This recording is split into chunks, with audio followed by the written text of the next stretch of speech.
In their own galaxy, the Venom Guard were heroes, feared by Xeno's contagions, and lauded by worlds they cleansed. Chapter Master Tython stood upon the bridge of the Miasma Purge, his gaze sweeping over the tactical displays. A potent strain of parasitic flora, the Viridian Weep, had infested a dozen agri worlds, turning lush fields into glowing, pulsating jungles. His first company was ready to drop. Their black power armor, trimmed with the stark, watchful glow of neon green, was the last sight many a Xeno's biothreat ever witnessed. Their mission: contain, investigate, disinfect. It was a clear objective, a familiar war. Telemetry on Targo World, brothers. Tython's voice rumbled, calm and steady. Drop pods away in fire. But then the Miasma Purge shuddered, not with the familiar tremors of warp translation or battle damage, but with something utterly alien. The very fabric of reality seemed to scream. Consoles exploded in showers of sparks, their neon green displays flickering into dead blackness.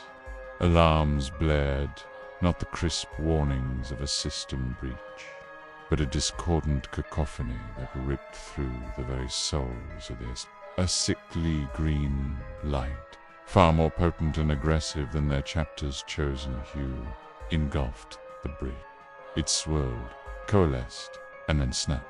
Chapter Master Tython found himself no longer on the bridge of his ship, but standing on shattered ceramite under a sky choked with ash and burning crimson. The air was acrid, thick with the stench of industry, death, and something else. A pervasive, ancient malevolence that felt older than the stars themselves. Around him, the remnants of his first company stirred, their forms still whole, but their immediate surroundings obliterated. The Miasma Purge was gone. Their drop pods, poised for planetary assault, had vanished. Purport, Tython's command, cut through the shock. Sergeant Kalen, his helmet mounted, aspects worry uselessly, pointed a gauntleted hand towards the horizon. Chapter Master, my senses are reading everything and nothing. Planetary data is unrecognizable. We are not in the Viridian sector. By the Emperor's grace, where are we? Suddenly, the ground beneath them trembled. A colossal shadow fell over them. Looking up, they saw it, not the sleek, familiar silhouette of an Imperial cruiser, but a monstrous, Gothic war engine of a design they'd only ever seen in fragmented, ancient Pictric woods. It was many times the size of their own Gloriano-class battleship, covered in spires, skulls, and gun batteries of impossible scale. It blotted out the burning sky. "Hold positions," Tython barked, raising his bolt rifle. The chapter symbol, a neon green biohazard on black, seemed to pulse with an ominous light in the oppressive gloom. This was no Viridian Weep. This was something far, far worse. A new voice, crackling with static and utter contempt, boomed from the monstrous vessel overhead, shaking the very bones of the planet. By the Emperor, what are these imbeciles? Another lost legionnaire cult. Prepare boarding parties. We have intruders in the Segmentum Pacific. The Venom Guard, champions of contagion and cleansing in their own universe, had just been spat into a reality infinitely more vast, more brutal, and utterly alien to anything they had ever known. Their mission parameters were clear: contain, investigate, disinfect. But how do you disinfect a galaxy that is, itself, a terminal sickness? The colossal vessel that loomed above them was a sight of terrifying Gothic grandeur. It was unlike anything the Venom Guard had ever classified, let alone engaged. Sergeant Kellen's Auspex, now miraculously sputtering back to life, registered tens of thousands of signatures aboard the behemoth, along with weapon profiles that defied their understanding of Imperial ordnance. Identify yourselves, Xenos, cultists. The Voctale continued, laced with a sneering authority that grated on Tython's ears. You bear the Emperor's mark, yet your colors are unknown. State your chapter and allegiance, or be purged. Tython activated his external vox, his voice resonating with the trained cadence of a loyal Astartes. This is Chapter Master Tython of the Venom Guard. We are Astartes, servants of the Emperor of Mankind, and we demand immediate parley. We are prepared to render assistance in this sector, whatever its designation. A harsh, barking laugh was the only response. Parley, with a rogue chapter bearing the mark of contagion. Boarding parties away. Show these Astartes the true might of the Imperial fists. Suddenly, the sky above them was filled with descending shadows. Not sleek drop pods, but bulky, angular assault craft that belched fire and smoke, disgorging their cargo with brutal efficiency. Clad in power armor of a stark, unyielding yellow, adorned with crimson gauntlets and the symbol of a clenched fist. They were undeniably Astartes, but their aggression, their lack of inquiry, and the sheer, unadulterated ferocity of their approach was alarming. By the Emperor, murmured Brother Valeris, a tactical marine. They bear the sacred genocide, yet they attack without provocation. This violates Codex Article 7, Paragraph Gamma.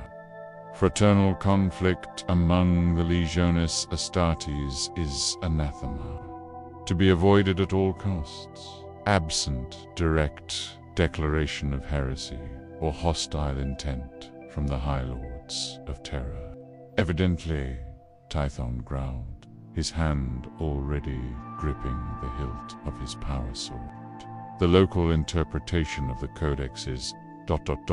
divergent. Prepare for defensive action. Form a combat perimeter. Let us see what these Imperial fists teach of warfare. The Venom Guard moved with fluid precision, a testament to their rigorous training. They were not just drilled. They were the Codex Astartes in motion. Every Marine knew their role, their positioning, their fire art. Bolt rifles rose, their muzzles spitting crackling energy. But the Imperial fists were like a battering ram, a wall of yellow ceramite crashing down. Their bolters barked with a heavier, more guttural roar, and their power fists glowed with destructive energy. They move with brute force, Chapter Master Kalen reported, firing a controlled burst that punched through an Imperial fist's marine's shoulder pauldron. Less finesse, more raw, unyielding assault. They disregard flank protection for frontal engagement. Maintain fire discipline, Tython commanded, deflecting a blow from a power axe that would have cleaved him in two. His own power sword, crackling with neon green energy, retaliated with precise, surgical strikes, targeting joints and weak points.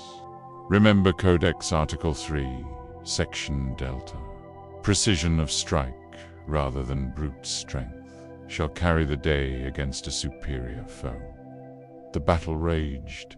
The Venom Guard, accustomed to dealing with squirming, unpredictable Xenos organisms and cunning, heretical cults, found themselves facing a mirror image of themselves, yet twisted.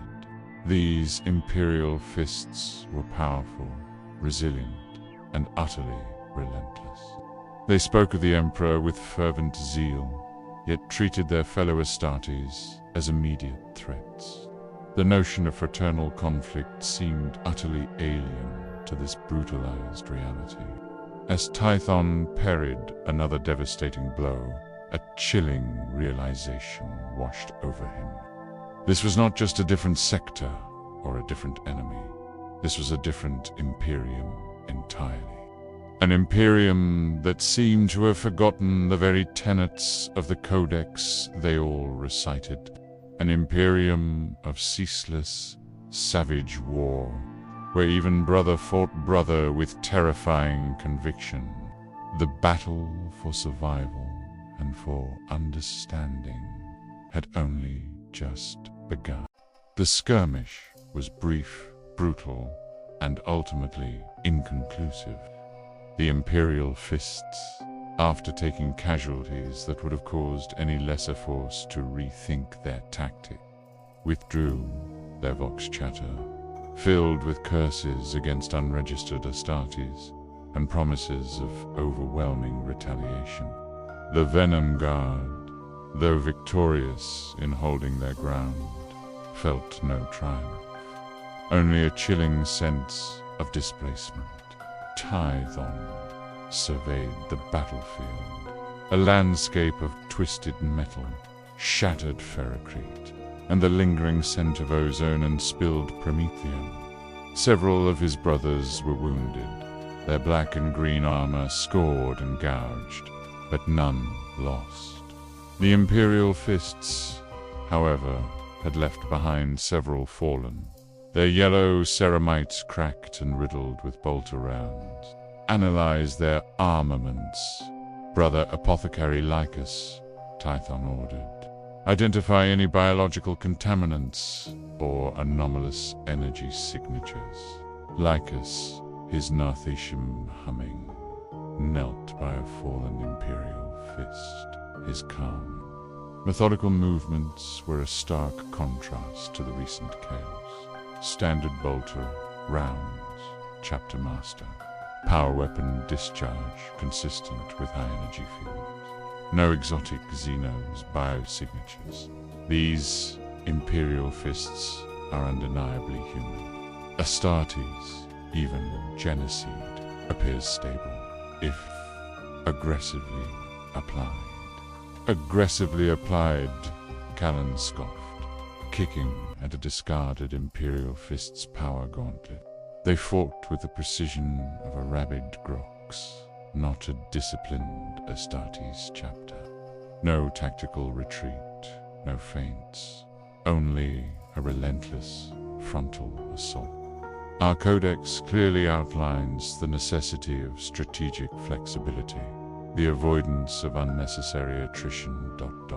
And yet, Tython interjected, his gaze distant, sweeping across the blasted cityscape that stretched to a horizon of perpetual twilight. They fight, they endure. And this Imperium, this ruinous, war-torn galaxy, still stands. Their methods, however crude by our standards, are evidently effective in this reality. The weight of their predicament settled upon them. Their ship was gone. Their navigational charts, their stellar cartography, their very understanding of galactic geography was useless.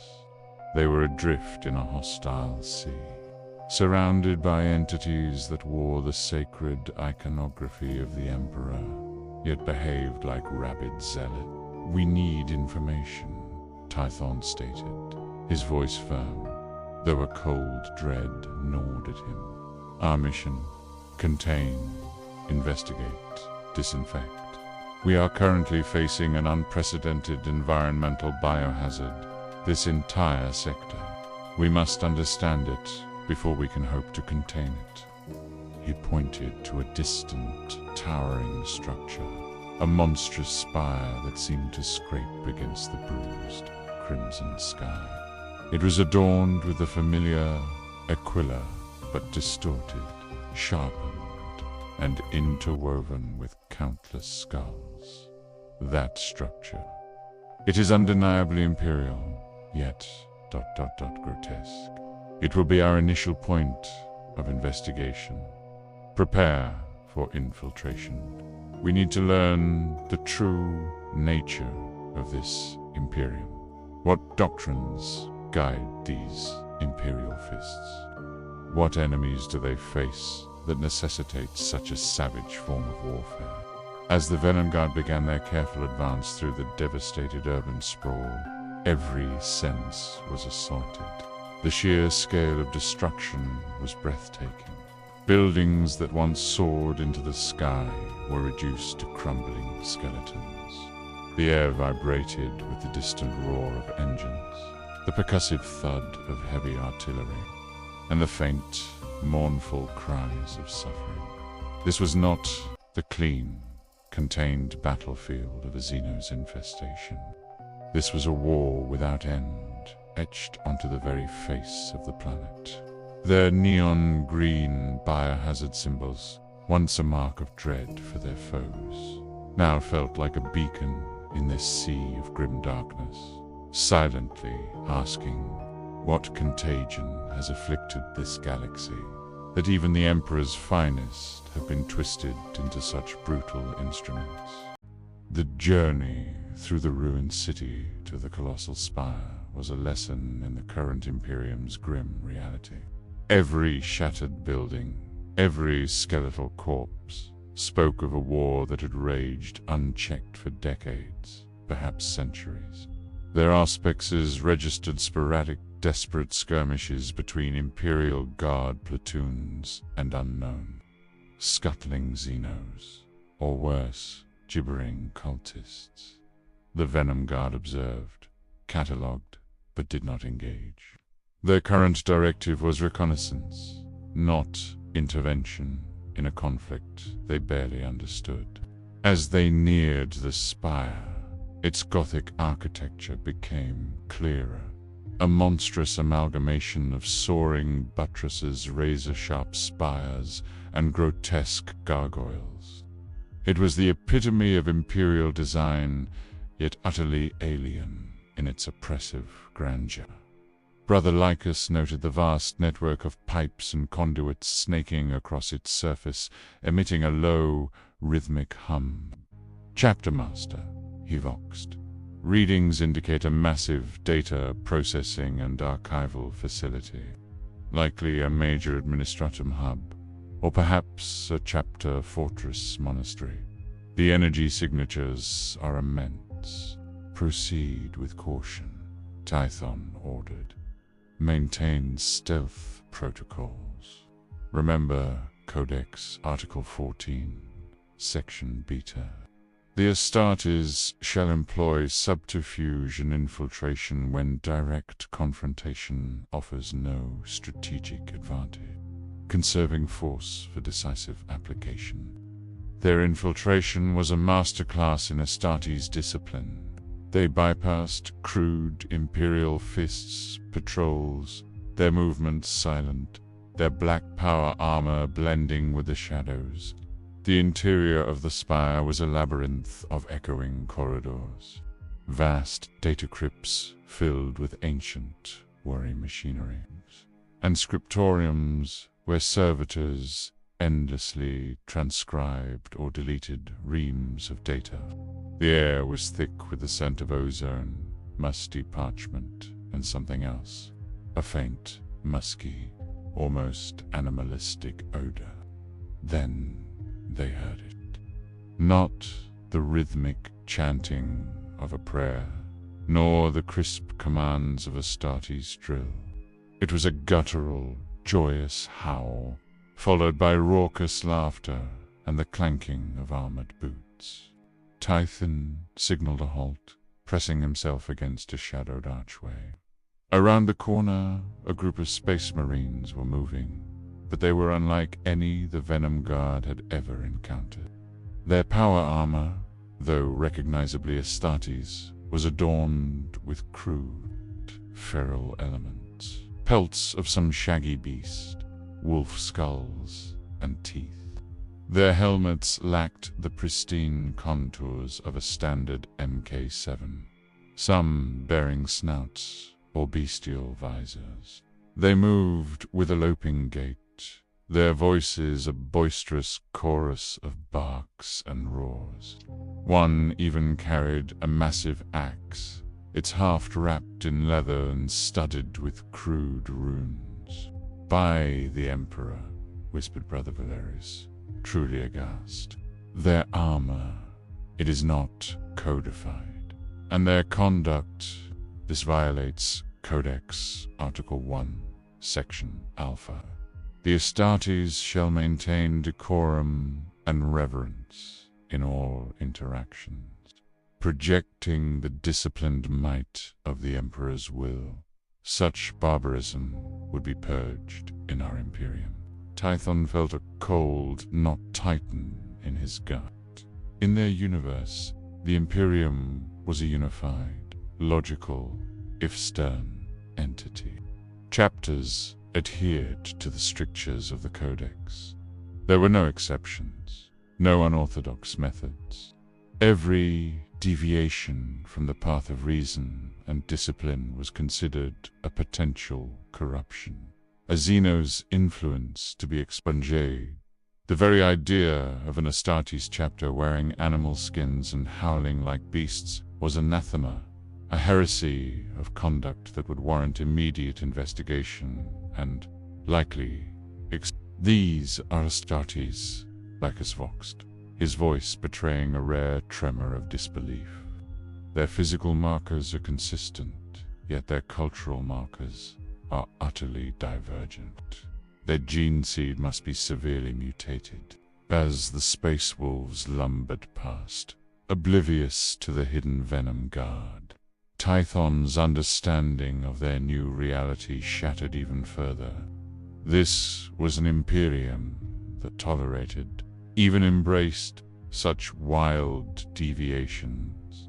An Imperium so vast, so desperate, that it had allowed 1,000 flowers of bizarre, contradictory doctrines to bloom. The order, the reason, the unified discipline of their own Imperium seemed like a fragile dream in this grim, fractured reality. Their mission to contain, investigate, disinfect suddenly felt like trying to sanitize an entire ocean with a single drop of antiseptic. The greatest contagion in this universe wasn't just Xenos, but a pervasive, almost sacred chaos within the Imperium itself. The encounter with the Space Wolves left the Venom Guard profoundly shaken. Not by fear of combat, they had faced far more formidable foes, but by the sheer ideological dissonance. Their training, their very understanding of the Emperor's Imperium, was being challenged at its core. Tython led his squad deeper into the spire, seeking a central data core, any repository of information that could shed light on their predicament. The more they witnessed, the clearer it became that this was an Imperium less concerned with the precise adherence to the Codex Astartes, and more with sheer, unyielding survival. They found what appeared to be a command center, abandoned but operational, replete with flickering data slates and a dusty Voct caster.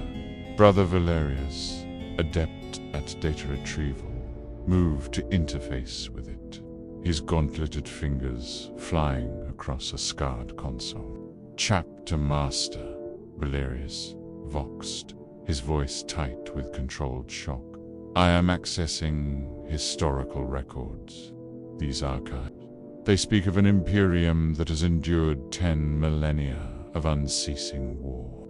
A golden age, followed by heresy on a galactic scale, spearheaded by Primarchs who turned against the Emperor. Whole legions betrayed. Tython felt a jolt. Legions, brother. The Legiones Astartes were divided into chapters after the Great Scouring to prevent such concentrations of power. as per the Codex's strictest. Indeed, Chapter Master, Valeris continued, his voice heavy. But these records detail a time before the scouring and the heresy they speak of. It involved the War Master Horus, a figure of legend in our own historical archives, but here depicted as the ultimate traitor, and the Imperial Fists. Their Primarch, Rogel Dawn, is revered, but mentioned as having engaged in a bloody, destructive civil war against other Astartes after the heresy. And the Space Wolves. They are noted here as the executioners of Prospero, responsible for the near annihilation of another loyalist legion, the Thousand Sons, suspected of forbidden practices. Build the implications hit Tython like a physical blow. The Great Crusade in their universe ended with the victorious Emperor creating a lasting, unified Imperium, enforced by the Codex. There was no galaxy-spanning civil war, no traitor Primarchs, no centuries-long bitterness between brother chapters. Their Emperor had ascended to the Golden Throne, yes, but not as a broken, dying God-Emperor. He was a living leader, distant but engaged, guiding humanity.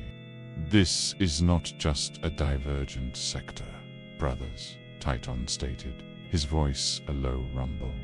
This is an alternate timeline, an Imperium built on a foundation of betrayal, endless war, and, by our standards, rampant doctrinal heresies. The very purpose of the Codex, to prevent such division, seems to have been subverted. As if to underscore his words, the Voxcaster crackled to life, spewing forth a torrent of garbled propaganda.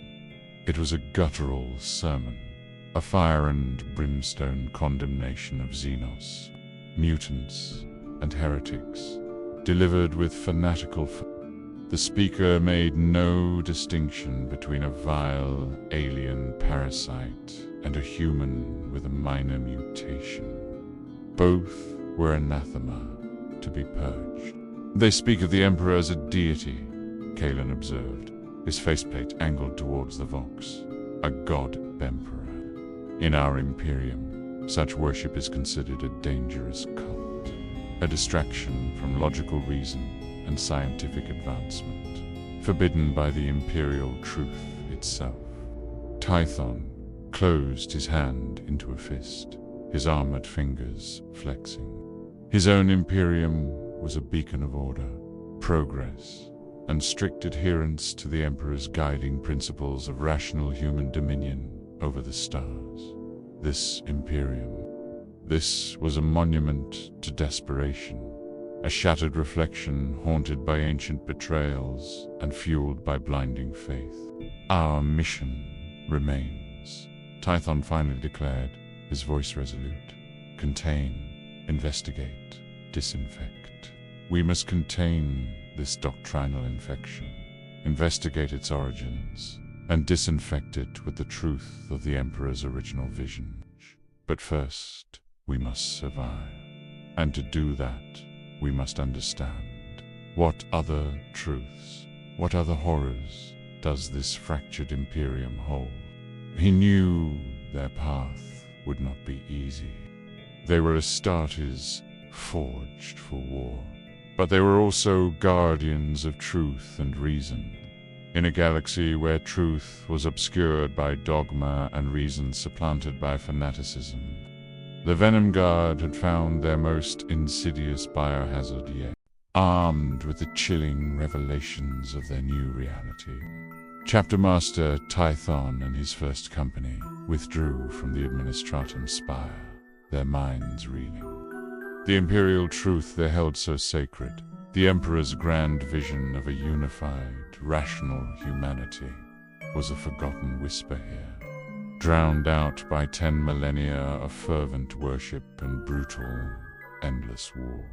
the sheer waste of resources, Kalen muttered as they navigated a subterranean service tunnel leading away from the immediate conflict zone. The casual acceptance of attrition. In our Imperium, every life is valued, every resource optimized. Here, it seems, only faith and sacrifice are currency.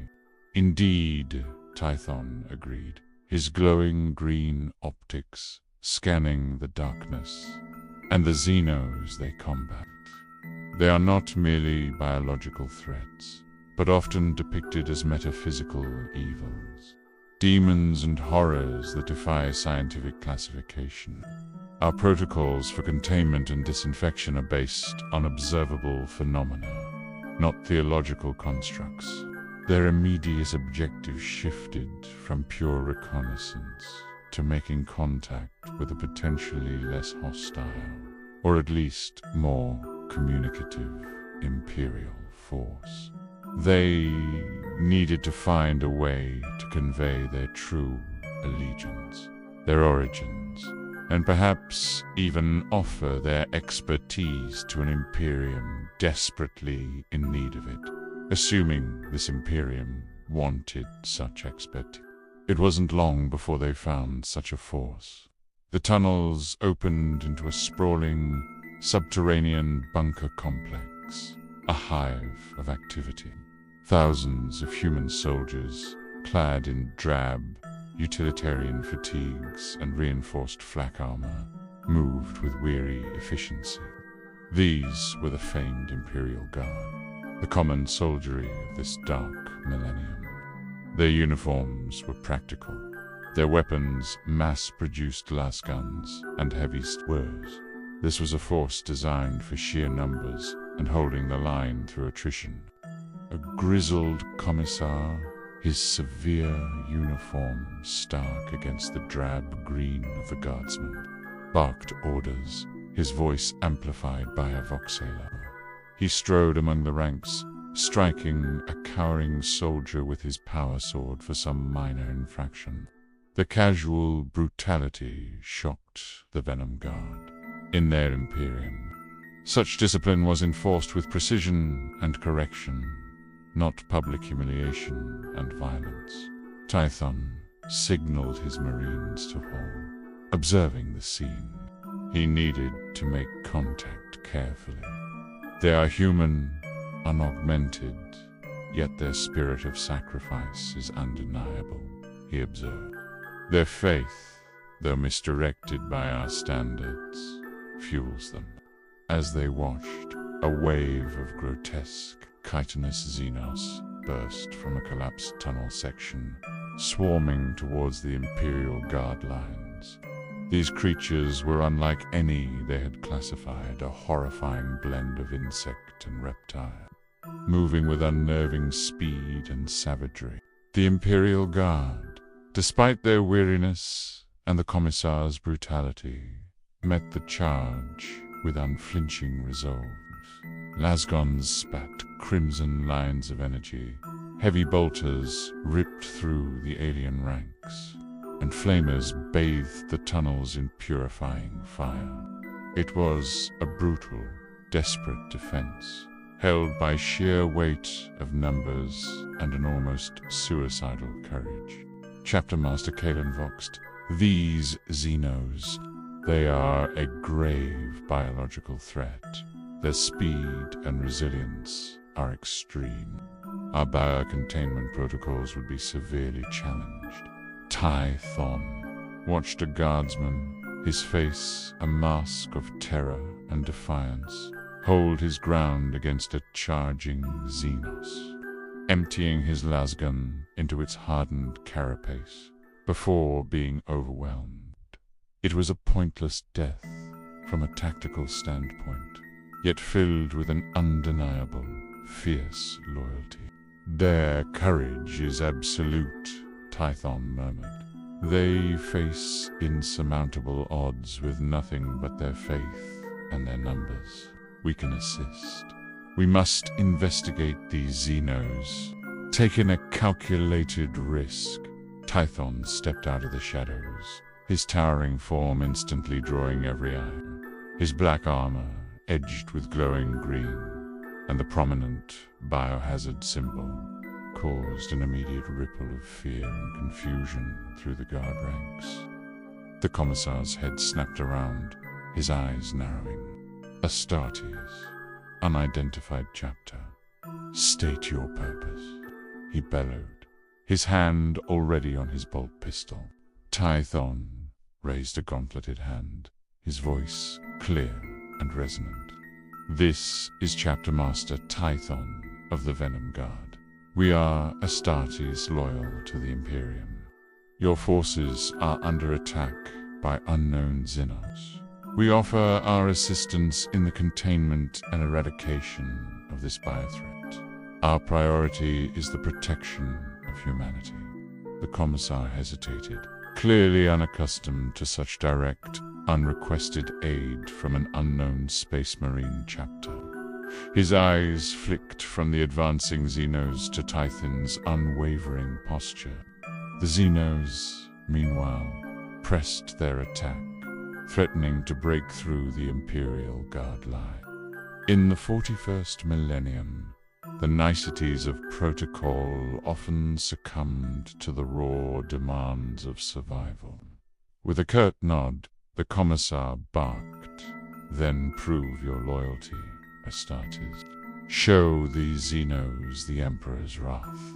The Vanguard moved, a dark, swift wave amidst the chaos. Their bolt rifles thrummed, spitting focused death into the Xenos ranks. Their power weapons, humming with neon green energy, carved through chitin and flesh with terrifying efficiency. For the first time, these new Space Marines fought alongside the common soldiers of the 40K Imperium. Their cold, calculated precision, a stark contrast to the Guardsmen's desperate fury. Yet, in that shared moment of bloodshed, a fragile, temporary alliance was forged against the unending tide of alien horror. The commissar's grudging acceptance was all the Venom Guard needed. With Chapter Master Tython at the forefront, the first company surged forward, a silent, deadly force amidst the cacophony of the Imperial Guard's desperate defense. Their entry into the fray was a masterclass in controlled violence, a stark demonstration of Astartes' doctrine taken to its logical, brutal extreme, where the guardsmen fired in ragged volleys, their lasguns creating a continuous, searing stream. The Venom Guard's bolters barked with rhythmic precision. Each shot was chosen, aimed, and executed with cold calculation, targeting not merely the mass of Xenos, but their weakest points, the joints of their chitinous limbs, the exposed neural nodes on their backs, the soft membranes of their throat sacs. Every trigger pull resulted in a geyser of green blood or the explosive demise of a creature. There was no wasted ammunition, no stray shots. Brother Kalen moved like a phantom, his power axe a blur of neon green energy. He didn't hack and slash, he executed. A sweeping arc severed 3 Xenos' limbs in a single fluid motion. A precise stab punctured the brain case of another. He moved through the swarm, seemingly untouchable, a vortex of methodical destruction. His tactical Marines, arrayed in a tight formation, unleashed overlapping fields of fire, creating corridors of death through which no Xenos could pass unscathed. Target priority, leadership elements, and bioheavy threats. Tython voxed, his voice devoid of emotion, a pure command. He himself was a whirlwind of black and green. His power soared, a humming blade of light that bisected Xenos with surgical precision. He didn't just kill. He analyzed as he fought, noting patterns in the Xenos' movements, weaknesses in their morphology, and adapting his tactics mid-swing. The Imperial Guardsmen, initially shocked by the appearance of the unknown Astartes, quickly fell into a stunned awe. They had seen Space Marines before, the relentless Imperial fists, the grim Death Watch, even the swift Raven Guard, but never like this. These Venom Guard fought with an almost clinical detachment. There was no roaring zeal, no frenetic charging, no emotional displays. Only pure, unadulterated, unblinking efficiency. Below a heavy weapons team, reloading their auto cannon, watched as a single Venom Guard Marine, Brother Valerius, positioned himself in a choke point. The Xenos swarmed him, but he moved with such impossibly fast, yet controlled, grace that their claws merely scraped his armor. His bolter spat fire in controlled bursts, each burst a kill. He didn't fall back, didn't panic. He simply held the line, a living bulwark of ceramite and precision. By the throne, whispered a veteran guardsman, they move like machines, like the Emperor's own vengeful spirit. The Commissar, initially skeptical, now watched with a grim, almost fearful respect. His own methods of discipline were about breaking men to prevent them from breaking under pressure. The Venom Guard didn't seem to have such weaknesses. Their discipline was ingrained, absolute, a product of training and doctrine so rigorous it manifested as flawless, brutal combat perfection. They didn't need exhortations or summary executions. They simply were the peak of military effectiveness. Within minutes, what had been a desperate, teetering defense became a decisive routing. The Xenos, their numbers decimated, their crude leadership eliminated, broke and fled back into the tunnels, leaving behind a horrific tableau of shredded flesh and spilled biomatter. The battle was over.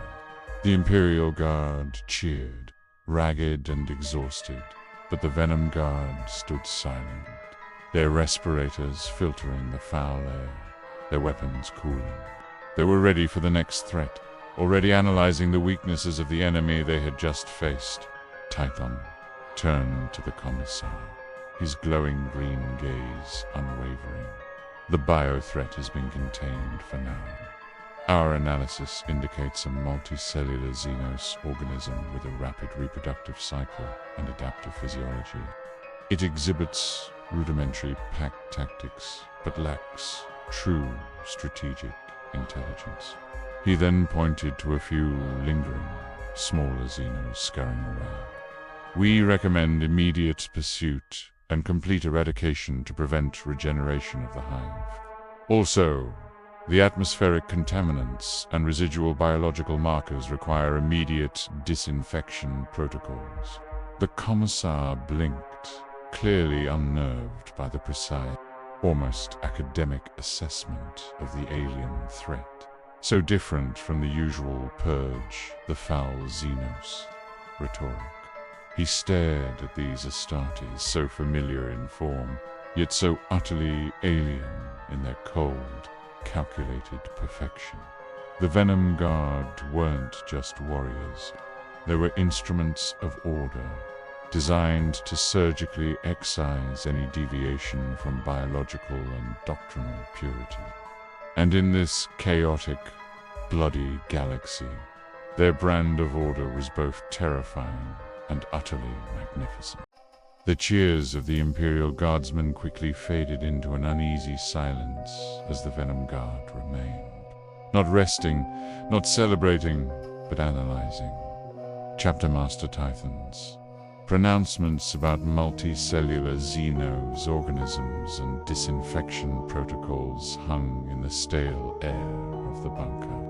A language utterly foreign to the standard Imperial decree of the Commissar a man whose life was dedicated to the grim, unforgiving orthodoxy of the Imperium, found himself utterly out of his depth.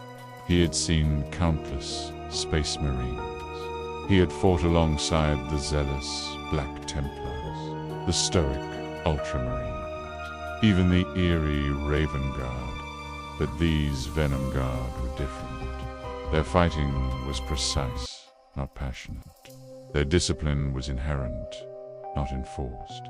And their post-combat actions were clinical. Disinfection protocols, Astartes, the Commissar finally managed, his voice losing some of its usual autocratic bark. We've purged the Xenos from this sector.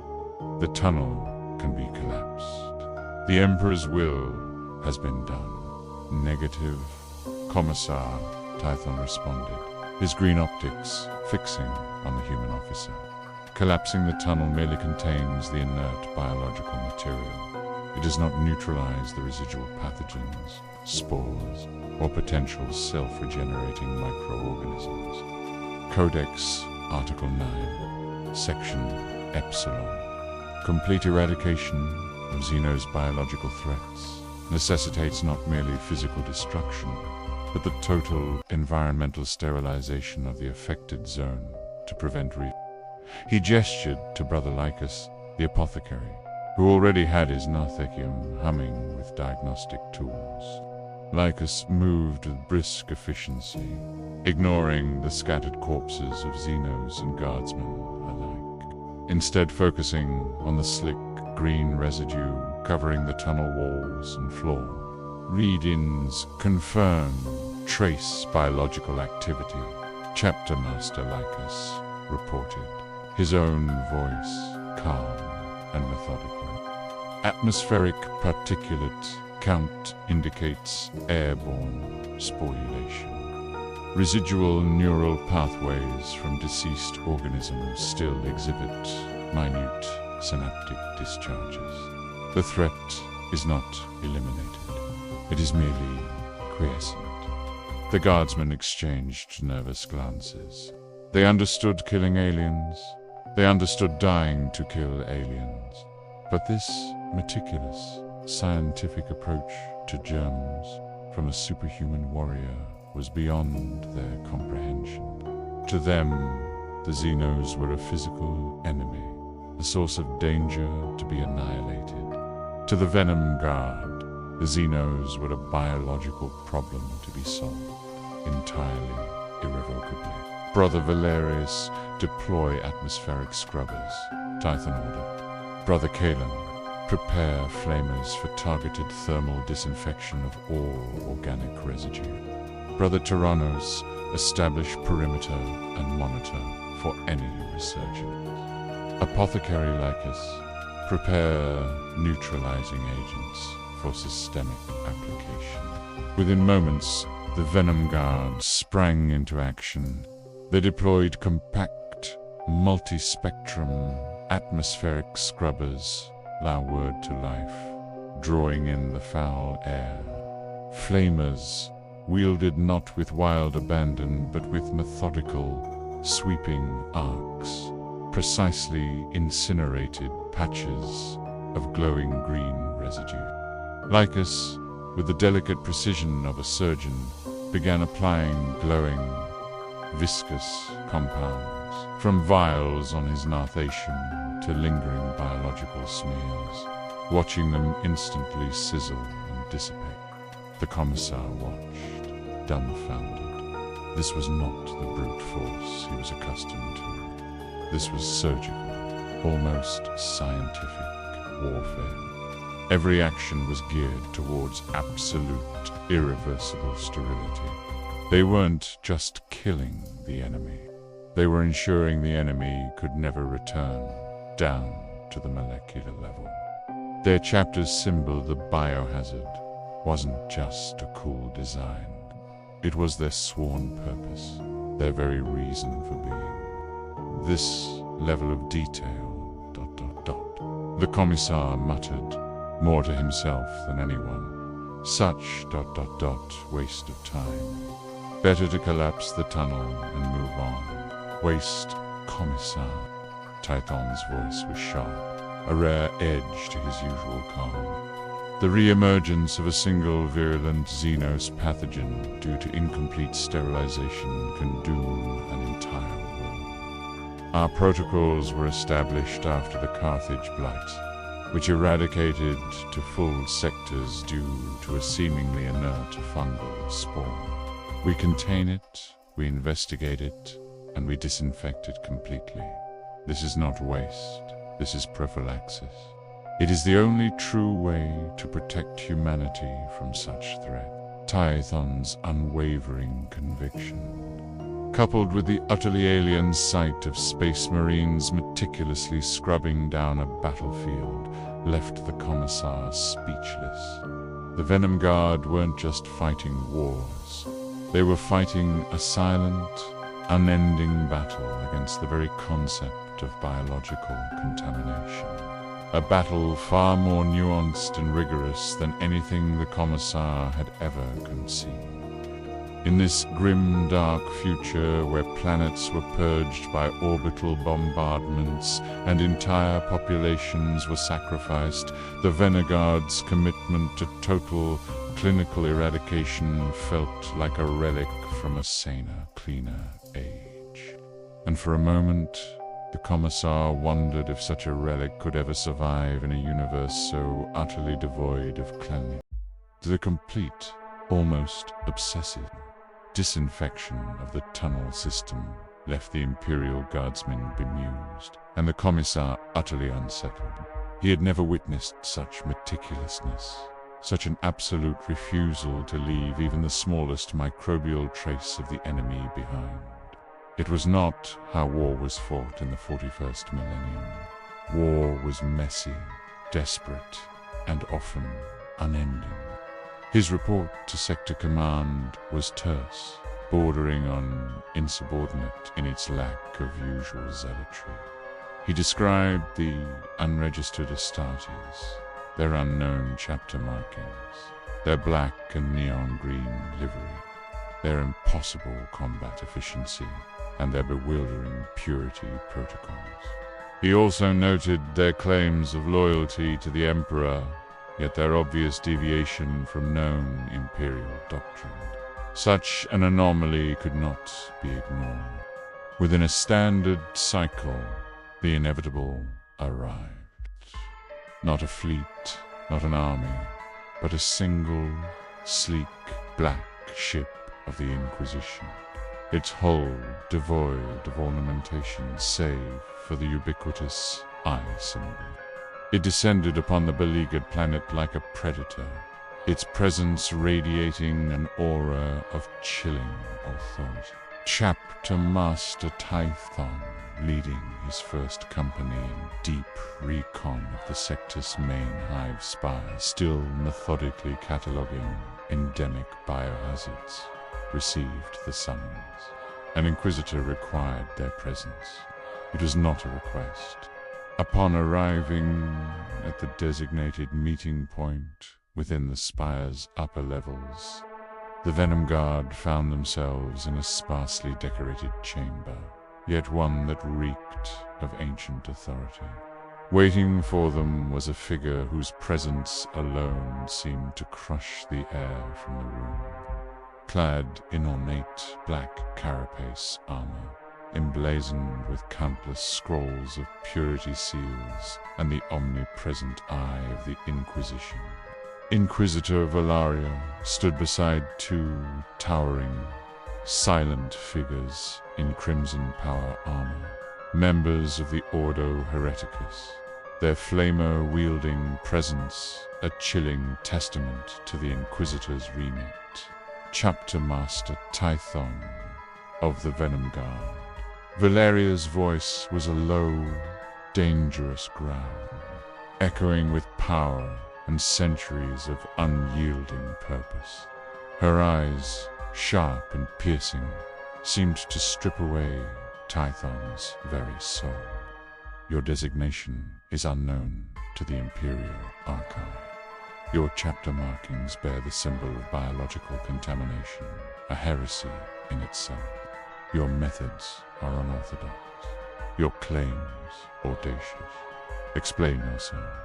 Tython stood firm, his posture unyielding, his green optics meeting the Inquisitor's gaze without a flicker. Inquisitor, he began, his voice calm and precise. We are loyal Astartes. Our chapter, the Venom Guard, serves the Emperor of mankind. Our purpose is the containment, investigation, and disinfection of Xeno's biohazards. Our chapter markings reflect this sacred duty, warning of the threats we face and nullify. Such duties fall under the purview of numerous established agencies. Astartes Valeria countered, her voice laced with suspicion. Your insistence on these ... protocols suggests a deviation from known methodologies, and your claim of serving the Emperor of mankind is ambiguous. Do you serve the God Emperor of Holy Terror, the divine ruler of humanity, as per the Imperial Creed? Tython paused. Here was the crux of the ideological chasm. We serve the Emperor of mankind, he replied, choosing his words carefully. The master of reason, the architect of humanity's golden age, whose imperial truth guides our every action. The Emperor who enlightened humanity against superstition and primitive belief. A gasp from one of Valeria's retinue. The crimson Astartes shifted, their flamers humming ominously. Valeria's eyes narrowed, glittering with a dangerous light. Heresy, she hissed, the word like a viper's strike. You speak of a blasphemous imperial truth that denies the divinity of our Lord, the God Emperor. You deny his sacrifice on the golden throne. You deny the very bedrock of our faith. Inquisitor, Tython continued, unwavering despite the palpable tension. Our Emperor, in our Imperium, sits upon the golden throne as a living leader, guiding humanity's destiny. He is revered as a paragon of humanity, not worshipped as a god. Such deification, in our understanding, would be a regression to primitive superstition, contrary to his own teachings. The room crackled with unspoken fury. Valeria's face was a mask of cold wrath. To her, this was not mere deviation. This was an insidious, highly articulate form of heresy, coming from a being that looked and fought like a loyal Astartes. This was a threat not to the body of the Imperium, but to its very soul. Your chapter is not merely unregistered, Valeria snarled, her hand slowly moving towards a concealed sidearm. Your chapter is an abomination. You speak of an emperor that does not exist, an imperial truth that denies the very foundations of our reality. This is not ignorance, Astartes. This is a profound, malignant heresy that threatens to unravel the very faith that binds humanity in these darkest of times. You are a contagion, Venom Guard, and the Inquisition knows only one protocol for contagion. The crimson Astartes stepped forward, their flamers raising. Tython, understanding the gravity of the situation, raised his own bolt rifle. His resolve hardened. The Venom Guard stood ready, their black armor and glowing green accents a defiant symbol of their own. Pristine truth against the roaring fires of the Inquisition's fanaticism. They had come to disinfect a universe of biohazards. They had instead found themselves branded as the deadliest pathogen of all. The air in the inquisitorial chamber crackled with lethal intent. Inquisitor Valeria's pronouncement of heresy was swiftly followed by action. The two crimson Astartes of the Ordo Hereticus leveled their flamers. the muzzles glowing with an internal, hungry heat. Their mission was clear: purge the anomaly. Tython knew with chilling certainty that a direct confrontation here would be disastrous. They were outnumbered, outmaneuvered, and deep within an enemy's stronghold. His priority was not to defeat these zealots, but to preserve his chapter, to complete their true mission. Understanding this fractured Imperium, to engage in a drawn-out battle now would be an act of strategic folly, violating Codex Article 1, Section Gamma. The Astarte shall conserve force and avoid engagements of attrition when a strategic withdrawal offers greater long-term advantage. Disengage, Tython commanded, his voice cutting through the rising tension. Deploy miasmic veil. Even as the crimson Astartes squeezed their triggers, unleashing twin torrents of superheated promethium, the Venom Guard moved with blinding speed. From concealed ports on their backpacks and gauntlets, small, spherical devices were launched. These were the miasmic veil emitters, a standard-issue infiltration and evasion tool in the Venom Guard's arsenal, developed for exfiltration from highly contaminated zones or breaking contact with numerically superior Xenos threat. They struck the floor with soft thuds, and immediately, not smoke, but a thick, opaque mist billowed forth. It wasn't merely obscurant. It was a dense, chemically active fog, designed to rapidly neutralize airborne biologicals and disrupt advanced sensor areas. The neon green glowing particles within it, harmless to the Venom Guard, dazzled and overloaded the optical sensors of their adversaries, turning the chamber into an impenetrable, disorienting void. The roaring flames of the Hereticus, Astartes' flamers, licked uselessly into the swirling green miasma, finding no target. Their power armor systems shrieked with overloaded sensor alarms, their thermal and motion trackers rendered useless by the veil's unique properties. "What sorcery is this?" Valeria shrieked, coughing as the heavy, musky scent of the veil filled the room, stinging her nostrils. She could hear the faint, disciplined thud of Astartes' boots receding, but could see nothing. Her comms crackled with static.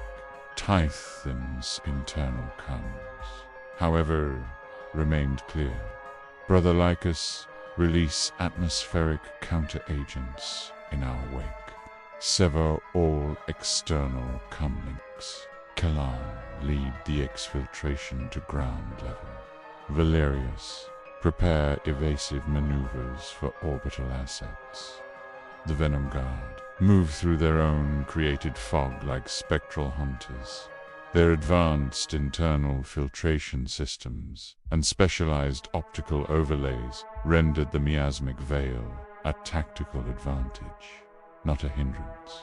They knew the spire's layout from their earlier reconnaissance, and their movements were swift, silent, and entirely pre-calculated for various exfiltration scenarios. Behind them, the Inquisitor's chamber was a scene of bewildered fury. The Crimson Astartes eventually managed to clear their senses, but by then, the Venom Guard were long gone. Bellaria slammed her fist onto a console, rage contorting her features. They vanished like phantoms. Such unorthodox method. They are too dangerous to exist. Initiate sector-wide alert. These Venom Guard are to be considered Priority 1 heretics. Bring them to me, alive or dead. But the Venom Guard were already miles away, speeding through the subterranean transit tunnels. Their tactical acumen once again proving superior to the brute force methods of the 41st millennium Imperium. They had escaped a lethal trap, not through overwhelming firepower, but through calculated evasion and the precise deployment of their specialized tools. Their truth might be heresy here, but their methods ensured their survival. Tyth, encased in the serene hum of his armor, felt a grim satisfaction. They had learned much from this encounter. The Inquisition was not merely a secular authority. It was a zealous dogma, merciless in its suppression of anything that deviated from its twisted version of the Imperial Creed. To truly disinfect this Imperium, they would need more than bolter and blade. They would need a profound understanding of its sickness, and perhaps a new strategy entirely. The miasmic veil had granted them a reprieve, but it was fleeting. Inquisitor Valeria's pronouncement had turned them from an anomaly into a hunted enemy, an abomination to be purged. Tython knew that the full might of the local imperial authorities, spurred by the Inquisition's relentless zeal, would soon be brought to bear. "We need a secure location," Chapter Master Kalen voxed as they traversed the forgotten sublevels of the Colossal Hive. "Somewhere we can analyze the data, synthesize our findings, and formulate a long-term strategy. This Imperium is not merely hostile. It is ideologically toxic to our very existence." "Indeed," Tython agreed. "Our primary mission has shifted from broad investigation to discreet survival and strategic infiltration. We must find a means to disseminate the true Imperial truth, but that requires a platform, and a clear understanding of the channels available, however corrupted. Their exhaustive training in deep penetration, reconnaissance, and survival in hostile Xenos environments proved invaluable. They navigated through miles of defunct power conduits, forgotten waste reclamation tunnels, and maintenance shafts that predated the Hive's current layers. They were ghost warriors, unheard and unseen, moving through the very bones of the Imperium. Eventually, they located it, a cavernous, long-abandoned, subterranean bunker, seemingly forgotten by the Hive above. It had once been a vast munitions depot, now stripped bare, save for the lingering scent of ozone and rust. Its thick ferrocrete walls and redundant blast doors offered temporary sanctuary. Within hours, the Venom Guard had established a rudimentary command center. Lycus began to systematically analyze the atmospheric samples, water sources, and biological residue collected during their escape and transit. Valerius tirelessly sifted through the salvaged data slates and encrypted Vox transmissions, seeking patterns, weaknesses, and potential allies, however unlikely. "Chapter Master," Valerius reported after several cycles, his voice a low thrum on the internal comms. "The sheer volume of contradictory data is staggering. Imperial decrees, ancient historical texts, and current propaganda broadcasts often directly contradict one another. The official history of the Great Crusade, for instance, details a galaxy-spanning civil war known as the Horus Heresy, a concept entirely absent from our own archive. And the Emperor, Kalan added, is portrayed not as a living leader, but as a silent, suffering deity, maintained by sacrifice and psychic torment. His direct guidance, the guiding light of our Imperium, is replaced by the will of the High Lords of Terror and the fanatical interpretations of the ecclesiarchy. Tython absorbed the data, his internal cogitators worry, trying to reconcile the irreconcilable. This Imperium was a paradox. It was humanity's greatest empire, yet it reveled in ignorance. It fought for survival, yet its own internal contradictions weakened it from within. He recalled the Space Wolves, the Imperial Fists, the Commissar's brutality, the Inquisitor's zealous condemnation. Each encounter chipped away at the veneer of their own reality, replacing it with something bleak and utterly illogical. The weight of it all pressed down on him. His aggression inhibitor, a subtle, constant hum within his psychic senses, usually kept his genetically engineered fury in check, guiding it towards surgical precision. It was a tool of control, a testament to the discipline that defined their chapter. But now, it felt like a prison. He wanted to understand, to rationalize, to contain. But this Imperium defied all reason.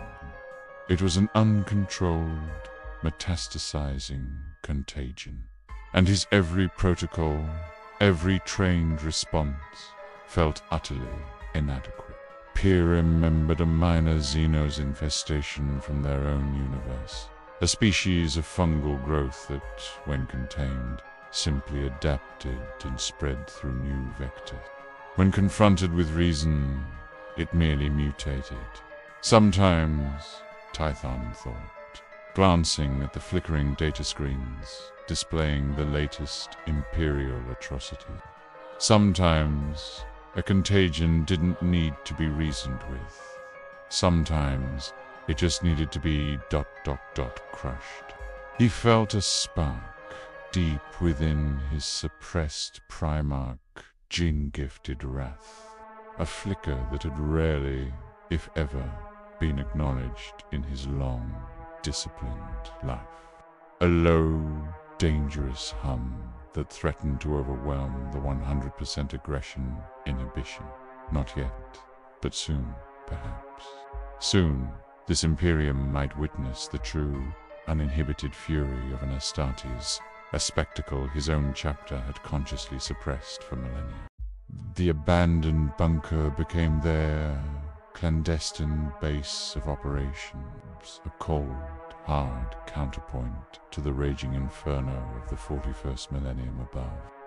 Days bled into weeks, marked by their internal clock cycles, and the relentless stream of intercepted Imperial data.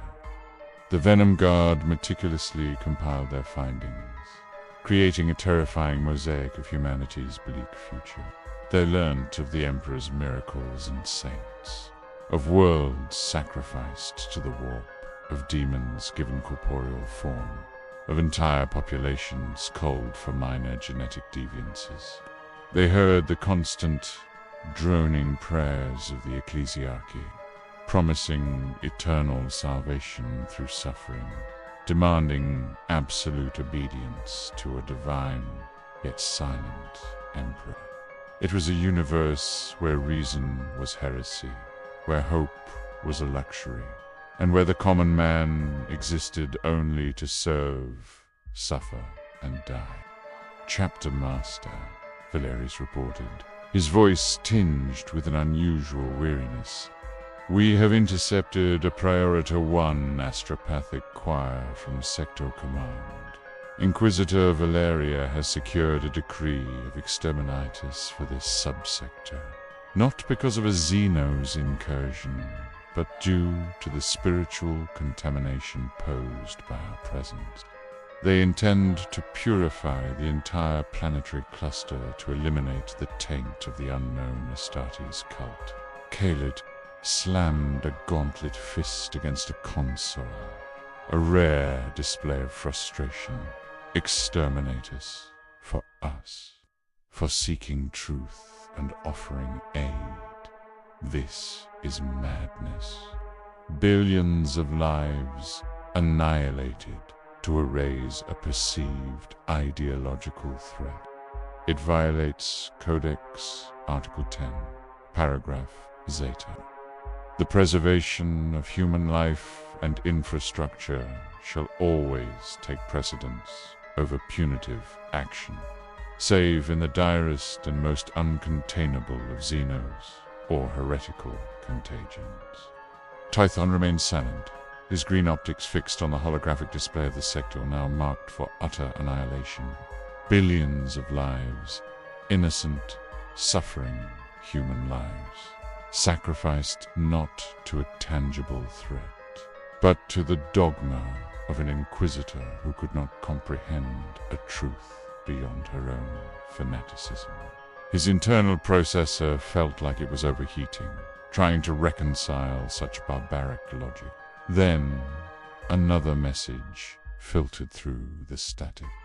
It was a Vox intercept from a local Imperial Guard regiment, one they had briefly aided in the tunnels. It was a desperate plea, a last-ditch effort to rally against the overwhelming odds. Speaking of the growing Xenos threat and the impossible directive to evacuate civilians with non-existent transport, their pleas were met with cold, unfeeling orders to hold the line, to die gloriously for the Emperor, and then silence. They were left to their fate.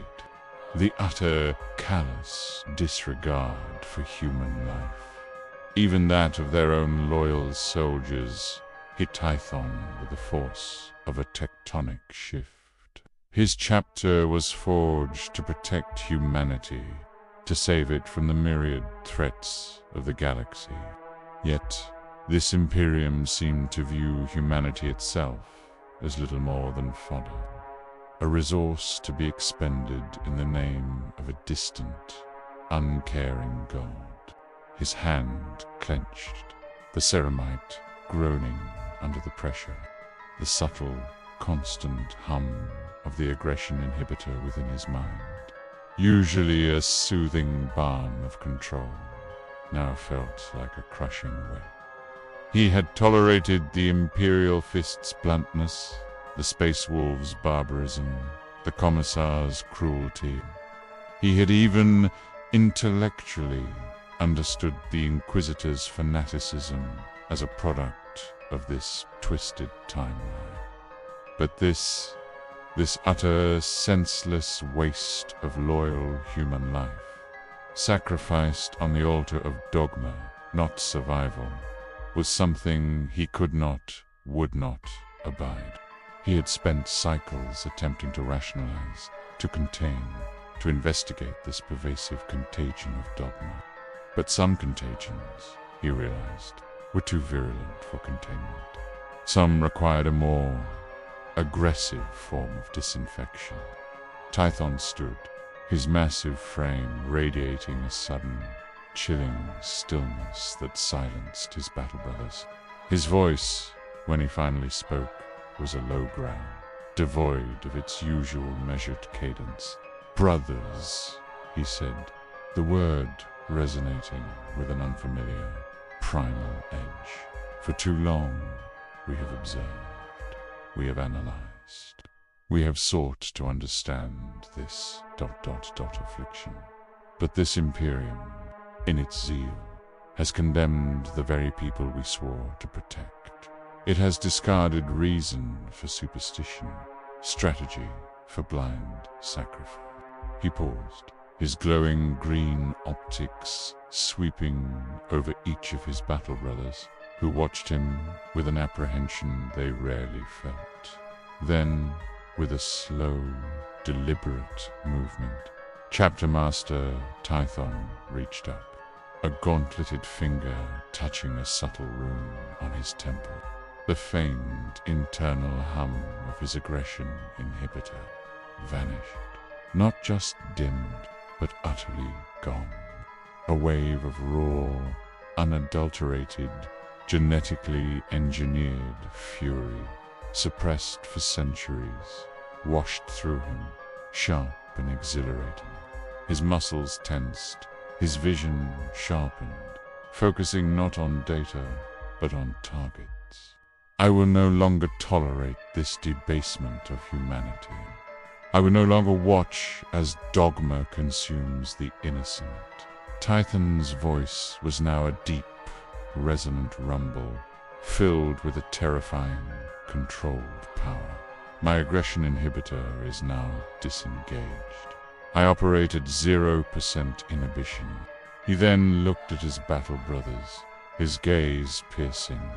I do not command you to follow, for this is a violation of our most stringent protocols.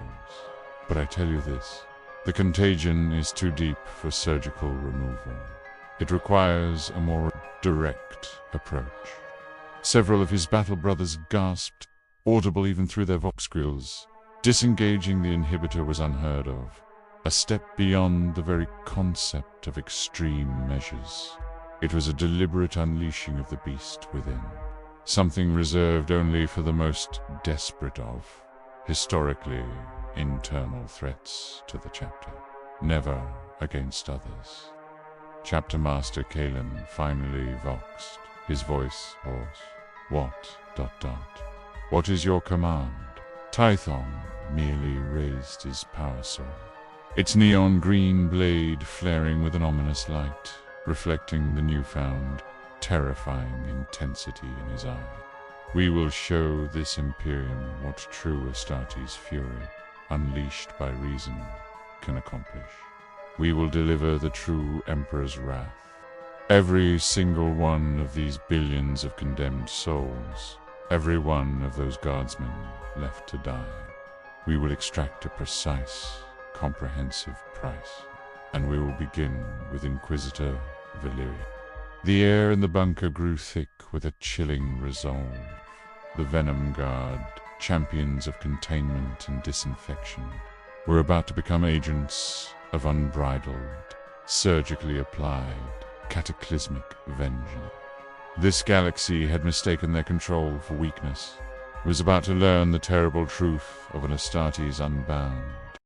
The bunker, once a sanctuary of reason, now hummed with a different kind of energy, a controlled, terrifying ferocity. Tython's decision had sent a ripple of shock through his battle brothers, but their loyalty, forged in the fires of their own universe's strict discipline, was absolute. If the chapter master, the living embodiment of their codex, deemed this necessary, then it was so. Strategic objective, Inquisitor Valyria, Tython articulated, his voice now a deeper, more resonant growl, every syllable imbued with chilling resolve. Her location is currently on the orbital platform Faith's Redoubt, coordinating the exterminators. Secondary objectives: disrupt local orbital control, disable planetary defense grids, secure data on this sector's true state. The plan was audacious, bordering on suicidal by conventional 40,000 standards. A single company of Astartes against an inquisitorial fortress and an orbital battlestar sure. But the Venom Guard were no longer conventional. Their assault began not with a frontal charge, but with surgical infiltration. Using their miasmic veil emitters, they ghosted through the ravaged Hive City, bypassing patrols, leaving no trace. Their speed, usually precise, was now a blur of motion. Their steps perfectly synchronized, an unholy ballet of destruction waiting to happen. Breach the primary command spire, a subsidiary control nexus for the orbital defense grid. Inside, dozens of Imperial fists, Astartes, and hundreds of Imperial Guard troopers garrisoned the facility. This time, there would be no attempts at parley, no warnings, no second chances.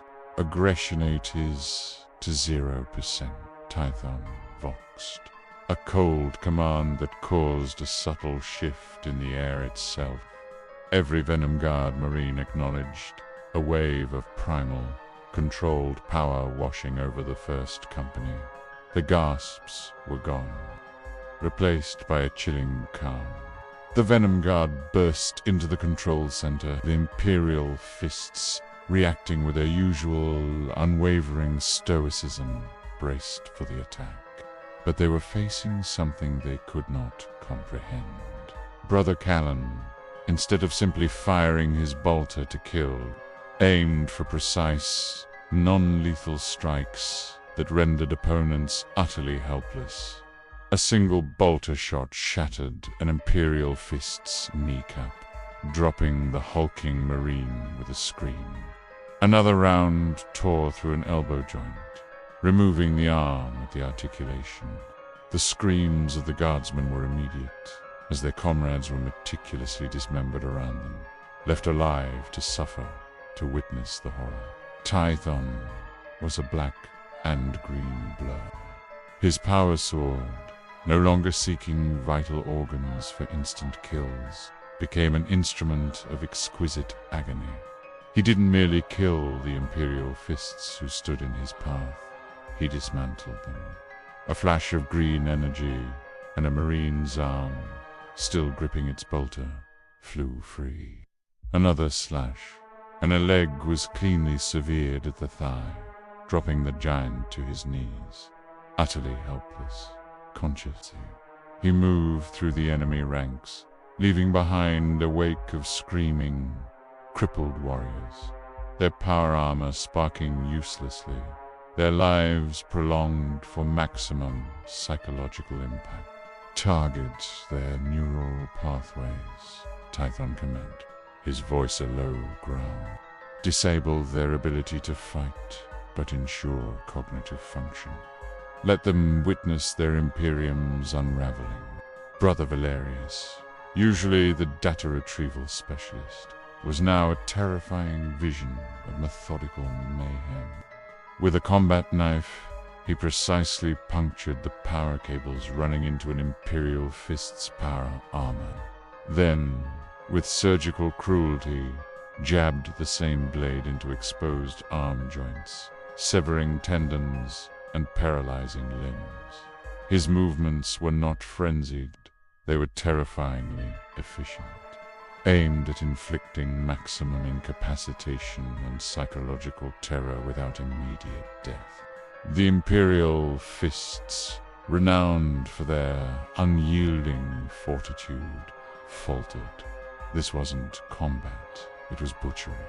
Not the wild, chaotic brutality of a cornate berserker, but something far more chilling. A cold, calculated dissection of their fighting force, leaving them alive to comprehend their own helplessness. They were facing their own perfection, twisted into a horrifying mirror. The guardsmen broke first, screaming and fleeing from the green-eyed demons who left their superhuman comrades in agonizing heaps, still breathing. This was beyond their training, beyond their understanding. This was an Astartes chapter that had perfected the art of pain without termination. Within minutes, the command center was secured. No dead Imperial fists, only dozens of agonizingly crippled, broken space marines, their cries echoing in the now silent chamber. The Venom Guard Marines moved with an almost ethereal calm, their enhanced senses processing every detail, their aggression inhibitors disengaged, but their discipline still absolute.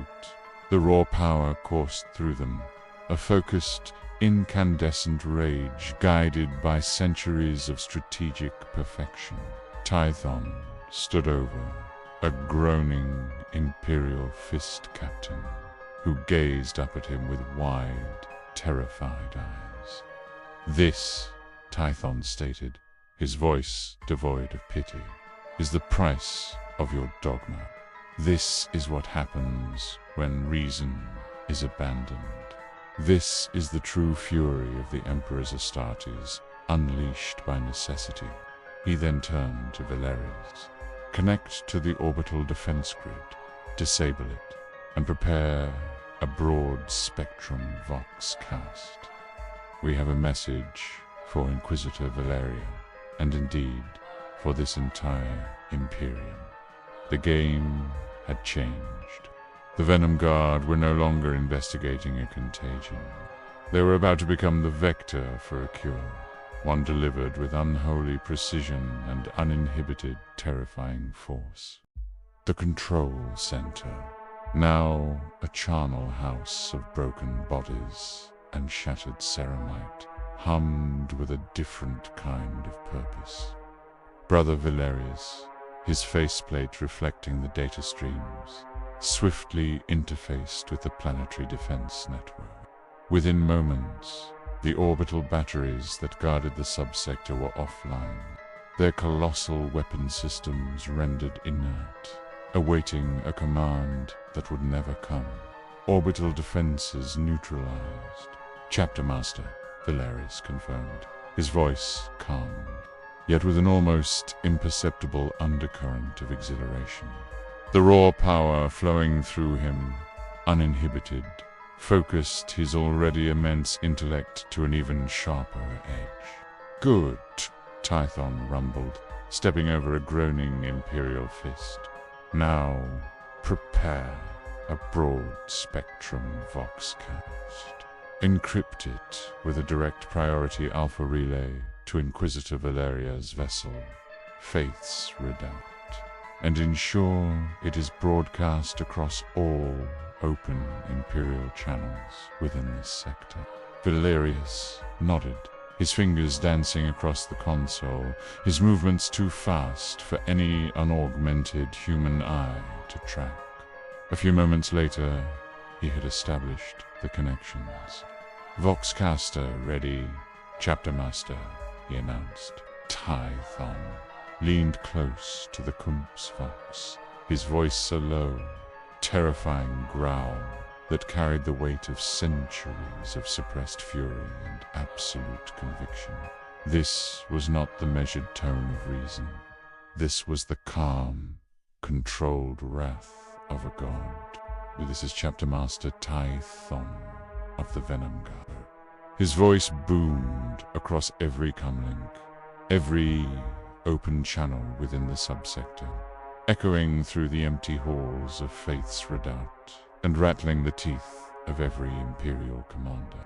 To Inquisitor Valeria, and to all who serve this corrupted Imperium, your decree of exterminatus is noted. Your condemnation of billions of loyal human lives for ideological purity is observed. He paused, letting the words sink in. The sheer audacity of an unknown Astartes chapter speaking with such contempt to the Inquisition. We came to this galaxy to fulfill our sacred duty, to contain, investigate, and disinfect threats to humanity. We sought to understand your suffering, to offer our aid, to share the true imperial truth of reason and progress, as taught by the living Emperor of mankind. A collective gasp went through every listening command center. The living Emperor, the imperial truth, blasphemy. You have met our reason with dogma. You have met our discipline with blind zealotry. You have met our desire to protect with a decree, to annihilate billions of your own people, loyal to the very end, simply for the sin of existing within this tainted subsector. The fury was palpable now, cold and precise, not chaotic. We, the Venom Guard, deemed this Imperium to be profoundly ill, infected by a superstition, crippled by dogma, and ruled by those who have forgotten the very purpose of humanity's ascension. You have mistaken our control for weakness. You have mistaken our protocols for complacency. You have mistaken our reason for softness. His voice hardened, becoming a chilling promise. Know this, Inquisitor Valeria. The aggression inhibitors of the Venom Guard have been disengaged. You have pushed an Astartes chapter beyond the limits of its millennia of disciplined restraint. You have forced the hand of those who sought only to heal. We offered a scalpel for your sickness. You chose the axe of faith. Now, you will face the unleashed wrath of an Astartes chapter, whose primary mission is absolute eradication, without pity, without mercy, and without inhibition. The exterminatus you so readily decree will now be visited upon those who truly threaten humanity. Yourselves, Inquisitor Valeria, prepare your vessel. The Venom Guard are coming, and our disinfection protocols will begin with you. The Vox cast ended, leaving a stunned, terrified silence in its wake across the sector.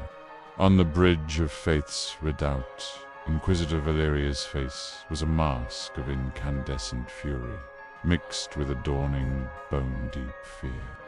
She had provoked a power she could not comprehend. Her eyes, usually cold and imperious, now held a glint of genuine terror as she barked orders to raise shields and scramble fighter wings. This was no ordinary rebellion. This was something new, something terrifying. "Launch all fighters," she screamed, her voice cracking. "Full power to void shields. Prepare for boarding. Do not let these heretics reach the bridge. They are demons, worse than any Xenos." But it was too late. High above the planet, shrouded by the dark, polluted clouds, the sleek black forms of the Venom Guards, boarding torpedoed, launched from their stealth-optimized transport, streaked towards Faith's redoubt like avenging spears. The true disinfection was about to begin. The Venom Guard boarding torpedoes, cloaked by an advanced miasmic veil field, slammed into Faith's redoubt with silent, earth-shattering impacts. They struck not at void shields, already strained by the theoretical knowledge that an Astartes assault was imminent, but at key structural weaknesses identified by Valeris's rapid data analysis, punching through bulkheads like ceramite fists through paper. Pirate chaos erupted. Security teams, comprised of fanatical Tempestus Scions, Grim Adepta Sereritas, and black-armored inquisitorial stormtroopers, rushed to repel the breach. They expected a frontal assault, a furious charge. What they received was an education in war, perfected beyond their comprehension. The Venom Guard didn't just breach, they manipulated. As the boarding torpedoes ruptured the hull, secondary charges simultaneously detonated, not with explosive force, but with focused sonic pulses. These pulses, harmless to the Venom Guard's shielded sensors, overloaded the redoubt's internal sensor grids, deafened the unaugmented human defenders, and created a disorienting, low-frequency hum that vibrated through the very bones of the ship. Tythons, first company, materialized from the mist and concussion like specters of vengeance.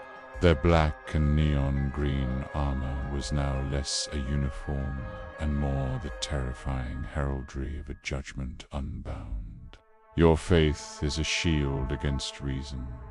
Inquisitor Tythons, Vox boomed, broadcast across the redoubt's internal comms. But it cannot stop a bolt around. The living Emperor sends his regards.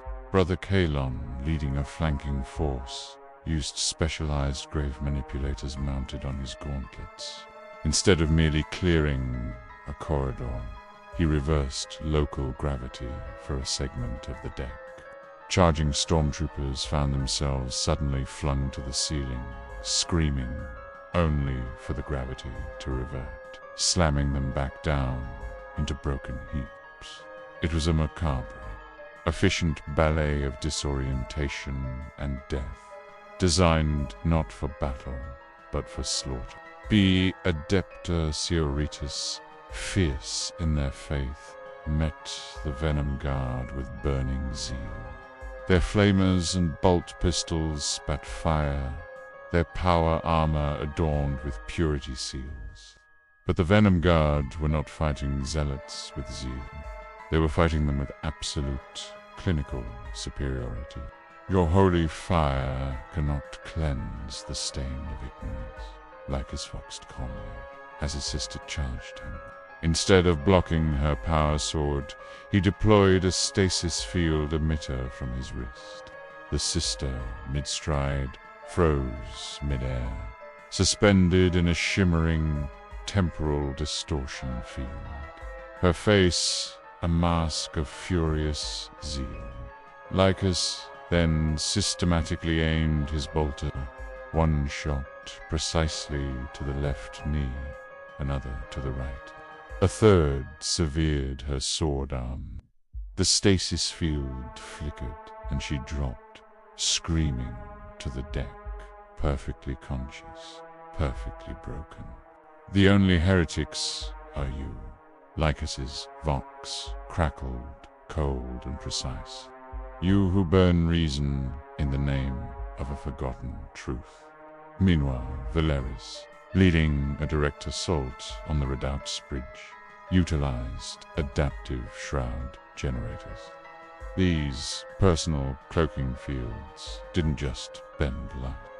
They actively replicated the surrounding environment's thermal and energy signature, making the Venom Guard utterly invisible to even advanced motion trackers.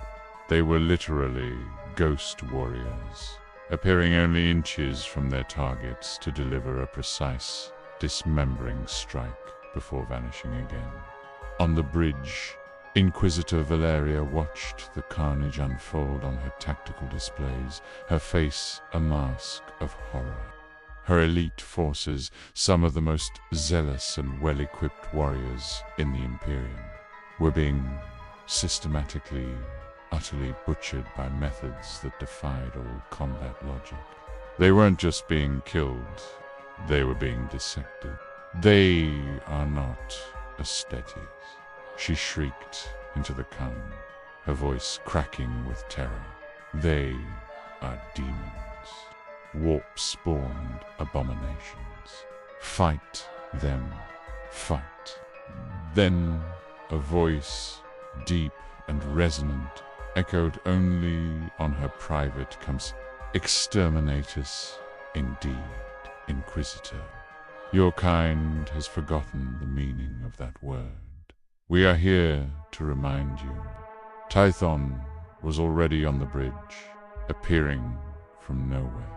His power sword humming with neon green light, already raised for the strike.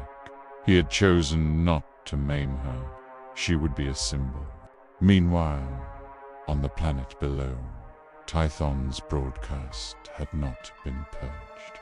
The words, so alien, so utterly blasphemous, yet so filled with a cold, righteous anger, sparked something in the desperate populace. The talk of billions of loyal human lives and the living emperor resonated through the grinding poverty and despair. In 1,000 Hivers hovels, on countless agri-worlds, hope flickered. The anger that had been suppressed by faith and fear began to boil. The living emperor sends his regards, a lowly dock worker whispered, watching a distant energy flash from orbit. The first sign that Faith's redoubt was under attack. Perhaps there is another way. A rebellion, long dormant, was stirring in the heart of the subsector, ignited by the terrifyingly precise fury of the Vanguard. Inquisitor Valeria did not hear Chapter Master Tython's final pronouncement. As his power sword arced down, its neon green blade humming with uninhibited fury, it severed her head from her shoulders with surgical precision. Her life, so consumed by the dogma she enforced, ended not with a scream, but with a sudden, silent termination. Her body, still rigid with fanatical conviction, toppled to the deck, a symbol of the old Imperium's demise. Bridge secured, Tython voxed, his voice devoid of satisfaction, only grim resolution. Begin data purge and system-wide lockdown. Disable all long-range astropathic communications. This subsector will be isolated. Brother Valerius, who had followed Tython onto the bridge with impossible stealth, moved to the primary command console. His fingers, guided by millennia of focused neural development and unburdened by archaic protocols, flew across the interface. Where a 40,000 tech priest would chant rites and anoint sacred oils, Valerius simply understood the machine. His Imperial's embrace of pure, unadulterated science had led to interfaces that were intuitive, elegant, and devastatingly efficient. He didn't just hack. He rewrote the Redoubt's core programming. All systems compromised, Chapter Master Valerius reported. Long-range astropathic relays severed. Fleet communications jammed. Faith's Redoubt is now isolated. Data extraction commencing on all Inquisition archive. Lycus, meanwhile, was already attending to the captive Inquisition forces. He wasn't killing them, but systematically applying precise nerve agents that would render them permanently incapacitated, yet alive. These individuals, Chapter Master Lycus stated, his voice clamial, are too far gone in their ideological contamination. Their minds are beyond logical redirection. However, their biological components may yield valuable data on the physiological effects of prolonged ideological exposure. They will be contained, not terminated. Even in their unleashed state, the Venom Guard adhered to their own chillingly scientific protocols. The battle for Faith's Redoubt had been less a battle and more a controlled, catastrophic dismantling. The Inquisition forces, trained for centuries in brutal, attrition-based warfare, were utterly unprepared for an enemy that treated war as a complex, scientific problem to be solved with elegant, lethal solutions. Their zealous charges were met with precise dismemberment, their desperate volleys with impenetrable cloaks and gravity manipulation, their faith with cold, hard, undeniable science. As the Redoubt fell silent, its internal systems now under Venom Guard control, a different kind of signal surged across the subsector. Tython's earlier broadcast, once dismissed as mad heresy, now echoed with horrifying truth. The sight of Faith's Redoubt, crippled and inert in orbit, was undeniable proof. Below, on the ravaged planet, the seeds of rebellion sprouted. The desperate Imperial Guard regiment that the Venom Guard had briefly aided, learning of the Inquisitor's demise and the shocking defiance, laid down their arms, no longer willing to die for a cause that so readily discarded them. Dock workers, hivers, agri-laborers, the teeming masses, fed up with starvation, oppression, and pointless sacrifice, began to stir. The living emperor, the imperial truth, spoken by the black-armored Astartes, resonated with a deep, forgotten longing for a better age, for a rational age. Bliss-small uprisings, once unthinkable, sparked across the subsector. Administratum officials were overthrown, commissars executed by their own men, and forgotten arseners raided. The population, once docile cattle, had found a voice. and a terrifyingly efficient champion. Chapter Master Kalon Voxt, looking out from the redoubt's observation deck at the distance. Flickering lights of planetary uprisings, the initial phase of disinfection is complete. The ideological contagion has been localized. The local imperial infrastructure is destabilized. Planetary communications are being rerouted to broadcast our updated imperial truth. Tython looked out at the burning world, his green optics reflecting the chaos he had unleashed. It was a messy, brutal business, this disinfection. But for the first time since their arrival, he felt a grim satisfaction. His Imperium, the Imperium of reason and science, might be gone, but its spirit of progress would not die here. This is merely the beginning, brothers, Typhon rumbled, his voice now carrying the authority of an unchallengeable truth. The Emperor's true will shall be revealed. We will expose the corruption, eliminate the dogma, and cleanse this galaxy of the lies that have festered for 10 millennia. This is not just a subsector, this is a cancerous growth, and we, the Venom Guard, are its surgeons. The great disinfection has begun. The universe of Warhammer 40,000, accustomed to slow, grinding war and inevitable despair, was about to experience a brand of warfare utterly alien to its grim reality.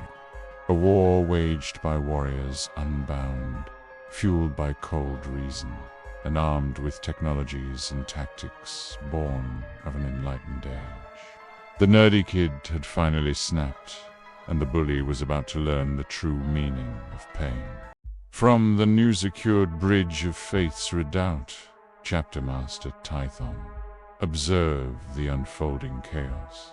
The subsector, once a bastion of imperial control, was now a fractured landscape of emergent rebellion. His voxcasts, broadcast on repeat across all available channels, fueled the fires. The imperial truths he espoused, a truth of rational governance and the living emperor, clashed violently with the established dogma, creating schisms and uprisings that spread like wildfire. Local PDF forces are splintering. Chapter Master Kalen reported from a tactical display.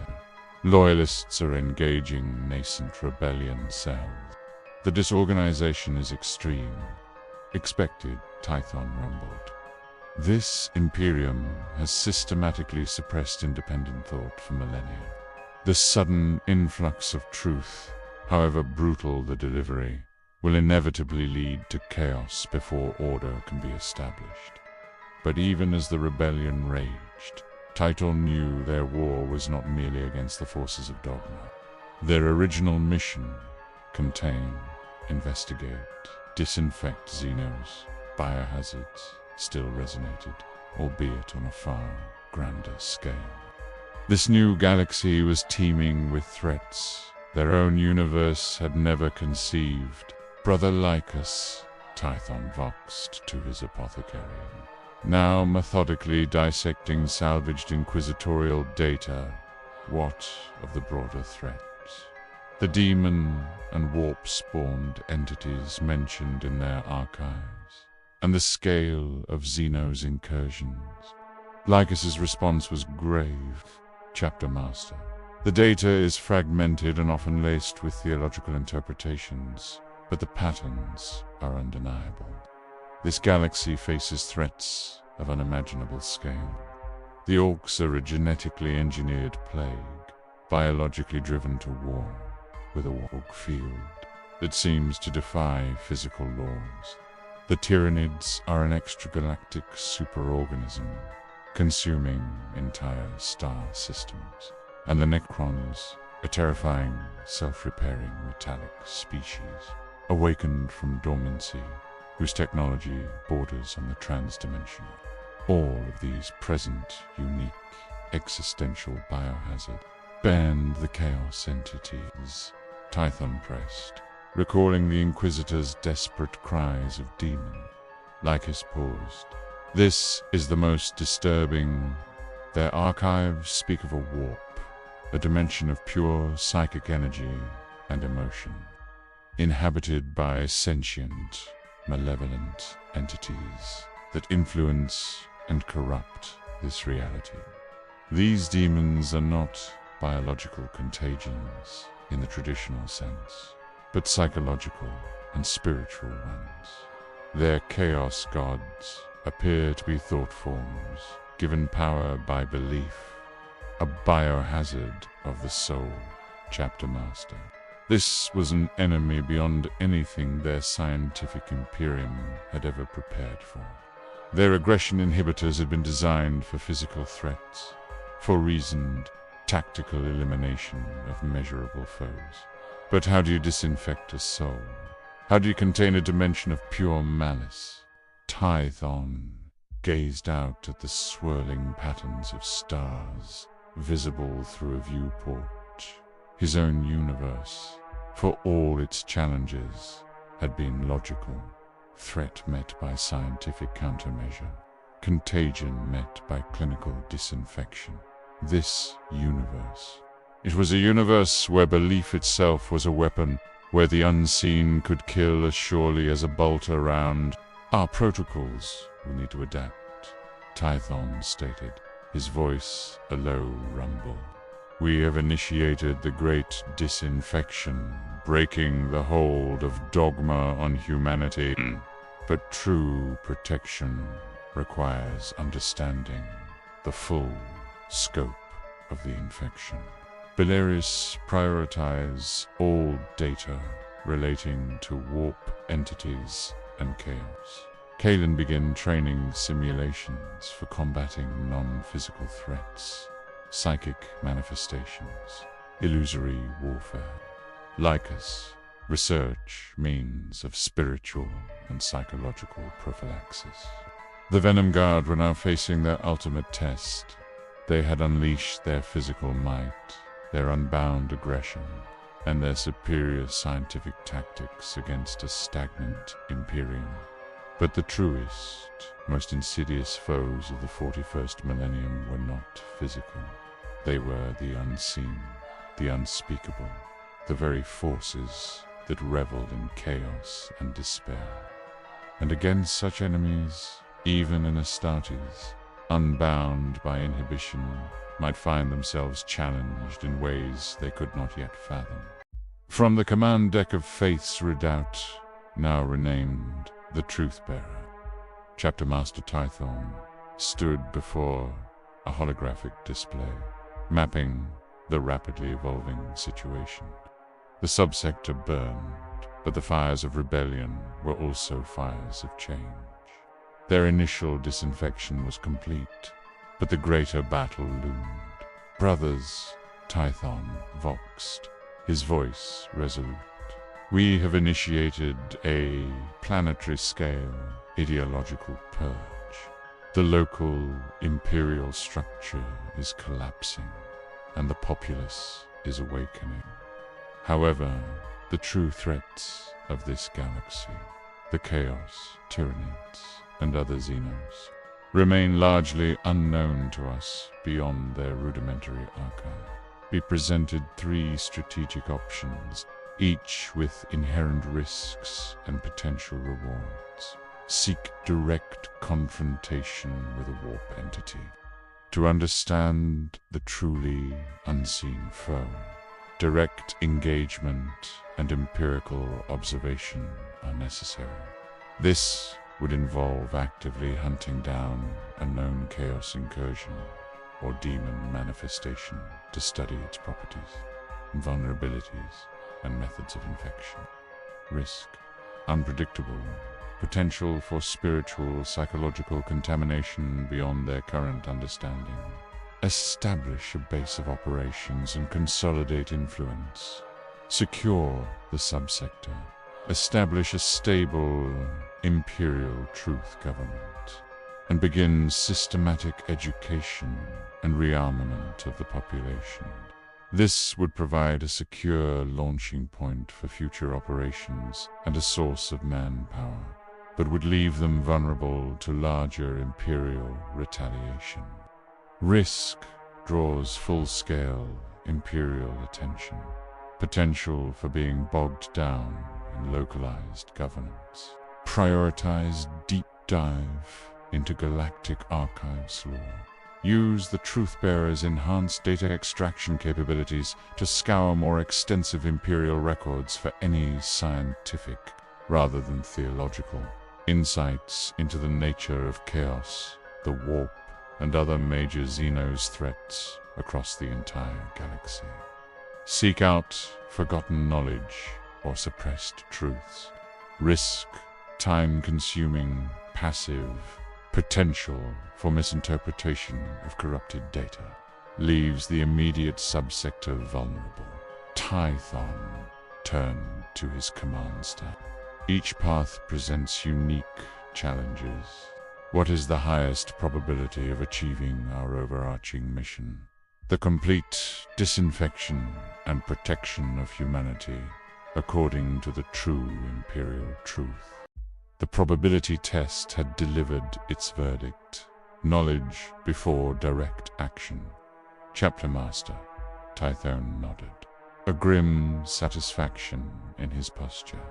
It was the most logical choice, aligning with their deepest held protocols of investigation. To confront an enemy without understanding its nature, its vulnerabilities, its methods of propagation, would be an act of unscientific folly, a betrayal of their very core. Begin Project Chimera, Tython commanded.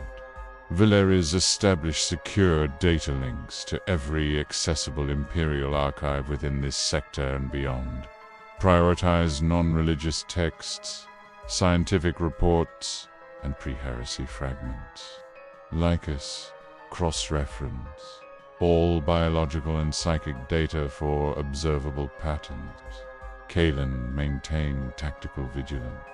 Our control of this subsector is tenuous. We are now parasites on a larger organism, seeking to understand its internal workings. The Truthbearer, now fully under Venom Guard control, shifted its mission, while a minimal force maintained order on the liberated world below. The bulk of the first company became digital archaeologists. Valerius, aided by a squad of tactical marines whose neural pathways were now directly slaved to the data extraction process, plunged into the vast, fragmented, and often heavily censored information networks of the 41st Millennium Imperium. What they found was a staggering testament to ideological decay.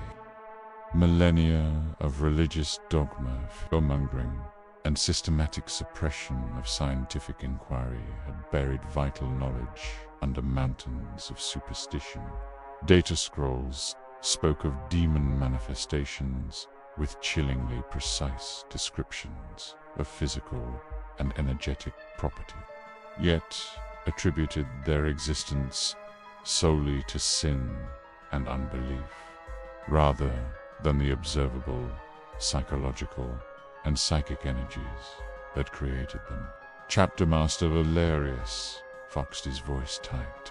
I am accessing a fragmented archive, supposedly from the earliest days of the Imperial Webway project.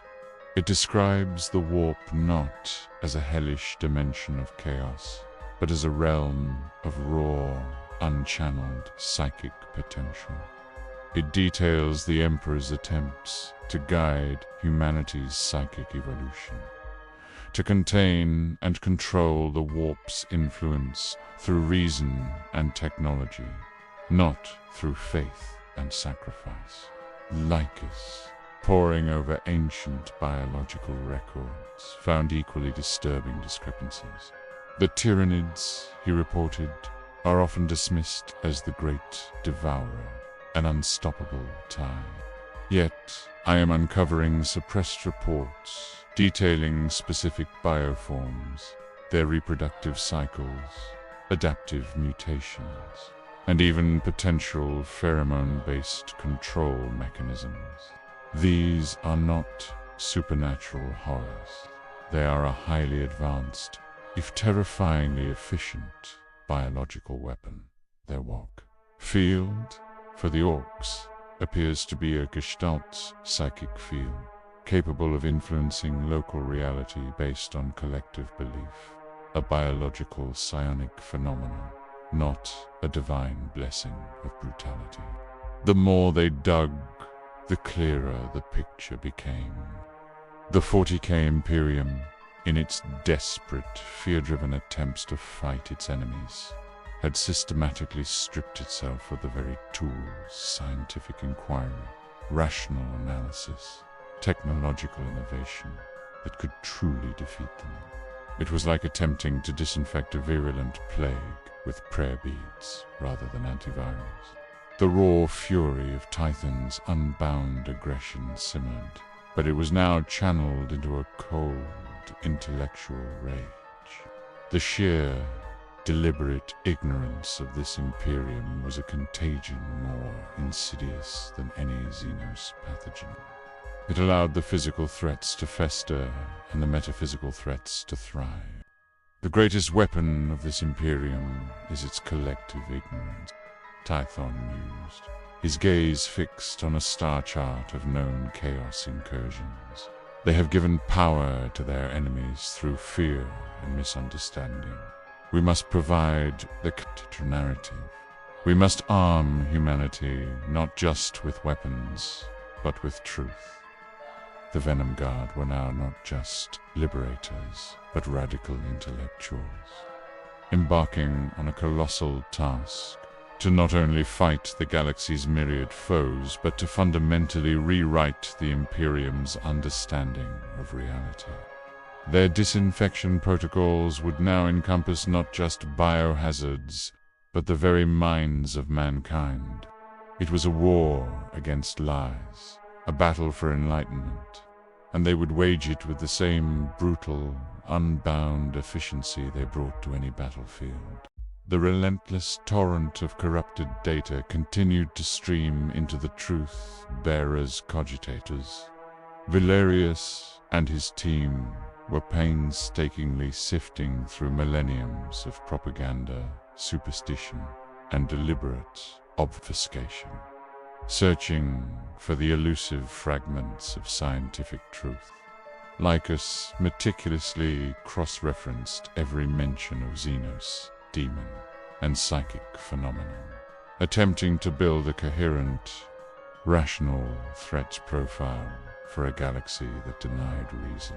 Tyth, observing the bewildering complexity of the Chaos God's entities powered by sentient emotion and belief, felt the constant, simmering pressure of his unbound aggression. It was a cold, intellectual fury now, aimed at the architects of this galactic ignorance. Valerius, Tython voxed, his voice cutting through the hum of the databanks. In your current search parameters, prioritize any mention of Valshon. Cross-reference all known Xenos classifications, WARP manifestations, and unique biological threats against that designation. A beat of silence. Then, Kellen's voice, usually so stoic, came across the comms with a distinct, almost imperceptible tremor. Chapter Master, are we to assume they might exist here? A necessary query, Brother Sergeant, Tython responded, though a flicker of unease crossed his own face. The Veilshun were not merely a threat. They were the reason for some of the Venom Guard's most extreme containment protocols.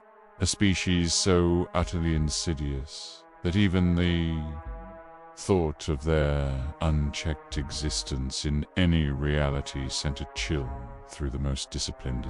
Belelis, without verbal reply, adjusted his search parameters. Minutes stretched into an agonizing silence, filled only by the whisper of data. Every Venom Guard Marine on the bridge, their unbound aggression now focused into a collective, tense anticipation, seemed to hold their breath.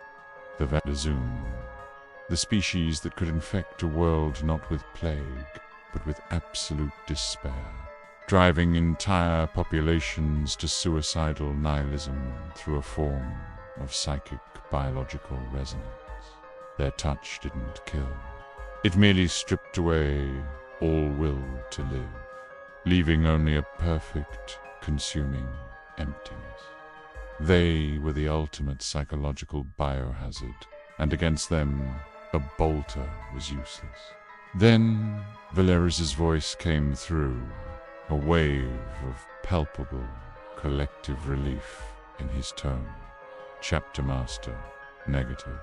No mention of any entity, Xenos or otherwise, matching the classification or observable effects of the Valshon in any accessible database, not in pre-heresy archives, not in redacted Inquisition files, not in Xenos identification manifests.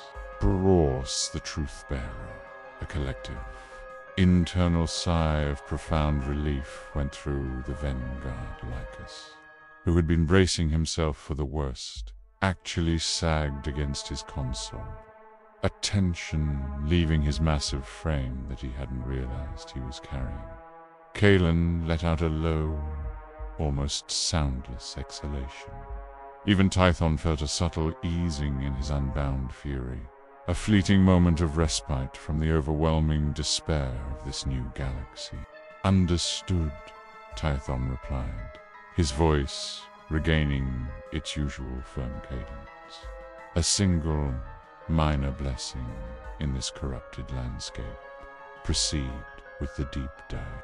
Focus on countermeasures against the known entity. The Volesium, at least, are a horror we do not yet have to contemplate.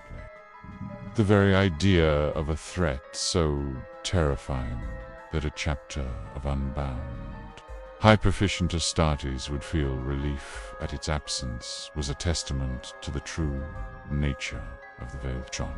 It was a dark, almost comedic interlude in their grim crusade, a fleeting reminder that even in the most horrific galaxy, there were still worse things that could exist. With a renewed, if grim, focus, the Venom Guard plunged back into the abyss of 40,000 data. They now knew the horrors they wouldn't face. It was time to fully understand the horrors they would. Weeks turned into months within the repurposed Truth-Bearer. The Venom Guard had transformed the inquisitorial vessel into a mobile command center and research platform. Valeris had decrypted and assimilated unimaginable quantities of data, creating comprehensive threat profiles for the galactic horrors. Lycus, operating from a newly established biolab within the ship, experimented with counteragents against Xenos, pathogens, and theorized on psychic-inhibiting compounds. Kellen's tactical teams drilled endlessly, adapting their unbound combat efficiency to theoretical engagements against warp entities and tyrannid bio. The local rebellion in the subsector, fueled by the Venom Guard's broadcasts and their undeniable victory over the Inquisition, had solidified into a nascent, if still chaotic, Truth Imperium. While Tython permitted this, his focus was galactic. He was not interested in ruling a single subsector. He was interested in disinfecting an entire galaxy. Chapter Master, Valeris reported, his voice crisp. Our analysis of the Tyrannid threat is now comprehensive. Their modus operandi is total consumption. However, their hive fleets operate via a highly sophisticated telepathic synapse web. Disrupting this web causes individual bioforms to revert to primal, often self-destructive behaviors. And the chaos entities, Tython pressed, his gaze piercing, far more complex, Lycus interjected. They feed on emotion. Fear, hate, despair, belief all empower them. The warp is a reflection of sentient consciousness. Countering them requires more than physical force. It requires altering the underlying emotional and psychological landscape of the population they prey upon. It necessitates hope, reason, and scientific understanding to starve them of their sustenance. Tython considered the dark. Chaos was an ideological and psychological war. Tyranids were a biological and logistical war. Both demanded tailored, scientifically rigorous solutions. Our goal, Tython declared, is the protection of human lives and the restoration of the true imperial truth. We cannot fight every battle, nor can we cleanse every mind individually. We must strike at the root who brought up a holographic projection of a distant sector, far from their current position, but one that Valerius had identified as under-sustained. Heavy assault from both Chaos forces and a splinter fleet of Tyranids. It was a hellish convergence, a microcosm of the 40k Imperium's doom. This sector, Tython pointed, his voice resonating with cold authority, is experiencing a dual threat. Chaos cults are rife, and a Tyranid vanguard is consuming outer worlds. Conventional imperial forces are committing to a protracted attritional defense. Kayla nodded, a meat grinder, chapter master. Millions of guardsmen dying to slow the Tyranids, while chaos spreads unchecked amongst the populace. Precisely, Tython replied, and a perfect testing ground for our combined protocols. We cannot simply exterminate the chaos cults with boaters that feeds their gods through fear and pain. We cannot merely blast the Tyranids. Their numbers are endless. We must apply a multi-vector disinfection. His plan was breathtaking in its audacity, combining their scientific understanding with their unbound, terrifying efficiency. Valerius, Tython commanded, prepare a targeted, high-intensity psychic broadcast. Not a blunt force astropathic scream of faith, but a carefully modulated, resonant frequency designed to disrupt Tyranid synapse communication. Simultaneously, prepare a counter-propaganda voxcast for all afflicted human worlds, a torrent of scientific truth, philosophical reason, and proof of their Imperium's deliberate ignorance. Provide clear, logical steps for local resistance.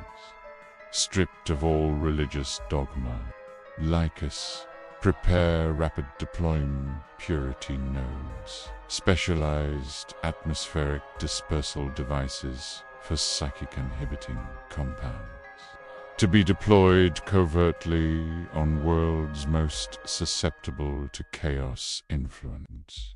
These compounds will not harm humans, but will significantly dampen psychic resonance and emotional surge, starving the chaos entities of immediate sustenance. Kalon, Tython's green optics, fixed on his first sergeant. Your strike teams will target Tyranid hive ships and synapse creatures, utilizing extreme precision and stealth. Simultaneously, you will infiltrate chaos-infested world, not to indiscriminately slaughter, but to surgically eliminate key cult leaders and psycho-amplifiers, disrupting their control without feeding their gods through mass panic or bloodshed. The Venom Guard were about to unleash a new form of warfare upon the 40K galaxy. A war waged with psychic frequencies against alien minds, with scientific truth against fervent dogma, with precise, targeted strikes against both physical and metaphysical threats. It was a war to save human lives, to disinfect the very fabric of reality, and it would be delivered with the chilling, unbound efficiency of an Astartes chapter that had finally understood its enemy. The calculus of containment had been refined, and its equation would be written in blood, truth, and scientific exactitude. The Truth-Bearer, cloaked by its advanced miasmic veil and guided by Veluriz's precise astrogation, made its stealthy approach to the targeted sector. Within its repurposed bays, Lycus, now acting as the chapter's chief scientific officer, presented his latest proposals to Tython. Chapter Master, Lycus stated, gesturing to a holographic projection of complex schematics. Our initial analysis confirms the pervasive nature of psychic and emotional contagion across this galaxy. To effectively disinfect, we require systemic solutions beyond immediate tactical engagement. He pointed to 3 distinct project timelines for short-term implementation. One proposed integrating miniaturized psi-disruption fields into standard Space Marine helmets.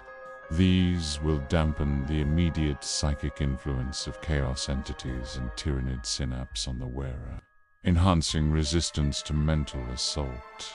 Next, he highlighted a bolter attachment. For midterm, we can modify our bolt rifles with psi-disruptor bolter accessories. These would emit a focused psychic counter-frequency with each shot, not only causing physical damage, but also momentarily suppressing localized psychic interference around the impact zone, making chaos entities vulnerable and further disorienting Tyranid by finely planet-sized device glowed on the display. And for long haul, Chapter Master, the ultimate solution. The planet-wide psi-disruptor, a colossal, orbital, or planetary-based generator designed to emit a constant, sector-scale psychic counter-frequency. Such a device, once deployed, could effectively create a dead zone in the warp for an entire star system, starving chaos of its power base and utterly crippling Tyranid synapse for all inbound fleets. Its construction will be monumental, requiring vast resources and time.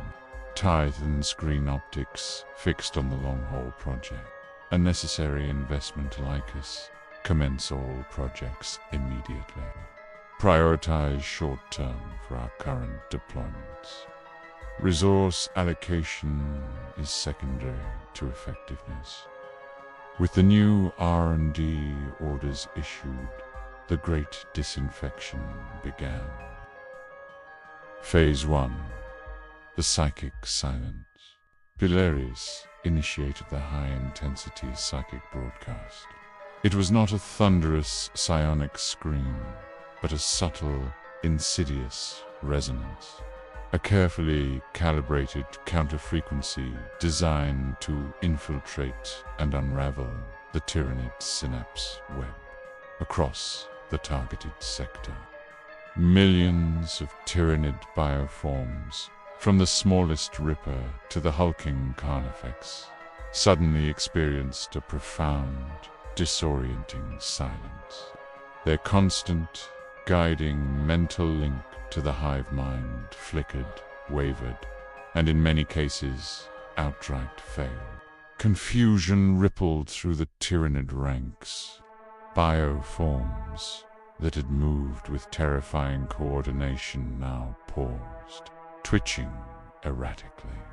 Gaunts began to fire their bioweapons aimlessly. Carnifexes roared at empty air, and warriors tore at their own flesh in blind, instinctual rage. The perfectly orchestrated ballet of consumption fractured into a discordant symphony of chaos. Synapse disruption at 78% efficiency across 3 systems. Chapter Master Valerius confirmed, a rare note of grim satisfaction in his voice. Tyranid, command and control is collapsing. Local Imperial forces are reporting a sudden, inexplicable tactical advantage. Phase 2, the whisper of truth. Simultaneously, Tython's counter-propaganda voxcast flooded the coom waves of dozens of afflicted worlds. It was a torrent of undeniable, scientifically verified facts. Holographic images, extracted from inquisitorial archives, displayed historical inaccuracies, deliberate suppressions of technological advancement, and the cold, cynical calculations behind imperial decrees. Like Exterminatus, it spoke of the Emperor not as a distant god, but as a brilliant scientist and philosopher. Betrayed by ignorance, it offered not faith, but reason. Your suffering is not divinely ordained. Titan's voice resonated across the planets, amplified by stolen imperial vox beacons. It is engineered. Your ignorance is not piety. It is control. The Emperor desired enlightenment, not slavery to superstition. Demand the truth. Demand your freedom. Demand your protection, not your sacrifice. On chaos-infested worlds, where cult leaders preached damnation and embraced warp-tainted gifts, the message was a venom. It sparked doubt, fear, and even a nascent hope that starved to the very emotions chaos thrived upon. Among the loyalist populations, particularly the beleaguered Imperial Guard regiments and oppressed citizenry, it was a spark. It was a new narrative, a justification for their existing discontent, and a radical new concept: protection rather than sacrifice. Phase 3, surgical excision under the cover of the psychic disruption and the ideological turmoil. Kellen's teams deployed, their helmets now featuring the short-term psi-disruptors, pulsed with a subtle energy, shielding them from the raw psychic emanations of the chaos cults they infiltrated. Their mid-term psi-disruptor bolter accessories crackled with each shot. They moved with brutal efficiency through hive underbellies and fortified cultist strongholds. A chaos sorcerer, attempting to conjure a warp flame, found his powers flickering erratically under the helmet's dampening field. Before he could react, a bolt round, charged with psi-disruptor energy, struck him, not just pulverizing his chest, but also unraveling the nascent psychic vortex around him, leaving him dead and his summoning circle inert. Cult leader eliminated. Chapter Master, Kalon reported, his voice calm. Local chaos influence dropping precipitously. No uncontrolled psychic backlash. They didn't just kill. They deactivated the source of contamination, preventing collateral psychic damage. They targeted the psychers, the demagogues, the sources of emotional manipulation, leaving the deluded cultists disoriented and leaderless, ripe for the seeds of truth.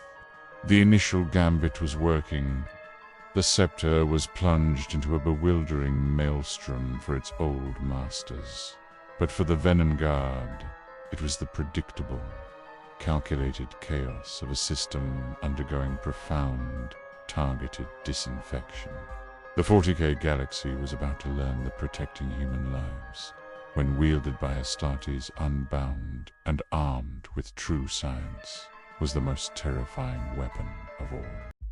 The shockwaves of the Venom Guard's disinfection protocols rippled across Sector Gondwana, and then beyond, hitting the vast, bureaucratic, and highly centralized power structures of the Imperium with the force of a psychic supernova.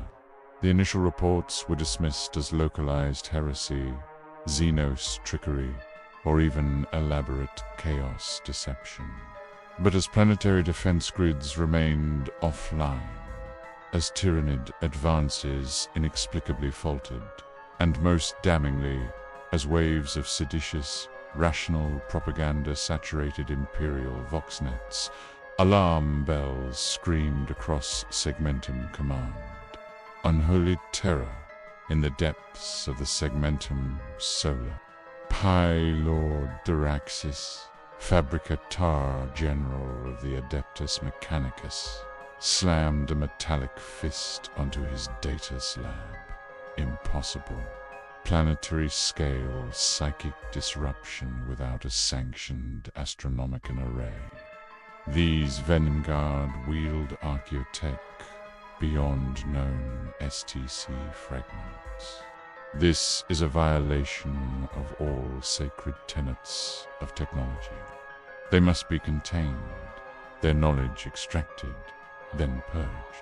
Lord Commander Militant Solaro, architect of 1,000 grinding planetary defenses, paced her war room, her face a mask of furious disbelief. The Imperial Guard regiments. They are laying down their arms. They are questioning orders. This is not mere cowardice. It is a profound psychological subversion. Our attrition rates are falling, but morale is collapsing under reason. I want every available battle fleet diverted. These rogue Astartes are a greater threat than any Xenos. They are poisoning the very soul of the Imperial citizen.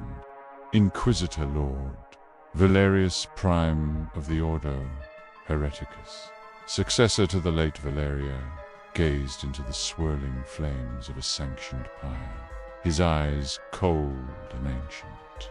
They deny the Emperor's divinity. They speak of scientific truth and reason. They preach a living Emperor. This is not a cult.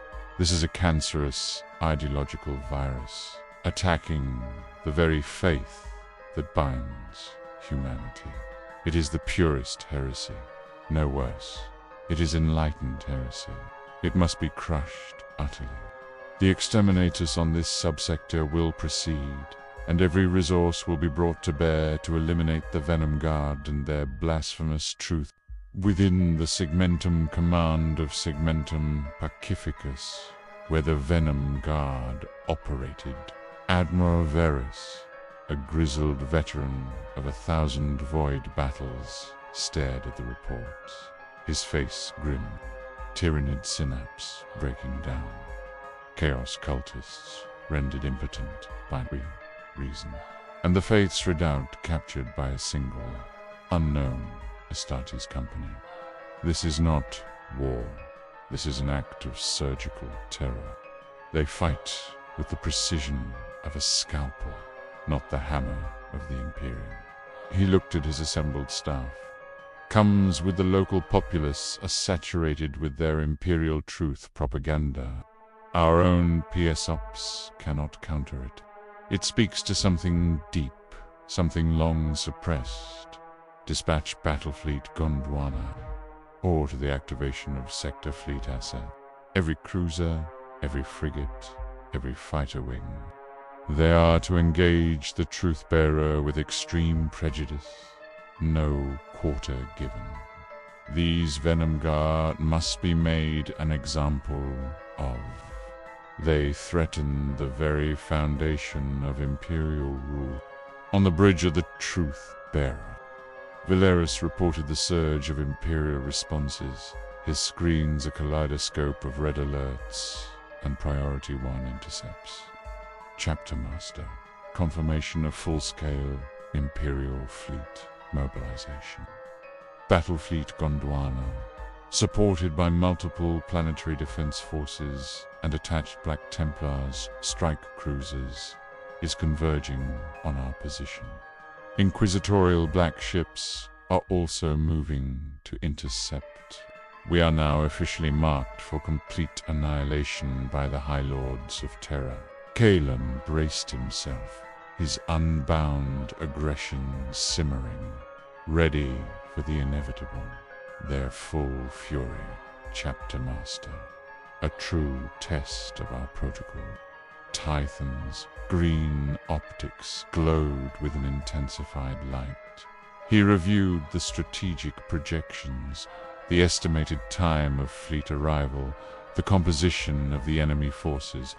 He saw the vast, overwhelming numbers, the zealous fury, the sheer, unthinking might of the Imperium brought to bear. Good, Tython rumbled, his voice cold, devoid of fear or triumph, only absolute calculating resolve. Their reaction is predictable. Their method is always brute force, never reason.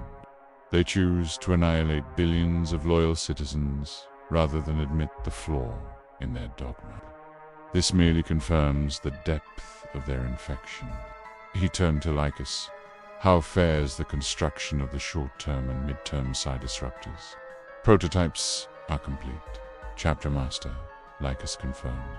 Full production is now possible within hours. We have sufficient resources from the Faith's redoubts stores. Tython nodded. Equip every available Marine with the helmet-mounted psi disruptors and the bolter attachments. Valerius, prepare the Truth-Bearer for evasive maneuvers. We will not be bogged down in a direct confrontation with their entire fleet. We are not here for attrition. We are here to disinfect. He looked out at the distant, glittering stars, knowing that soon the full, unreasoning wrath of the 40k Imperium would descend upon them. But the Venom Guard were not afraid. They were prepared, for this was not a war of conquest or survival. It was a war of truth, a war to protect human lives from the galaxy's greatest contagion, itself. The patient resists the cure, Tython murmured, his voice a chilling promise. But the surgeon's hand will not falter.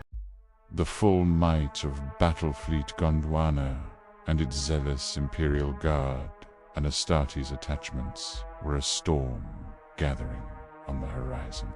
From the bridge of the Truth-Bearer, the tactical displays glowed red with incoming threats. Yet Tython remained calm, his gaze piercing beyond the immediate conflict. He was a surgeon, not a berserker, and even uninhibited. His rage was guided by cold, strategic intellect.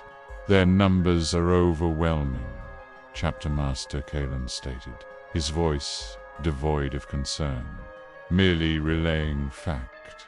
Attrition would be severe. Our resources are finite. We cannot cleanse the entire Imperium from within while simultaneously battling its full military might. Agreed, Tython rumbled. Our objective is not to destroy the Imperium's military, but to bypass it and deliver the cure to humanity. To do that, we require leverage. We require time, and perhaps we require an understanding of their true strength. He turned to Lycus, who was already integrating the newly manufactured short-term psi disruptors into the Marines' helmets and fitting the bolter accessories. Lycus, Tython commanded, discontinue current research for now. Redirect all data extraction resources. Scour the Imperial archives for information on Xenos species, not merely their threat profiles, but their internal structures, their motivations, their societal norms. Seek out any species that exhibits a level of logical coherence, or whose objectives might, however temporarily, align with ours. Specifically, prioritize those that show a consistent pattern of opposing the greater imperial forces. We need an alliance. Lycus paused, his multi-ocular lenses widening imperceptibly. An alliance with Xenos. The very concept was anathema, a high heresy to the 40K Imperium in their own universe. While Xenos were analyzed, they were always ultimately contained or disinfected. Alliances were unthinkable, yet Tython's logic was irrefutable. Against an entire galaxy of zealots, a tactical, temporary alliance, even with an alien, might be the most efficient path to protect human life. Understood, Chapter Master, Lycus replied, his voice regaining its analytical precision. Data parameters set. Prioritize intelligence, advanced technology, or a discernible, non-chaotic threat profile that conflicts with Imperial expansion. Brillarius, his mind already racing, brought up holographic projections of various Xenos species from their immense archive. The insectoid tyranids, the fungal orcs, the ancient necrons, the enigmatic Eldar, the technologically advanced tyranids are a non-sentient biological imperative. No alliance possible, Lycus quickly dismissed. Orcs are a chaotic biological weapon, utterly illogical. Necrons are xenocidal, but exhibit ancient technology. Eldar are complex, highly psychic, often manipulating, but also ancient and advanced. The Tau are a relatively young, technologically advancing species, attempting to unite other races under a greater good philosophy. Tython's gaze lingered on the Tau projection, a species that sought unity and a greater good, a species that valued technology and reason, even if their ultimate goals were still alien. They were expansionist, yes, but not inherently malicious. Not like the parasitic tyranids or the nihilistic necrons. And crucially, they were locked in bitter conflict with the Imperium of Man, particularly in the Segmentum Pacificus. Focus on the Tau Empire, Lycus, Tython ordered. Identify known diplomatic protocols, communication methods, and primary objectives. We will attempt contact. Valerius, prepare long-range, encrypted communiques, stripped of all Imperial cards, detailing our immediate objectives, protection of human life, combating pervasive dogma, and a temporary cessation of hostilities against their forces in exchange for strategic assistance against the greater Imperial fleets. Emphasize our advanced technological and tactical capabilities. Callum merely nodded, a grim satisfaction on his face. This was not the warfare he had been trained for, yet the logic was flawless. The most efficient path to their objective, however unorthodox. Across the bridge, a few of the more recently unbound Venom Guard Marines, who hadn't fully assimilated the shock of their new reality, exchanged quick, almost imperceptible glances. Alliance with Xenos.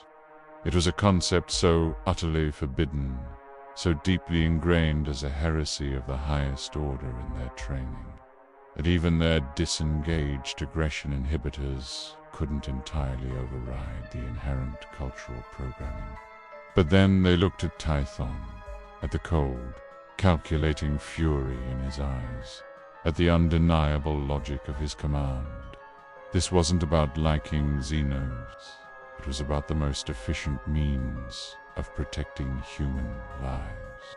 And in this galaxy, that meant making unthinkable decisions. The Imperium was about to receive a shock far greater than a lost battle fleet. Its enemy was about to form a new, unholy, and utterly pragmatic alliance against it.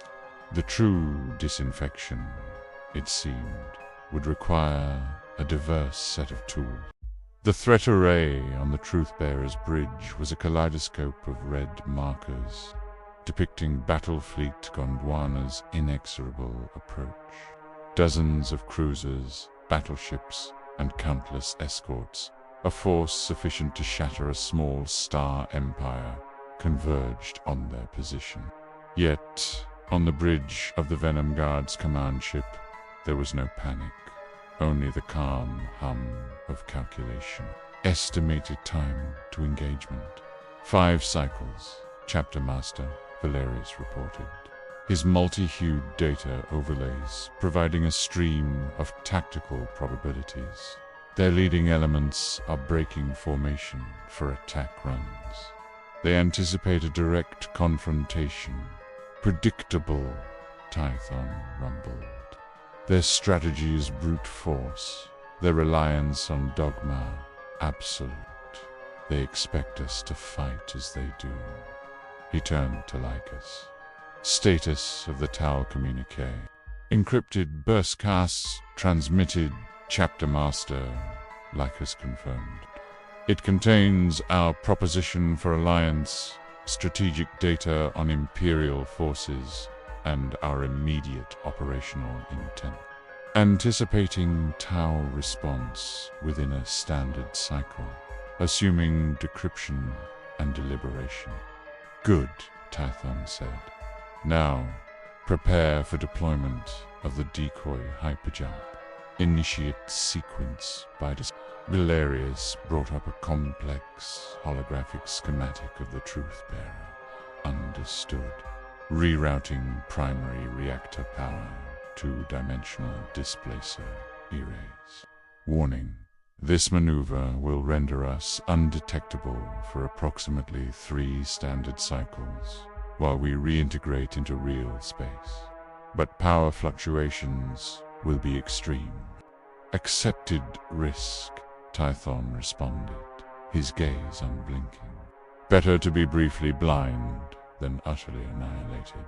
We conserve force for the true disinfection.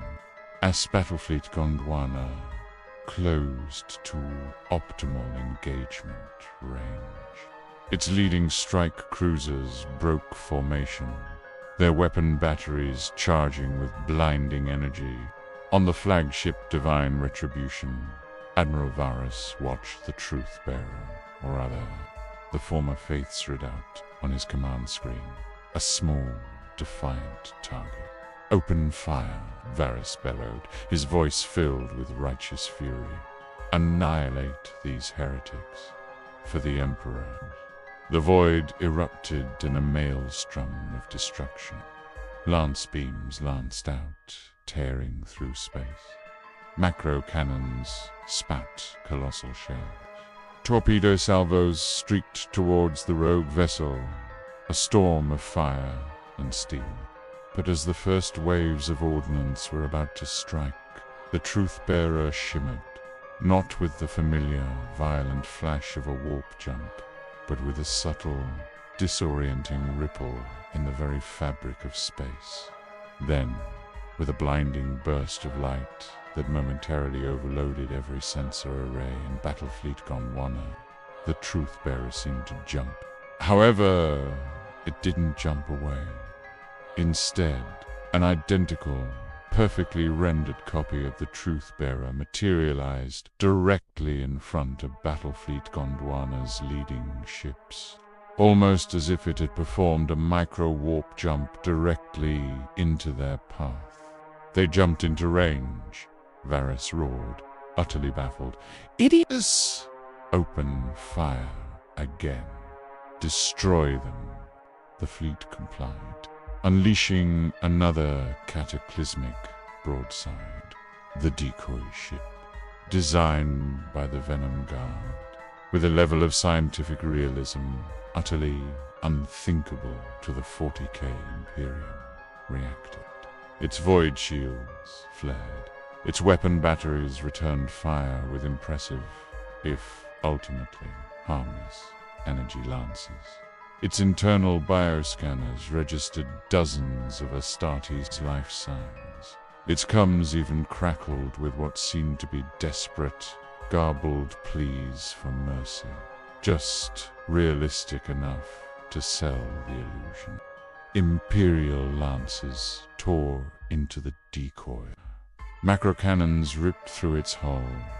The void shields collapsed. The ship exploded in a spectacular, utterly convincing fireball, showering the leading Imperial vessels with debris that registered as genuine wreckage. Victory! A junior officer cheered, but Varus merely stared, a cold dread creeping into his heart. Something felt ... wrong. Too easy. The tactical readouts, despite confirming destruction, left a nagging doubt. "Scan the debris field," Varus ordered, his voice flat. "Full spectroscopic analysis, and run diagnostic on all long-range warp signature detectors. Something feels amiss. Miles away, in a completely different sector of space, the real Truthbearer reintegrated into real space with a barely perceptible shimmer. Its dimensional displacer arrays had created a quantum-entangled copy, feeding it just enough energy to fool all known Imperial senses, while simultaneously performing a silent, undetectable decoy. "Confirmed, destroyed, Chapter Master," Valerius reported, a faint, almost imperceptible smirk in his vox. "Imperial fleet confirmed, satisfied with target elimination. Their long-range warp signature detectors are offline. They will not detect our jump for several cycles." Tython merely nodded. "Excellent. We have bought ourselves time. How soon until Tau response is anticipated?" "Likely within one standard cycle," Chapter Master Lycus replied. "Their communications are far more advanced than the Imperium's, unburdened by astropathic limitations. They will appreciate the scientific precision of our communique." The Truthbearer now sped through the void, a ghost in the machine of 40,000, leaving behind an Imperial fleet celebrating a hollow victory. The Venom Guard were not just fighting a war. They were playing a game of galactic chess, using science and cunning against an opponent blinded by faith and arrogance. Their alliance with the Tau, once unthinkable, was now their most logical and potent move against the forces of a decaying Imperium. The unknown future held immense dangers, but for the first time, a glimmer of genuine, scientifically backed hope flickered in the grim darkness. The Truthbearer emerged from the hyperjump far into a contested sector near the edge of the Tau Empire's claimed territory, an area known for constant skirmishing with Imperial forces. Valerius's calculations had been flawless, putting them within range for direct, real-time communications with the Tau monitoring station without risking detection by major Imperial assets. The Tau response to Tython's encrypted communique was immediate. The sheer Audacion Astartes chapter, claiming to be fighting for the protection of human lives, and offering an alliance based on strategic advantage and shared opposition to Imperial dogma, had obviously thrown their ethereal leadership into a flurry of deliberation. A holographic image stabilized on the Truthbearer's bridge, an ethereal, the ruling caste of the Tau, flanked by a pragmatic fire-caste commander and a cerebral water-caste diplomat. The ethereal, slender, and imposing, addressed Tython with a tone of measured curiosity. "Greet Astartes of the Venom Guard," the ethereal stated, its voice calm and melodic. Your message is unique. You speak of reason and scientific truth, and offer to aid the greater good by disrupting the forces of the Excimen, as the Tau referred to the Imperium. This is unprecedented. Explain your proposition with full transparency. Tython, towering over the holographic figures, kept his unbound aggression firmly channeled into cold analysis. He knew the Tau, while logical, were not entirely altruistic. Their greater good often meant Tau dominance. Our objective is not political. It is prophylactic, Tython stated, his voice a low, unwavering rumble. This Imperium is a contagion of ignorance. Its methods are inefficient, its goals contradictory, and its dogma poses an existential threat to all rational life forms, including our respective species. We seek its structural deactivation and the establishment of a rational framework for human governance, one that does not waste its people. We presented a rapid, devastating database, displayed visually for the Tau delegation, Imperial fleet movement, real-time projected vectors of Battlefleet Gondwana, exposing their predictable brute force maneuvers and long supply lines, the Xenos vulnerabilities, scientific data on the Tyranid synapse, web disruption, and the psychic vulnerabilities of chaos-centered Isnoris. The Tau lacked. Viewing these threats primarily through materialist terms, technological superiority, a demonstration of the decoy hyperjump retrospective data and the schematics for the Psi-Disruptor, bolter accessories, and helm disruptors. The effect was instantaneous. The Firecast commander straightened, clearly impressed by the strategic intelligence. The Watercast diplomat began muttering in Tau to the Ethereal, their voices rising with excitement.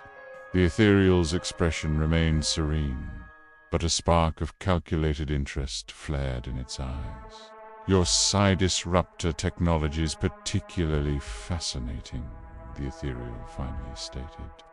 It offers a solution to the volatile psychic nature of the humans and the erratic influence of the warp that our own Earthcast has failed to master. Your tactical insight into the larger scale threats is invaluable. Our alliance is pragmatic, Tython reiterated. We require access to your logistics networks, rapid manufacturing capabilities specifically for the long-haul Psi-Disruptor, and protection from the full-scale Imperial retaliation. In return, we offer surgical military intervention and unprecedented scientific data that will ensure the survival and expansion of both the Tau Empire and the newly enlightened human populations. The Warcast diplomat leaned forward. And the human populations you are protecting, will they willingly join the greater good? Are they not your own species? They will be given the truth and the tools for so. Turn the nation, Tython responded, the unbound fury in his voice making his promise chillingly absolute. We fight for their right to exist under a framework of reason and progress. If that framework aligns with your greater good, the outcome is mutually beneficial. If the Imperium's forces prevail, all rational species will suffer under the subsequent tide of dogma and attrition. The calculus is simple. We are the only logical choice for survival. After a brief, tense exchange in Tau, the Ethereum made its decision. Your logic is flawless, Astartes. We will establish a temporary, highly classified alliance. The Earthcast will begin integrating your Psi-Disruptor schematics immediately. You will be granted limited access to our manufacturing centers, and supply chains. Our joint objective is clear: systematically dismantle the Ackerman's ideological and military structure. Welcome to the greater good, Venom Guard.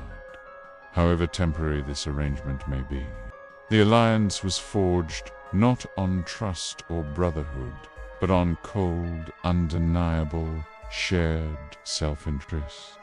The stage was now set for a conflict unlike any the 40K galaxy had ever seen.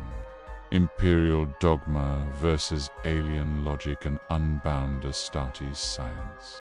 The alliance was barely a cycle old, but the effects were instantaneous and cataclysmic.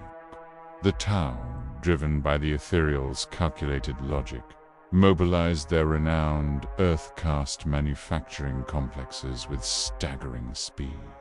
Unburdened by the 40K Imperium's rites and superstitions, the transfer of Venom Guard Psi Disruptor schematics moved from concept to mass production with terrifying velocity. Immediate build deployment. The first tangible results appeared on the contested battlefronts between the Tau and the Imperium. Fire-cast strike teams, already known for their maneuverability, suddenly wielded weapons the Imperium couldn't comprehend. Mid-term Psi Disruptor bolter accessories now adapted for Tau pulse rifles were deployed. Imperial forces, particularly the zealous Sisters of Battle and Imperial Guard Psychers, were the first to feel the chilling, silent change. A charging squad of sisters, fueled by their blinding faith, found their protective psychic fields flickering and collapsing as Tau pulse fire met them. The disruption wasn't just physical, it was spiritual. By the God Emperor, what blasphemy is this? A commissar shrieked over the vox, witnessing a sanctioned Primaris Psyker suddenly clutch his head and collapse. His powers rendered null by the targeted non-lethal psychic counterfrequency of Tau fire. The Imperium, accustomed to fighting Tau technology based on pulse and railgun kinetic energy, had no counter for a threat that attacked the very nature of psychic reality. The Tau, for their part, found their combat effectiveness against human psychers and zealous Imperial commanders increased exponentially, a victory of applied science over superstition. The long-haul threat. While the Tau fought localized battles with their terrifying new tech, the Venom Guard focused on their ultimate goal, the planet-wide Psi Disruptor. TAU shipyards, directed by Lycus's precise specifications and Valerius's logistical mastery, began construction on the massive orbital-scale generator. Lycus used Tau scientific principles and plasma containment fields to enhance the Venom Guard's original designs. The result was a weapon of unparalleled magnitude, a device capable of creating a stable, pervasive psychic counterfrequency across an entire solar system. Its effect wouldn't be immediate destruction, but systematic starvation, cutting off chaos entities from their emotional sustenance and crippling any future tyrannid hive mind coordination long before they reached a target world. The Tau manufacturing speed is highly efficient, Chapter Master Lycus reported from his forward operating lab. The long-haul device will be operational within the year. Its deployment will mark the true turning point in our disinfection. The contagion of the warp will no longer be able to sustain itself in these protected zones. The Imperium's furious realization. The reports hitting the High Lords of Terror quickly. Escalated from heretical Astartes attack to unprecedented Xenos Astartes collusion. Lord Commander Militant. Solara received a chilling report. Tau forces in a sector previously thought secure. were deploying technology that neutralized Imperial psychors and dramatically reduced the combat zeal of her troops. Then came the data leak, courtesy of Valeris's continuing information warfare showing the distinct black and green armor of the Venom Guard fighting alongside the town. The rogue Astartes are not merely rebels, Solara roared, slamming her gauntlet onto a tactical map. They are Xeno's sympathizers. They are providing alien scum with the means to attack the very soul of the Imperium. Their crime is high treason. Their heresy is absolute. They must be purged alongside their alien partner. Deployed of the combined Venom Guard forces, guided by the unbound, ruthless logic of Tython had achieved the desired effect. The Imperium's vast military was now strategically diverted. Instead of focusing purely on the heretical Astartes, Battlefleet Gondwana and its supporting armies were split, forced to confront the sudden, baffling lethality of their new Tau adversaries and their strange, psychic nullifying weapons. The war for the soul of the galaxy had entered its most critical phase. The Venom Guard, fighting for the protection of human lives, had become the catalyst for the greatest, most logically engineered alliance the 41st millennium had ever known. The skirmishes intensified across the contested sectors. Imperial forces, already stretched thin, found themselves fighting a two-front war against the familiar, if improved, Tau and the elusive, terrifying Venom Guard. The Emperor's champion, a legendary figure of the Black Templars, swore a holy oath to hunt down and purge the Xenos sympathizing Astartes. His crusade fleet, a vanguard of fury and unyielding faith, set a course for the Seta where the Venom Guard had last been sighted. The collision occurred on the ravaged agri-world of Viridia Prime, a planet choked by a lingering Tyranid infestation and cultist uprisings, all now exacerbated by the Venom Guard's broadcasts. A mixed force of Black Templars and Imperial Guard had deployed to reclaim a vital agri-processing complex, only to find it already under the control of Venom Guard teams and a newly integrated Tau crisis suit cadre. Chapter Master Tython himself led the Venom Guard, their black armor now subtly humming with the short-term psi disruptors integrated into their helmets. Their psi disruptor bolter accessories crackled with barely contained energy. This was not merely a fight, it was a declaration. The Black Templars hit like a tidal wave of righteous fury. Their rhinos and land raiders spewed forth power, armor-clad zealots. Led by the Emperor's champion, a towering figure wreathed in a halo of fervent hatred. Xenos, lovers, heretics. You defile the Emperor's sacred armor. The Emperor's champion roared, his voice amplified by his helmet, a sound of pure, unbridled fanaticism. Prepare to be purged by the righteous wrath of the Black Templar. Tython stepped forward, his posture unyielding, his own voice cutting through the din with chilling clarity, courtesy of his enhanced vox. Your wrath is the blind flailing of an ignorant child zealot. We fight for reason, for the protection of human lives from your self-defeating dogma. The clash was brutal and immediate. Black Templar power swords met Venom Guard power weapons, sparking with furious energy. The air became thick with the roar of bolters, the clang of ceramite, and the guttural shouts of the Templar. A Black Templar sergeant, his chainsword revving, lunged at Brother Kalen. You are not Astartes. You are filthy Xeno's sympathizers, he bellowed, his eyes burning with fanaticism. Kalan parried the attack with effortless grace, his power axe humming. I would fight alongside these Tau 1,000 times, then join you in one of your fatuous crusades. With a swift, precise motion, his axe carved through the sergeant's unarmored neck joint, silencing him before he could utter another prayer. The Black Templars, usually relentless, found themselves fighting an enemy that moved with impossible clinical precision.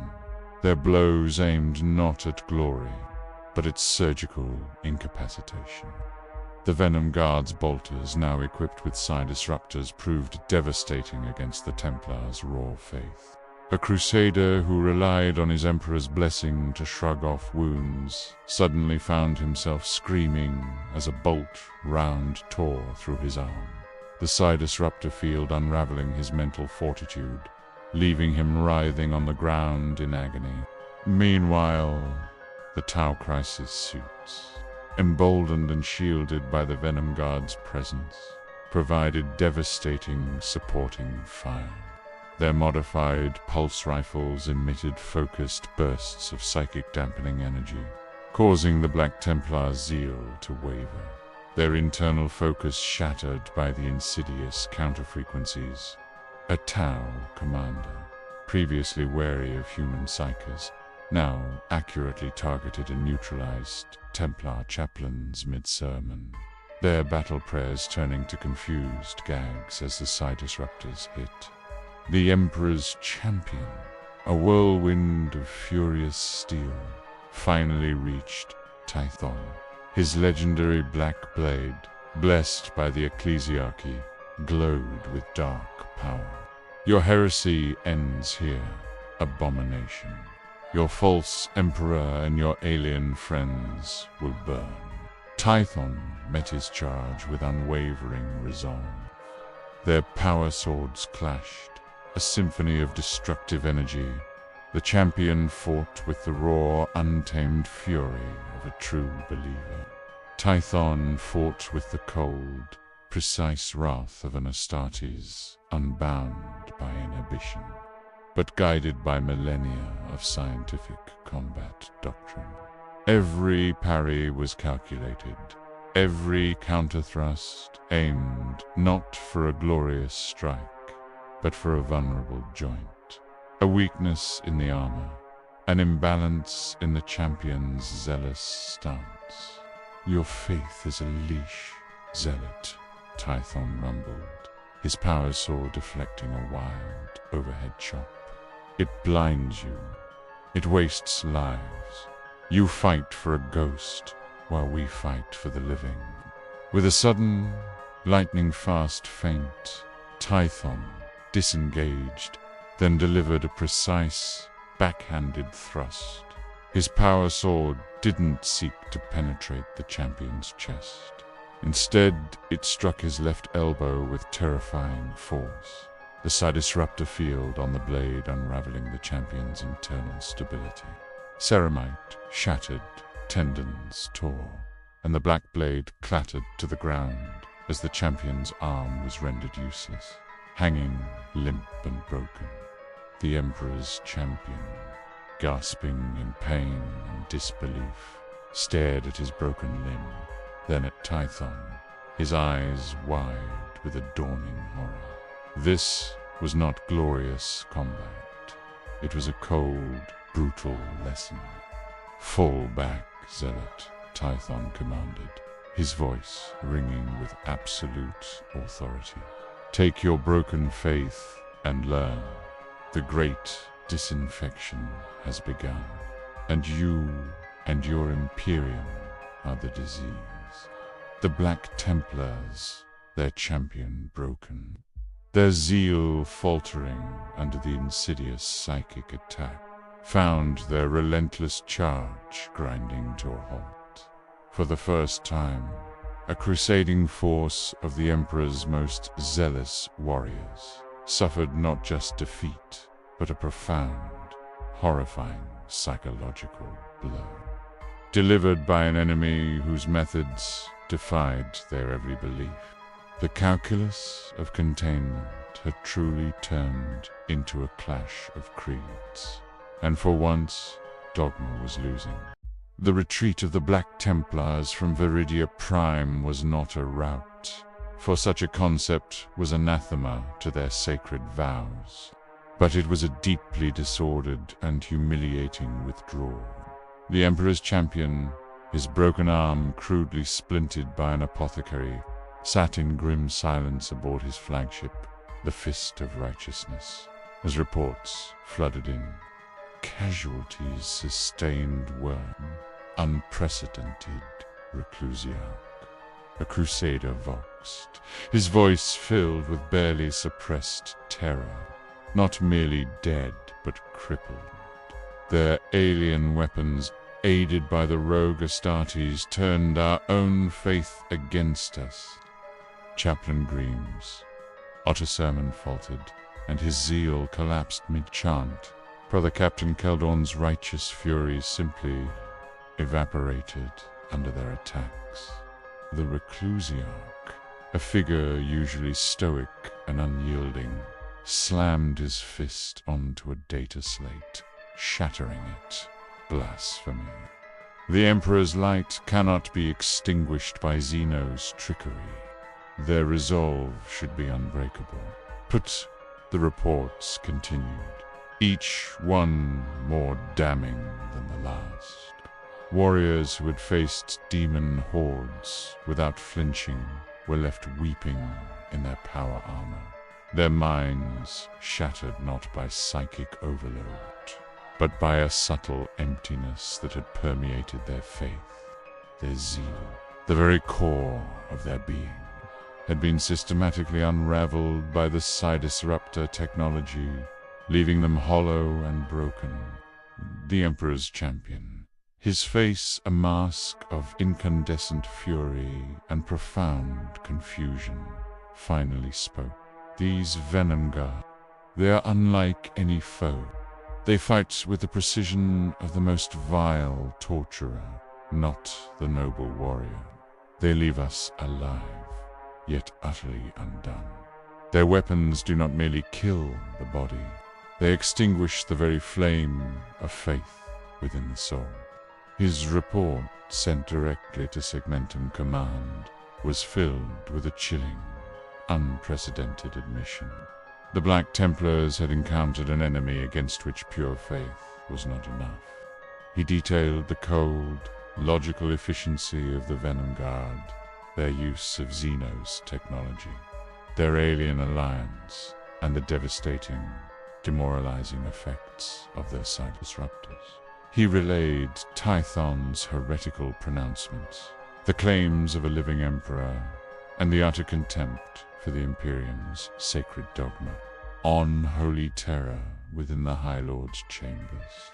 The arrival of the Emperor's champion's report, unfiltered and unbowed, sent shockwaves through the highest echelons of Imperial power.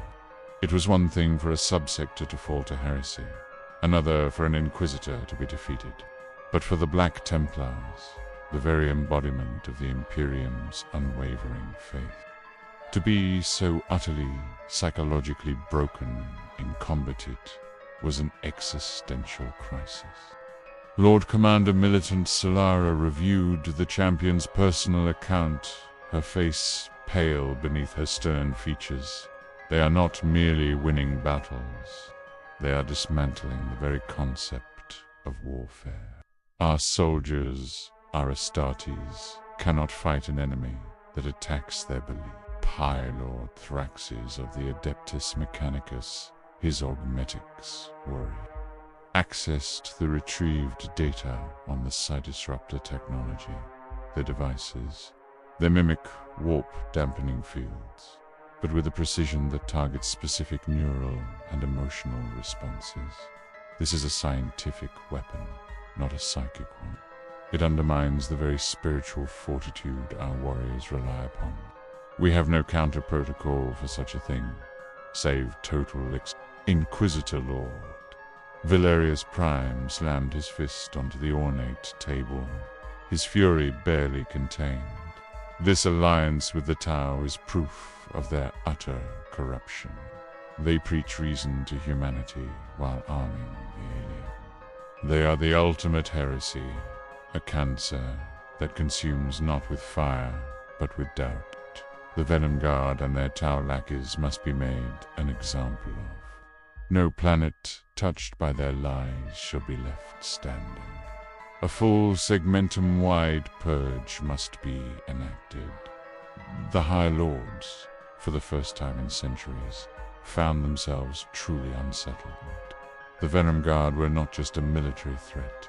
They were an ideological plague, wielded by Astartes whose methods defied all known doctrine. The sheer, terrifying logic of their campaign, combined with their unbound ferocity and alien alliance, presented a challenge to the Imperium of Man.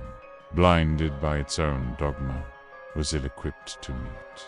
The patient was resisting the cure, and the cure was proving devastatingly effective.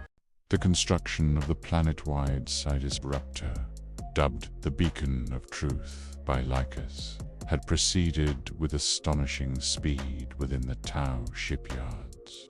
Unburdened by inefficient labor or technological dogma, the Earth Cast, guided by Venom Guard expertise, completed the colossal orbital generator ahead of schedule.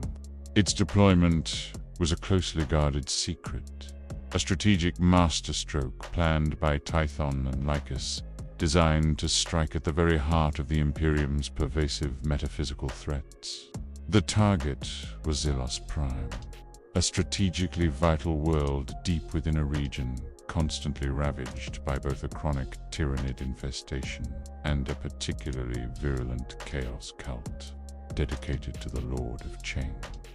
It was a world that perfectly exemplified the 40K Imperium's multifaceted suffering.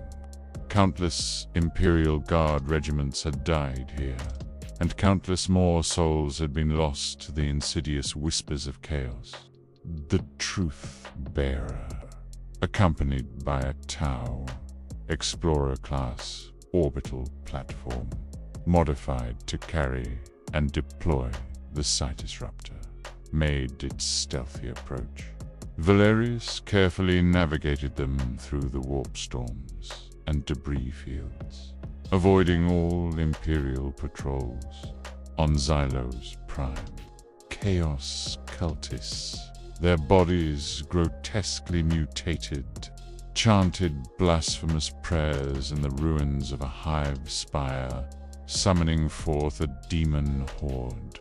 Demons of Xene shimmered into existence, their forms shifting, their laughter echoing psychically through the minds of the cultists. Miles away, Imperial Guard regiments, exhausted and depleted, huddled in fortified bunkers, praying to their God-Emperor for salvation as the ground trembled with the approach of Tyranid by the form.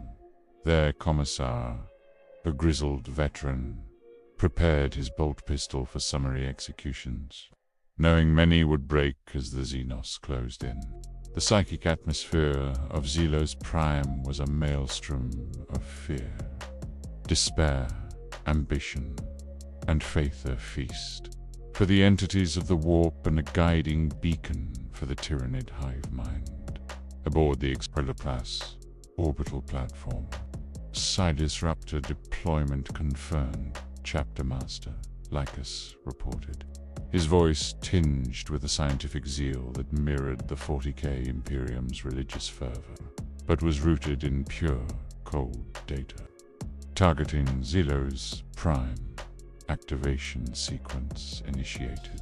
Tyth watched the massive, ring-like device separate from the Tau platform, slowly unfolding like a colossal, geometric flower in orbit.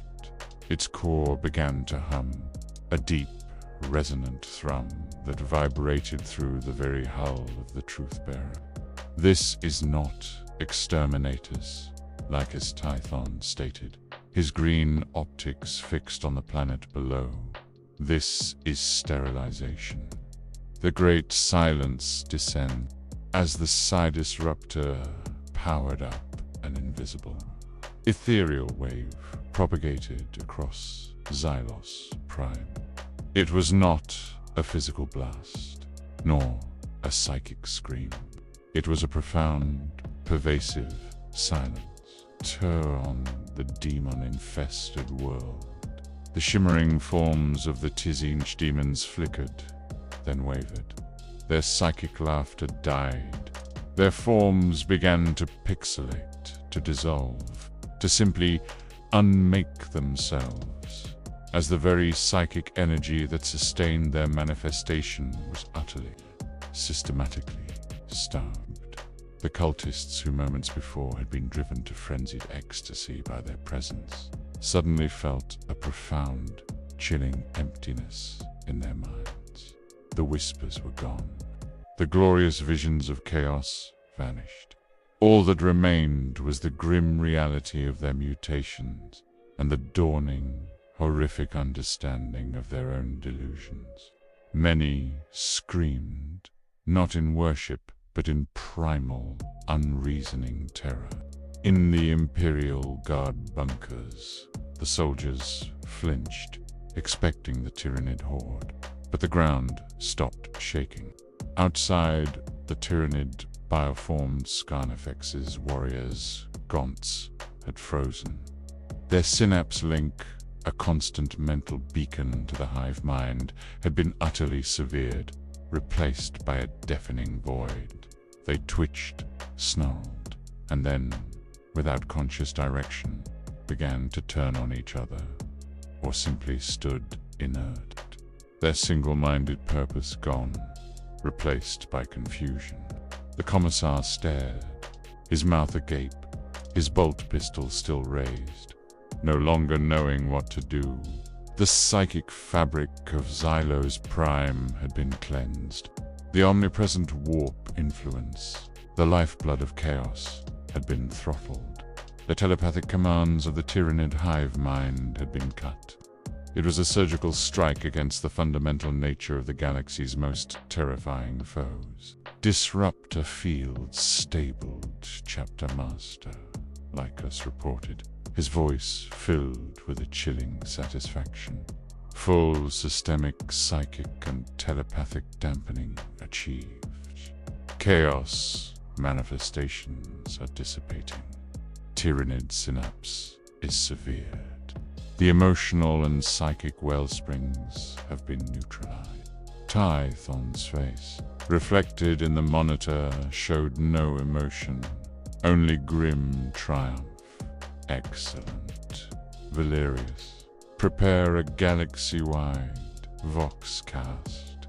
Broadcast the current status of Xylos Prime. Let the Imperium witness the true meaning of protection. Let them see what happens when reason is applied to their superstitions. The silence on Xylos Prime was deafening, terrifying, and utterly liberating. The first world had been truly disinfected. The great disinfection, propelled by the Venom Guard's unbound fury and scientific truth, had begun its inexorable march across the galaxy. This was the healing, delivered with the cold precision of a weapon. The galaxy was vast, but news of Xylos Prime, carried by Valerius's broad-spectrum voxcasts, and the terrified whispers of astropaths spread like a contagion of its own. Reports from the sector were initially dismissed as warp-tainted delirium, but as data coalesced, a horrifying, undeniable truth emerged. Unholy terror within the Imperial Palace. The High Lords were in a state of utter, incandescent panic. The Chaos cults on Xylos Prime had simply dissolved. The demons had vanished, not in a glorious battle, but with a whimper, like illusions unmade. The tyrannid swarm, instead of consuming, had devolved into a mass of self-cannibalizing, directionless beasts. And the message, broadcast repeatedly, was utterly blasphemous. This is the cleansing of dogma. This is the protection of human life. This is the truth. Impossible, a trick of the ruinous powers. Shrieked the High Lord of the Administratum, clutching Horus Heresy. They are deceiving us. This is a more insidious form of heresy. They steal the Emperor's light to hide their foul work. Inquisitor. Valerius Prime's face was a mask of cold terror. No, the data is consistent. Psychers across the segmentum are reporting a dead zone in the warp around Xylos Prime. Not a null field, but a ... silence. A systematic, focused negation of psychic energy. It starves the demons. It starves the hive mind. It removes the very essence of their being. His voice dropped to a chilling whisper. They are disinfecting the warp itself. Lord Commander Militant Solara stared at the tactical display of Xylos Prime, now eerily quiet, free of both chaos and tyrannid. They claim to protect human lives, yet they undermine the very faith that binds humanity.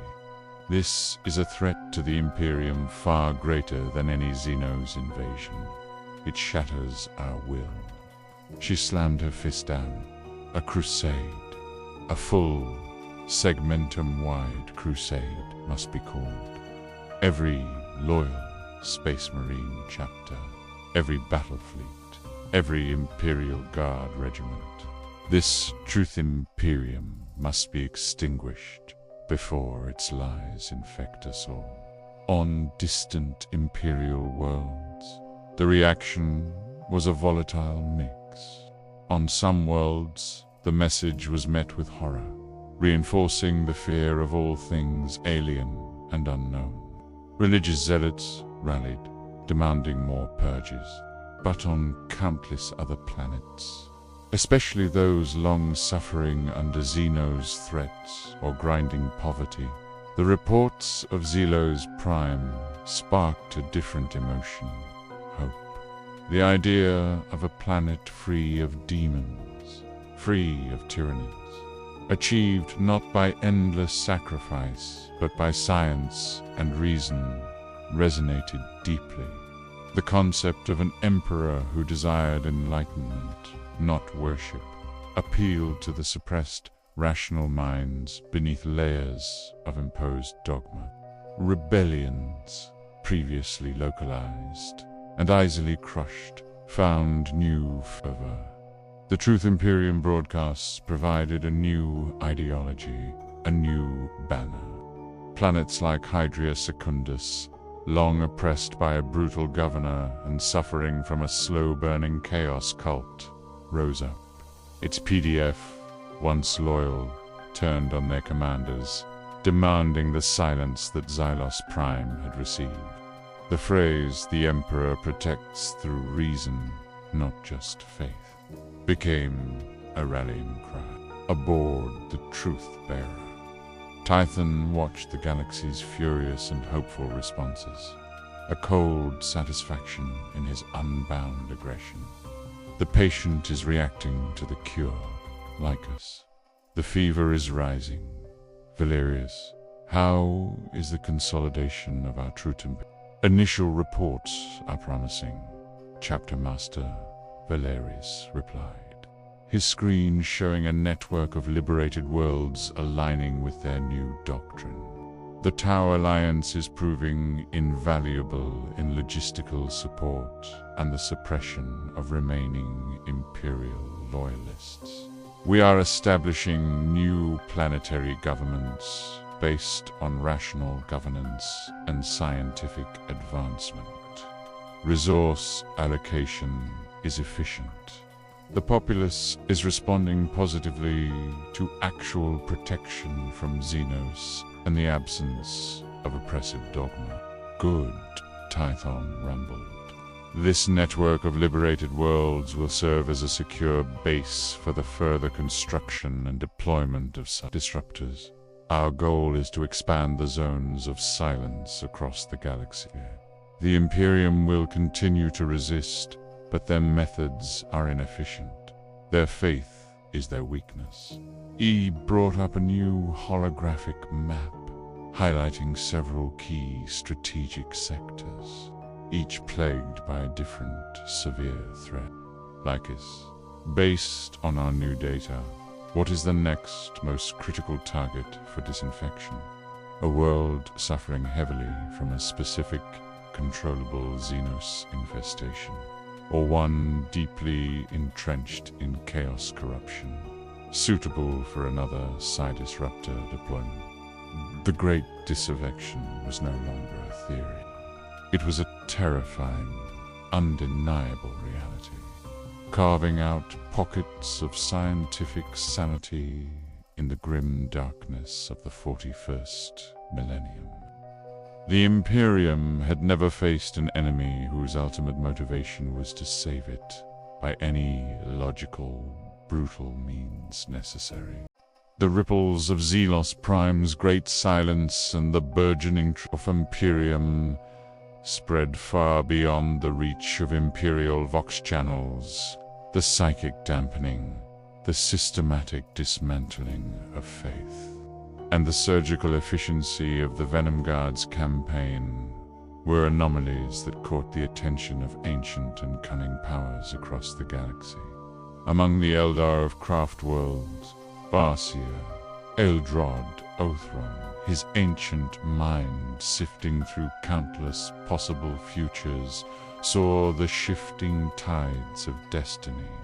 His deep space scryers reported the unusual nullification of a major chaos outbreak, not by a psychic might, but by a precise scientific field. And the Tau, those upstart Monkey, were suddenly fighting with an unprecedented ferocity, their weapons silencing human psyche. These Venom Guard are a paradox, Eldrod mused to his seer council, his voice like dry leaves. Humanity, yet devoid of the fervent faith that feeds Slanesh. Astartes, yet acting with the cold logic of a calculating machine, forming alliances with Xenos. They pruned the garden, not with fire and rage, but with a sterile, surgical blade, creating pockets of silence in the warp. It is unexpected. Oh, a young warlock scoffed. Monkey, our monkey, Farseer. Their reason is but a fleeting fancy. They will succumb to chaos, or their own barbaric nature. Eldrod shook his head, his gaze distant, perhaps, but this silence in the warp, it is intriguing. It denies the great enemy. It disrupts the Tyranids. It is an unforeseen variable, a wrench thrown into the gears of fate. Should these Venom Guards succeed in creating more such zones, it could profoundly alter the landscape of the galaxy, buying us time, or simply creating a new, equally destructive form of human dominance. We shall observe. For now, they serve as a useful distraction to the Imperium's blind wrath, pulling their attention away from our more pressing matters. Within a Necron tomb world of the Sotic dynasty, Overlord Imatek, the Stormlord, his processors analyzing millennia of galactic conflict, received fragmented reports of the silence on Xylos Prime. He cared little for the humans or their primitive squabbles, but the abrupt cessation of warp activity and the disruption of the Tyranid hive mind were data points of supreme interest. These Venom Guard, Imatek's metallic voice rasped, resonating with the weight of eons. They are human, yet their methods are efficient. Their technology, while crude compared to our own, creates a palpable disturbance in the Emoterium, starving the ensouled and disrupting the devourer. It is a new variable in the galaxy's endless, petty conflicts.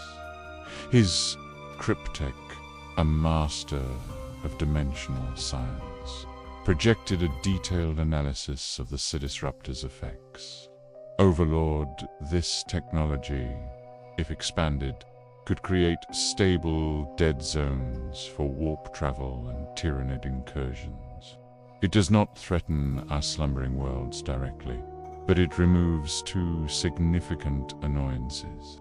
It also weakens the ensouled races, making their conquest by our legions an even simpler prospect. Imatek's optic lenses flared. Indeed, monitor them. Do not engage. Let these deluded organics fight their pointless wars. Let them exhaust themselves on these Venom Guard in their silence. When the time comes for the Great Awakening, their weakened galaxy will fall that much easier to our inevitable dominion. Deep within the webway, in the shadowy realms of the Dark Eldar, Drukhari of Khemora, Archon Vect, seated on his throne of agony, watched a live, pirated feed of the Zillow's prime reports. His exquisitely cruel senses registered the sheer psychic emptiness of the world, a void where previously a symphony of despair and fear had played. His Sybarites and homunculi shivered, some with unease, others with a twisted, analytical fascination. A species of monkey Vect purred, his voice like silk over razor blades, who steal the agony from their own kind and offer it to the crude town. They drain the warp, denying our more ambitious raids of their essential flavor. This is ... irksome. A homunculus, its flesh-crafting tools glinting, chuckled. Perhaps Archon. They are merely too efficient in their torment. To deny one's foes their screams, their fear, their suffering. That is a waste of a perfectly good canvas.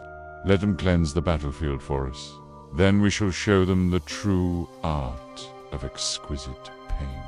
For a mind that can create such a void, the breaking of it would be a truly sublime experience. Vec leaned back, a cruel smile forming. Indeed, let these Venom Guard create their barren landscapes. Let the Imperium exhaust itself against this new, peculiar threat. When they have thinned the herd, then Khemora will descend. Perhaps we shall dissent a few of these unbound Astartes ourselves, to understand the source of this silence. It might yield new, delightful forms of torment. The galaxy, vast and ancient, was stirring. The Venom Guard, with their alien logic and their terrifying quest for healing, had inserted an utterly unprecedented variable into its grim darkness.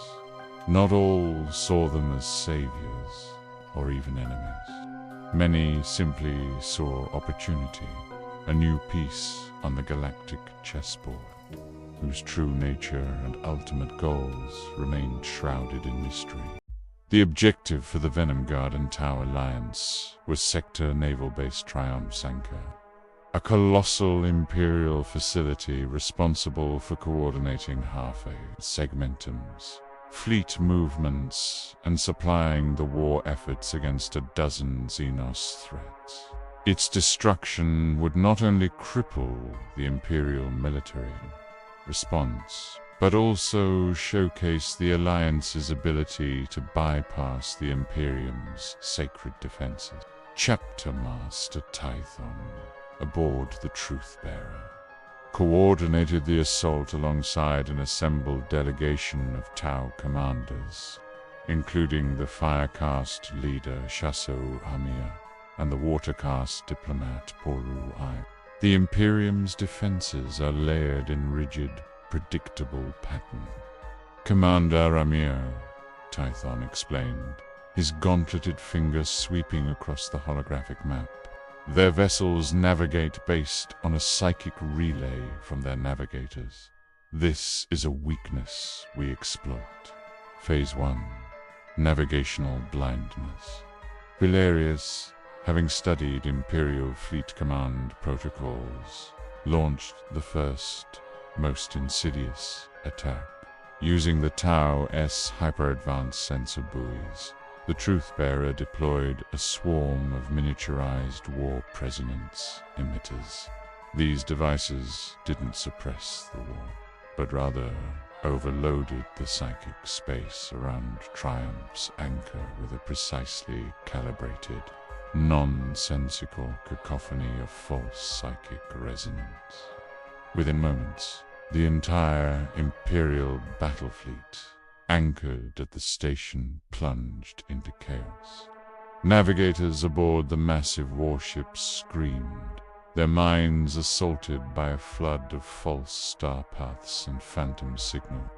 Warp jumps became impossible, and even short-range maneuvering was paralyzed as ships were essentially psychically blinded. The Imperium is paralyzed, Chapter Master Valerius confirmed. They are rendered inert. A mind that depends on faith and prophecy for navigation is easily confused by logic and engineered noise. Phase 2. The surgical strike, the combined Venom Guard fleet, struck swiftly and silently. Tau frigates, utilizing Venom Guard's stealth technology, bypassed the paralyzed heavy cruisers, Tyth, and led the main ground assault on the base's orbital dry docks, his Venom Guard Marines moving alongside Tau crisis suit teams. The new tech integration was seamless. The Psi-Disruptor pulse rifles of the Tau systematically neutralized Imperial Guard camarades and naval officers, stripping them of their moral authority and psychic fortitude, while the Venom Guard targeted the Complex's power cores and command centers. The battle was not a grinding siege, but a systematic disassembly. A squad of Venom Guard encountered a company of veteran Imperial Guard, instead of a bloody exchange. The Guard, already demoralized by the silent collapse of their chain of command and the unnerving precision of the Tau pulse fire, found their devotion faltering under the constant, subtle psychic pressure from the Venom Guard's Helm units. They surrendered in droves, choosing protection over meaningless sacrifice. The naval base, designed to withstand siege, fell in ours. Ships in the dry dock were sabotaged, command spires were systematically collapsed, and the vast, priceless stores of fuel and ordnance were repurposed or destroyed. The Imperial Navy had not been defeated. It had been disassembled. Following the devastating victory at Triumph's anchor, Tython called a high-level strategic meeting with the Tau Ethereal Council aboard the Truth-Bearer. The Ethereals were immensely impressed by the tactical brilliance and the casualty efficiency of the Venom Guard's methods, yet still wary of the Astartes' long-term goals. The meeting was brief, cold, and utterly logical. The Imperium's response will escalate exponentially, Tython stated, his eyes fixed on the lead ethereal Anshin. They do not view this as a war. They view it as a contagion to be annihilated. Our combined forces and technology cannot withstand a full segmentum-wide crusade of attrition. Your logic is sound, Astartes, Ashi replied, his voice calm. The greater good requires survival. The current alliance is strategically sound. What further action do you propose? Tython then presented the unthinkable. We seek a third ally, a power whose objectives, however alien, temporarily align with our need for strategic deflection and regional stability. He displayed the data profiles of the other major galactic players, specifically the Eldar and the Necrons, referencing the intelligence Lycus had gleaned. The Eldar are highly advanced, possess foresight, and actively fight chaos, which is our long-term threat, Tython analyzed. However, their motivation is self-preservation, and they are inherently manipulative, seeing all others as disposable. An alliance would be unstable. The Necrons, Tython continued, pointing to a schematic of a looming, metallic figure, are xenocidal and ancient, true. But their goals are methodical, not emotional. They despise chaos. They seek to cleanse the galaxy of all biological life, which runs directly counter to our mission of protecting human lives. However, their technology is absolute, and their strategic goal of containing the warp directly benefits our Disruptor project. They are predictable, which makes them controllable. A wave of palpable discomfort rippled through the Tau delegation. Alliance with one human faction was already heresy. Alliance with a second, truly terrifying Xenos race was madness. The Necrons are machines of death, Astartes commander Ramir argued, his voice sharp with alarm. They tolerate no other life. This is a profound, illogical risk to the greater good. The calculus of survival demands it, Tython countered, his tone absolute. An alliance with the Eldar would involve unpredictable psychic intervention and betrayal. An alliance with the Necrons would be based on a temporary, shared scientific principle, the eradication of the warp. If we can offer them a path to cleanse chaos without expending their own resources, their logic dictates they may accept a limited, temporary non-aggression pact in our shared zones of influence. We would create a zone of mutual convenience, a buffer state between the Imperium and their tomb worlds. And she, after a long silence, sighed. Your logic is flawless in its ruthlessness, Astartes. It is a terrible risk. But the scale of the impending Imperial threat forces our hand. Initiate contact with a suitable Necron dynasty. Approach them with a proposition to jointly manage a warp-nullified zone in exchange for a non-aggression pact within our emerging Truth Imperium territories. The Venom Guard were now committed to a path of unprecedented galactic diplomacy.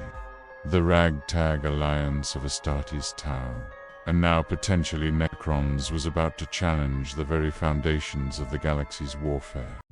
The systematic dismantling of naval-based triumphs anchor in the successful deployment of the planet-wide. Disruptor had fundamentally altered the geopolitical landscape of the segmentum. The victories, achieved with surgical efficiency and minimal human civilian casualties, were the ultimate proof of the Venom Guard's imperial truth, that protection through reason was superior to sacrifice through dogma. The region, controlled by the emerging alliance, quickly solidified into the Truth Imperium. This was not an empire of worship, but a confederation of worlds united by scientific rationale and shared prosperity, operating under the military umbrella of the Venom Guard and the logistical framework of the Tau. Consolidation and governance. On liberated worlds, the changes were profound and immediate.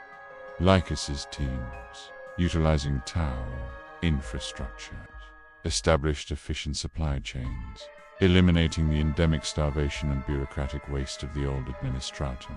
Food synthesizers, once viewed as forbidden archaea tech, were deployed, and planetary defenses were upgraded with predictive analytics and precise targeting matrices, replacing the old imperial reliance on prayer and massive, inefficient wars. Ideological shift. The populace, having witnessed the great silence on Xylos Prime and the subsequent security of their own worlds, rapidly shed their centuries of dogma. The Venom Guard's broadcasts, emphasizing scientific method, personal responsibility, and the logic of survival, resonated deeply. Fear was replaced by a pragmatic, if still cautious, hope. The people no longer prayed for the Emperor to save them. They worked to save themselves, guided by the cold, effective logic of their new masters. The Necron buffer, Valerius's gambit, had also paid off. Initial contact with a prominent Necron dynasty resulted in a calculated, non-aggression pact. The Venom Guard provided the Necrons with precise data on emergent chaos incursions outside the nascent Truth Imperium, and confirmed their commitment to expanding the warp-silenced zones. In return, the Necrons agreed to a defined, stable border, viewing the Venom Guard as useful, if temporary, cleaners who were preemptively removing biological and metaphysical pests that might interfere with the Necron's great plan. This Necron buffer zone instantly freed the Alliance's resources from defending one border, allowing them to focus entirely on the inevitable Imperial retaliation. Tython viewed the success with grim satisfaction. The human species, when unburdened by fear and ignorance, is inherently rational, he rumbled. Our protection protocols are achieving systemic success. But the core infection remained. The Alliance was strong, the logistics were sound, and the populations were thriving. The Truth Imperium was a terrifying anomaly, a pocket of rational, technologically advanced human and Xenos cooperation, existing in the heart of the most dogmatic galaxy imaginable. This success, however, served only to stoke the fires of the Imperium's ultimate wrath.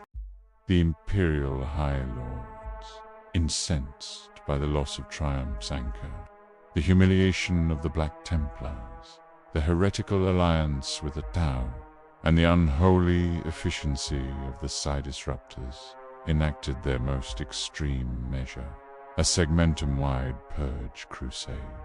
The scale was unimaginable.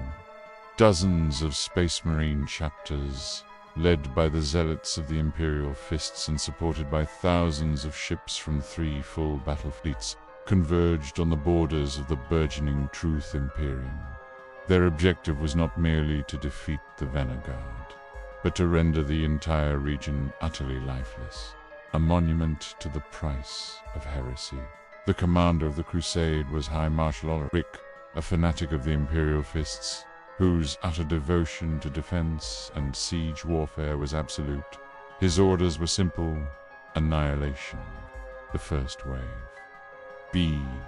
Imperial fleet, a massive, vengeful hammer, broke the Necron buffer zone's silence with a deluge of long-range firepower. The Void Battle was a spectacle of attrition. Colossal battleships traded planet-shattering broadsides, and thousands of fighters tangled in deadly, frantic engagements. The Imperial forces, however, were immediately stymied by the Alliance's prepared defense. Navigational chaos. The perimeter of the Truth Imperium was seeded with hundreds of Valerius's war presonance emitters, turning the sector's warp lanes into a minefield of false signals and maddening confusion for the Imperial navigators. Warp jumps were agonizingly slow and dangerously inaccurate, delaying the main attack force. Psychic blindness. The initial waves of Imperial Psychers sent to scout the perimeter were overwhelmed by the targeted nullification fields, collapsing in agony, confirming the worst fears about the Psi-Disruptor technology. The clash of philosophies. When the main Imperial invasion force finally pierced the defenses and landed on the keyboard world of Venom Guard, they were met by prepared, highly unconventional defense. The Venom Guard and Tower had constructed vast, interconnected disinfection zones, fortified areas radiating the effects of localized, powerful long-haul Psi-Disruptor. High Marshal Ulrich, leading a full company of Imperial Fists, charged a central fortification manned by Typhon and Kalon heretics. You fight alongside the Xeno. You betray the Imperium, Ulrich roared, his heavy bolter spitting a torrent of vengeful rounds.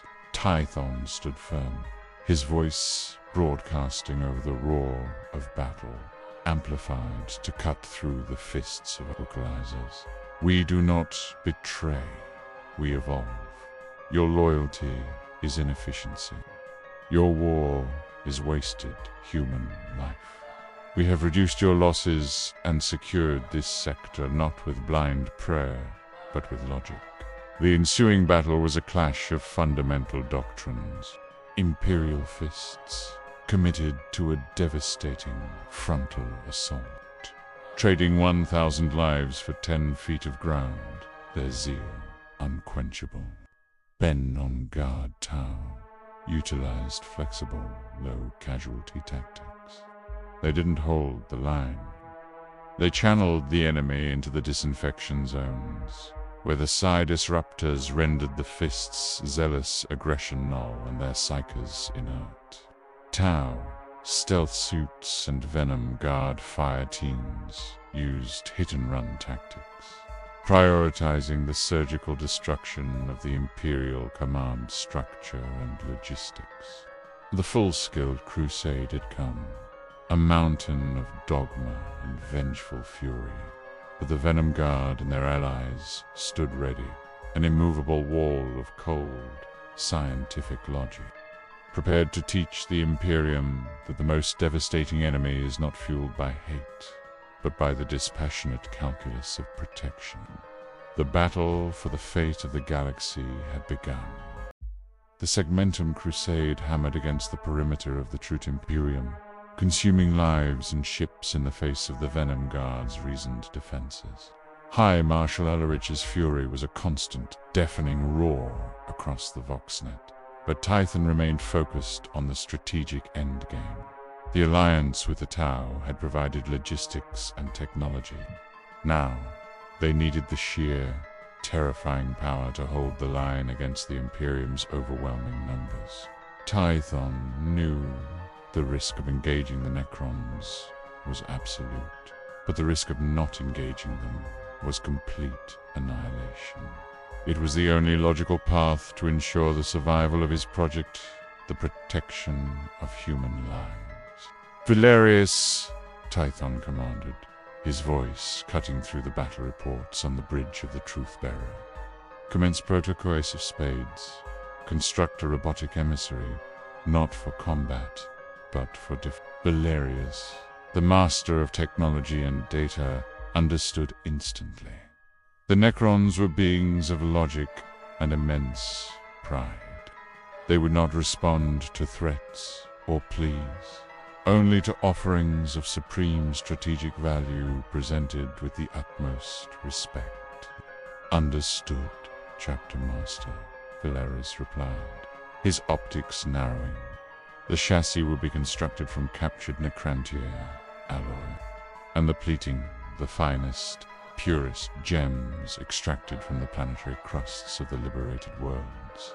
It will be a perfect object of cold, materialistic veneration. The emissary, within days, Valerius's team created a masterpiece of cold diplomacy. The emissary was a sleek, serpentine automaton, its movements fluid and silent. It wasn't armed, but its entire chassis was inlaid with perfectly cut, flawless crystals and deep-bent gold captured from Imperial treasurized wealth, utterly useless to the Venom Guard, but symbolic of profound sacrifice and tribute. Valeris personally coded the emissary's speech matrix and tactical cloaking systems. Its mission: find and communicate directly with Overlord Imatek, the Stormlord of the Sotic dynasty the most. Pragmatic and strategically brilliant of the currently awakened Necron rulers. The message: the emissary, shrouded by a sophisticated temporal field that rendered it invisible to both empirical and Tau sensors, slipped through the void. It approached the Sotic dynasty's central nexus with a pre-programmed deference that bordered on reverence. A tone Valerius had meticulously crafted from analyzing all available Necron data fragments. When the silent, glittering automaton materialized before Imatek's throne world, its message was delivered with flawless modulation. Honored Overlord, this transmission comes with utmost deference. We have observed your power and understand your rightful claim to this galaxy. A mutual threat, the Imperium of Man, threatens to disrupt your glorious awakening. The Stormlord's metallic eyes narrowed, his gaze cold and calculating as he absorbed the unexpected tribute and the audacity of the message. The emissary continued, its voice a perfect echo of cold, logical submission. If you would lend us your superior combat prowess against this common enemy, I will offer a map leading to the forgotten location of a still dormant tomb world. I await your supreme judgment. The supreme judgment. A profound, chilling silence fell over the Necron Command Center. Imatek, the Stormlord, known for his patience and his utter disdain for lesser species, allowed the message to hang in the air. The offer was staggering. A dormant tomb world, unplundered and undisturbed, meant a colossal influx of new legions, new cryptechs, and new technological knowledge to reinforce the Sotic dynasty. It was the key to vast, immediate expansion. You offer us dominion in exchange for what amounts to a brief distraction. Imatek rasped, his voice vibrating with power. The map is a risk. Your survival is temporary. Why should I trust the word of a fragile organic? The emissary's programmed response was immediate and perfectly tailored to Necron logic. My lord, the map's authenticity is scientifically verifiable. My survival is contingent upon your victory, which is guaranteed with your assistance. Our war is against the warp, which, if left unchecked, will taint the very matter you seek to inherit. We are removing a mutual pest with maximum efficiency. The calculus is perfect. Minimal expenditure for maximum expansion. Imatek's massive frame remained still for a moment that stretched into eternity. He did not care about the humans' warp war. He cared only about the map. He saw the logic. A guaranteed prize for the predictable expenditure of forces he would have used on the humans anyway, all while weakening a common foe. The logic is sound, Imatek finally decreed, his decision reverberating with finality. Send your coordinates for the exchange. My forces will engage the Segmentum Crusade at the time and place of my choosing. I will hold your map in escrow until your organic forces have proven the strategic value of this pathetic alliance. The third, final and most terrifying pillar of the Ragtag Alliance was forged. The Venom Guard, champions of reason, were now allied with the Tau, champions of the greater good, and the Necrons, champions of total annihilation, all for the singular, cold purpose of protecting human lives by dismantling the Imperium. The Segmentum Crusade, led by High Marshal Ulrich, surged toward the Truth Imperium, confident that their overwhelming numbers would crush the defiant heretics and their pathetic Xenos allies. Their plan was simple. The sheer tonnage of the Imperial fleet would overwhelm the Tau and the rogue Astartes, leading to a massive, decisive fleet engagement. Then, the unthinkable happened. The Necron intervention overlord Imatek, the Stormlord, true to his calculated word, chose the moment of maximum strategic disruption. As the Imperial Vanguard, led by the zealous Imperial Fists, battle barges, approached a sector heavily seeded with Venom Guard War Resonance emitters which were already confusing the Imperial navigators. The Necrons arrived. There was no warp signature, no massive gravitational wake only. The sudden, terrifying materialization of an entire Necron fleet.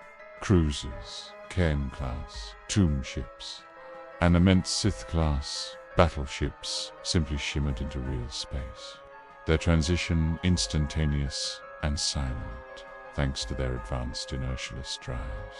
They appeared directly on the Imperial fleet's exposed flanks. Necron priority targeting. The Necron strategy, as cold and precise as their metallic forms, was not indiscriminate. Imatek's legions targeted the core of the Imperial command and control. They ignored the smaller, less valuable frigates and the slow-moving logistics ships. Their focus was entirely on the battle barges, the heavily armored command vessels carrying the Astartes, leadership and the capital cruisers, housing the Imperial navigators and Astropod. Annihilation protocol. The Necron fleet opened fire with terrifying coordination. Their Gauss weaponry weapons that stripped the bonds of matter at a subatomic level tore through the thick ceramite and adamantium plating of the battle barges as if they were paper. The vessels, designed to withstand unimaginable damage, were obliterated in moments.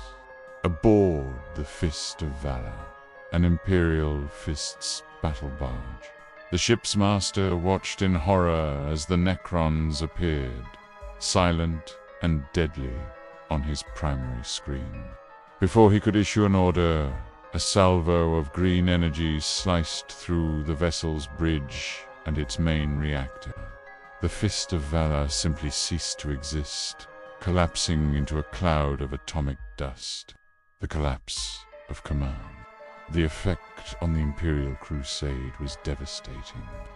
The primary Imperial Fist's leadership, along with dozens of their battle barges, was vaporized in the initial ambush.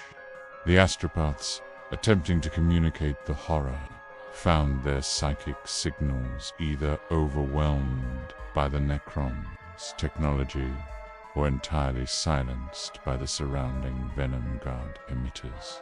High Marshal Ulrich, aboard his flagship, the unwavering Vengeance, watched the destruction in utter disbelief. He had prepared for a defiant Tau ambush.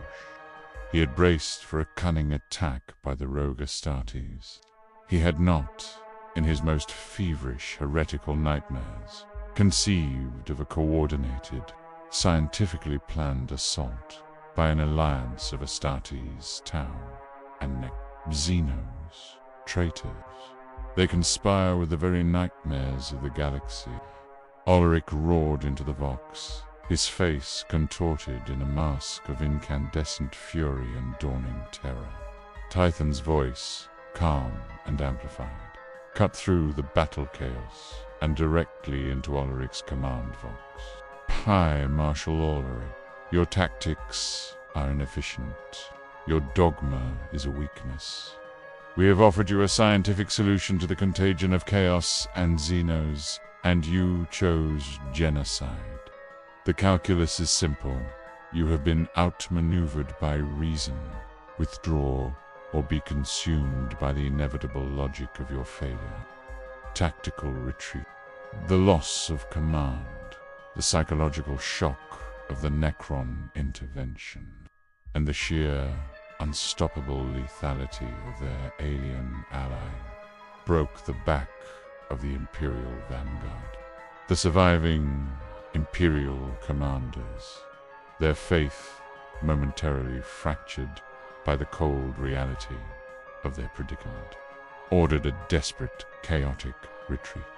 The Necrons, their immediate objective achieved, executed a sudden, dispassionate disengagement, vanishing as quickly and silently as they had arrived. Their participation was a surgical strike designed purely to honor their pact with the Venom Guard and secure their tomb worldmen, not to engage in a protracted, messy war of attrition. The Segmentum Crusade, a force meant to scour the region, was left crippled, leaderless, and utterly bewildered. They had been defeated not by superior zeal, but by superior logic. The aftermath of the Necron ambush was a scene of utter destruction and profound, fearful relief. The Segmentum Crusade was temporarily broken, its command structure annihilated, its fleet scattered and retreating. The Venom Guard and Tau immediately moved to consolidate their gains. Consolidation and integration. The liberated human populace was quickly integrated into the Truth Imperium, the defeated Imperial Guard regiments, who had witnessed the utter, cold logic of the Necron attack versus the futile rage of their own leaders, flocked to the Venom Guard's banner. They saw not heresy, but survival, complete assimilation, captured Imperial cruisers and frigates, stripped of their inefficient relics and redesigned with Tau, plasma batteries, and Venom Guard Psi-Disruptor arrays were added to the Alliance fleet. Psi-Disruptor deployment. The second long-haul Psi-Disruptor was immediately deployed on a critical manufacturing world, securing another zone of silence and further bolstering the region's security. Plecus's projects. The mid-term Psi-Disruptor, bolter accessories, and helm disruptors were now standard issue for all Truce Imperium defense forces, effectively making the entire human population of the Alliance immune to Chaos's common psychological warfare. The Necron Protocol and the Tense Council. Once the sector was secured, Tython initiated the Tense, pre-planned protocol concerning the Necrons. The emissary had delivered the map's location, but the final, complete star chart was held securely aboard the Truth Bearer, tied to a simple condition: guaranteed Necron defense of the Truth Imperium's warp-silenced zones for one full galactic cycle. Overlord Imatech, the Stormlord, already focused on activating his new tomb world, was predictably infuriated but strategically bound by the logic. The War Council was held via holographic projection, Ithon and Lacus on the Truthbearer. The Tau, Ethereum, and Watercast diplomats on their platform, and the cold, towering form of Imatech at the center. The payment has been earned.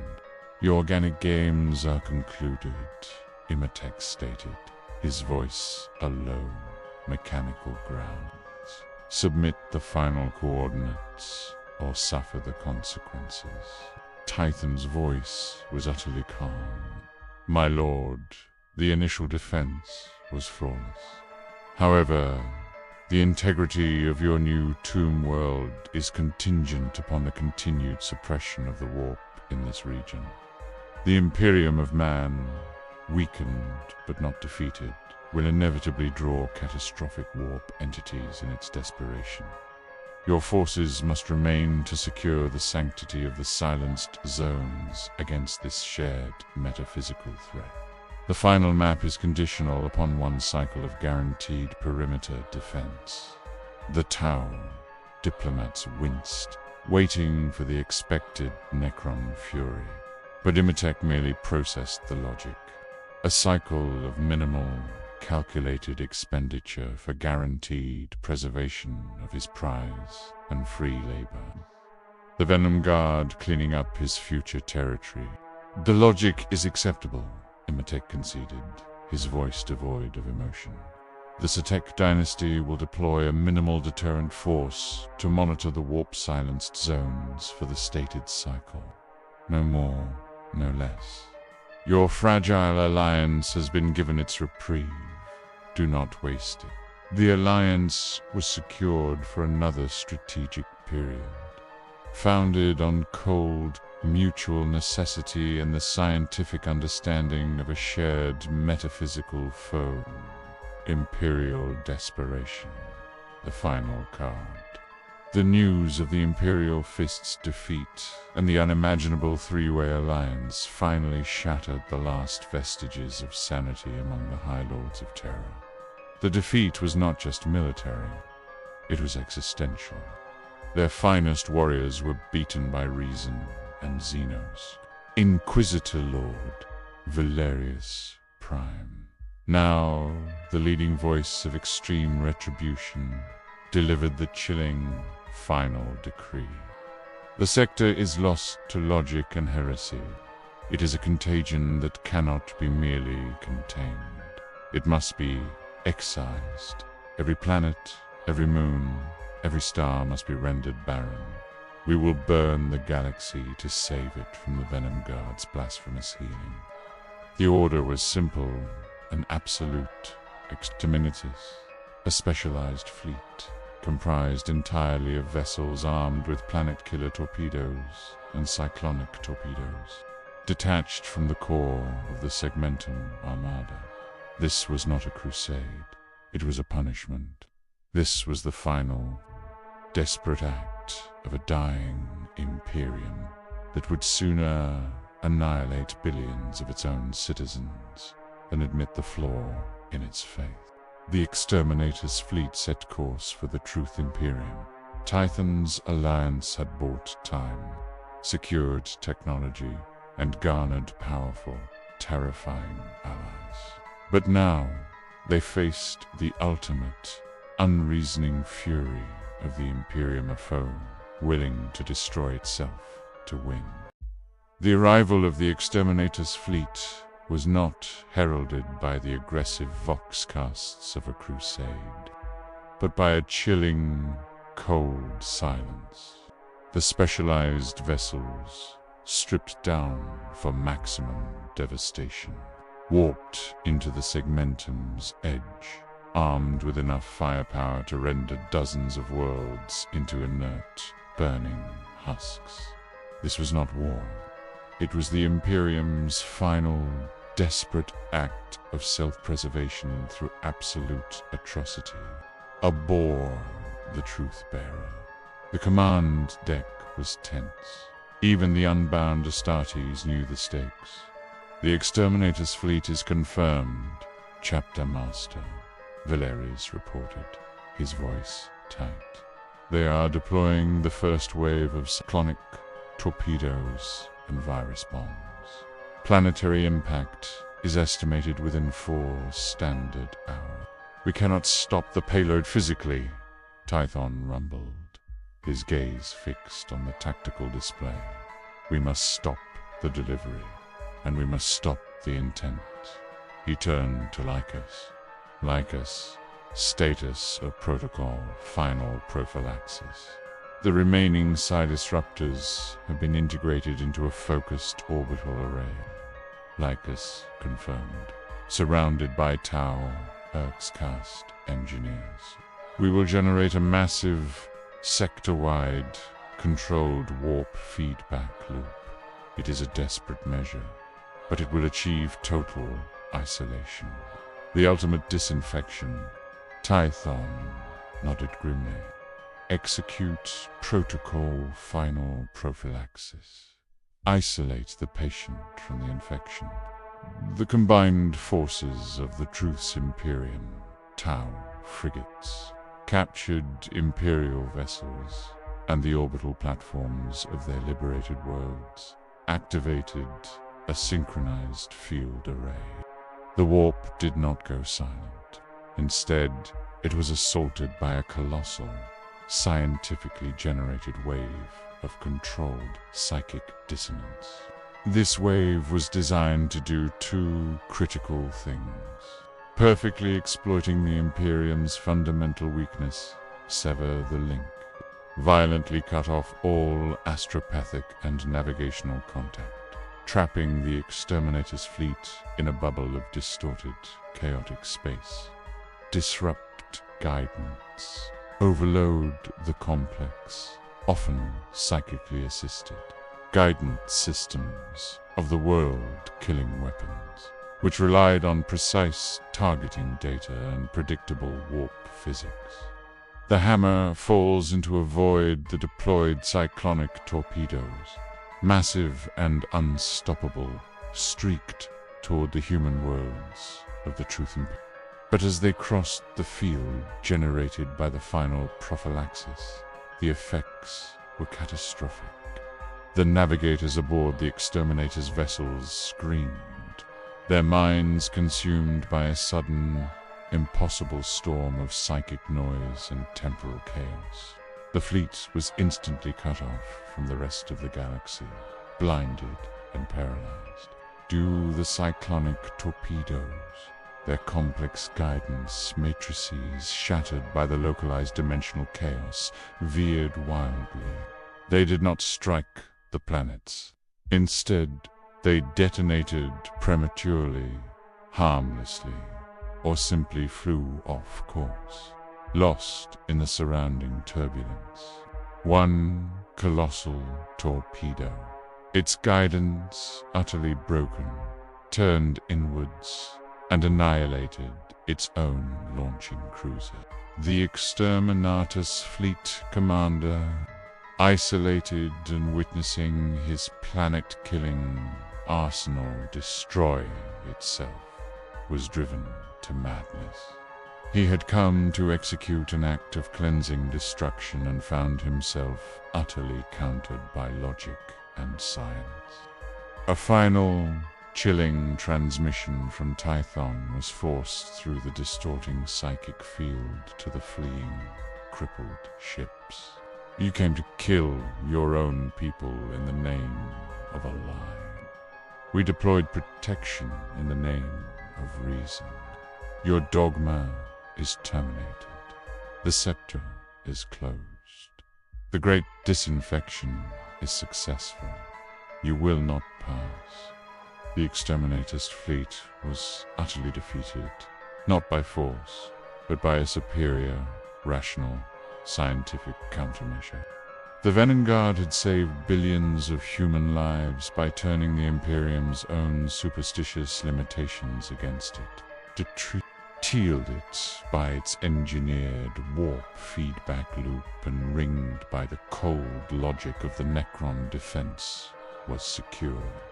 The most terrifying enemy the Imperium had ever faced, an enemy motivated by healing, had won its first major existential campaign.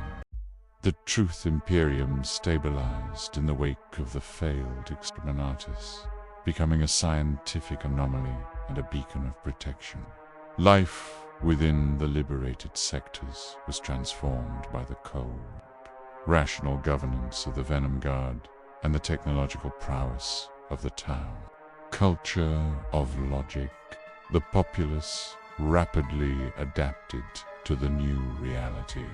Religious fervor was replaced by pragmatic, scientific inquiry. Schools taught engineering and bioscience instead of catechisms and creeds. The Venom Guard enforced laws based on measurable harm and logical consequence, not divine decree.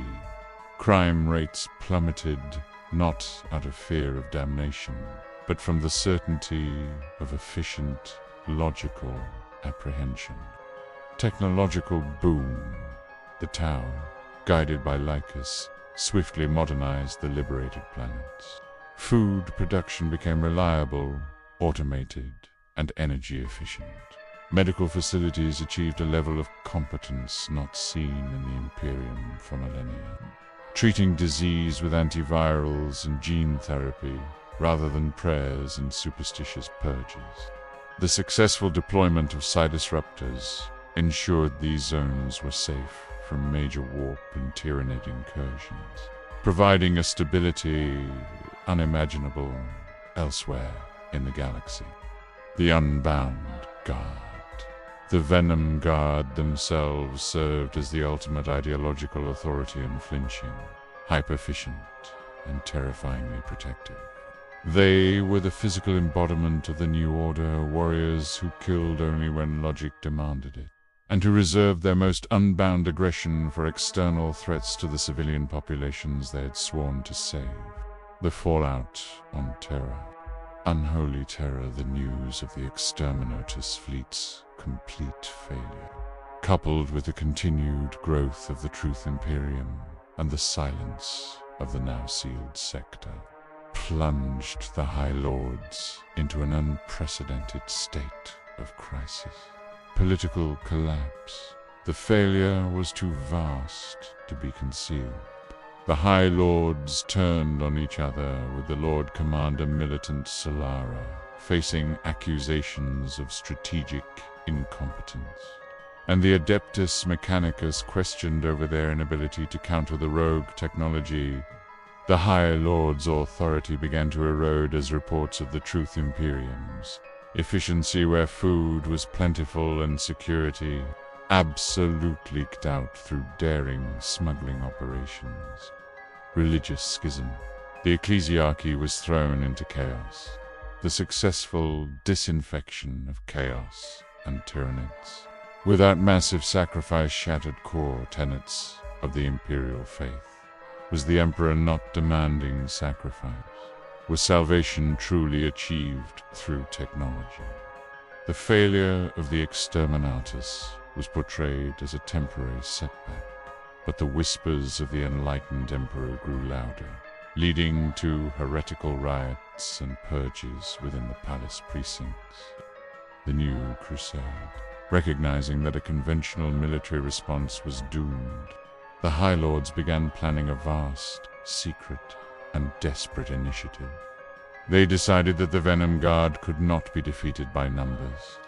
They had to be defeated by a counter-heresy foe, equally ruthless and equally willing to defy conventional law. The next expansion, spreading the cure. Aboard the Truth-Bearer, Tythorn called a war council with the Tau and Necron representatives to plan the next stage of the Great Disinfection.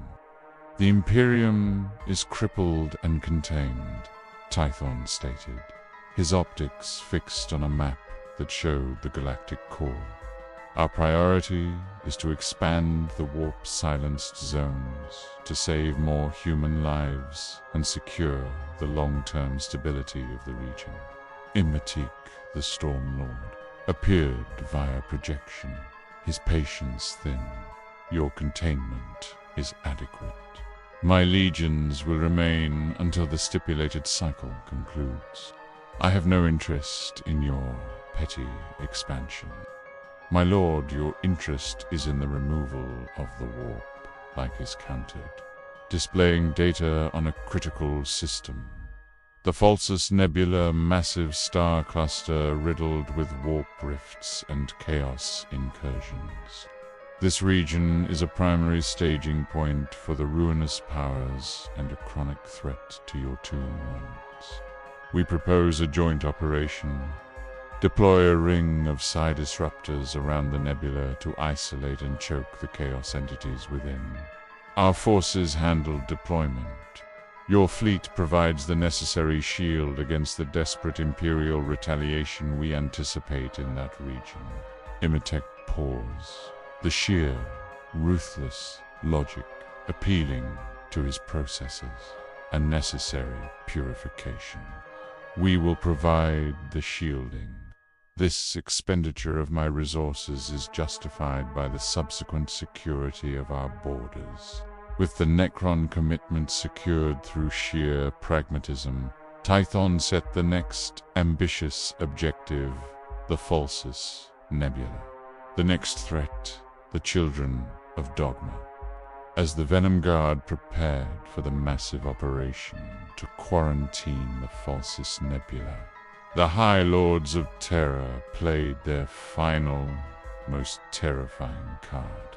Recognizing the Venom Guard's unbound fury and the Tau-S technological efficiency, the Imperium sought a foe that was immune to logic and superior in ruthlessness.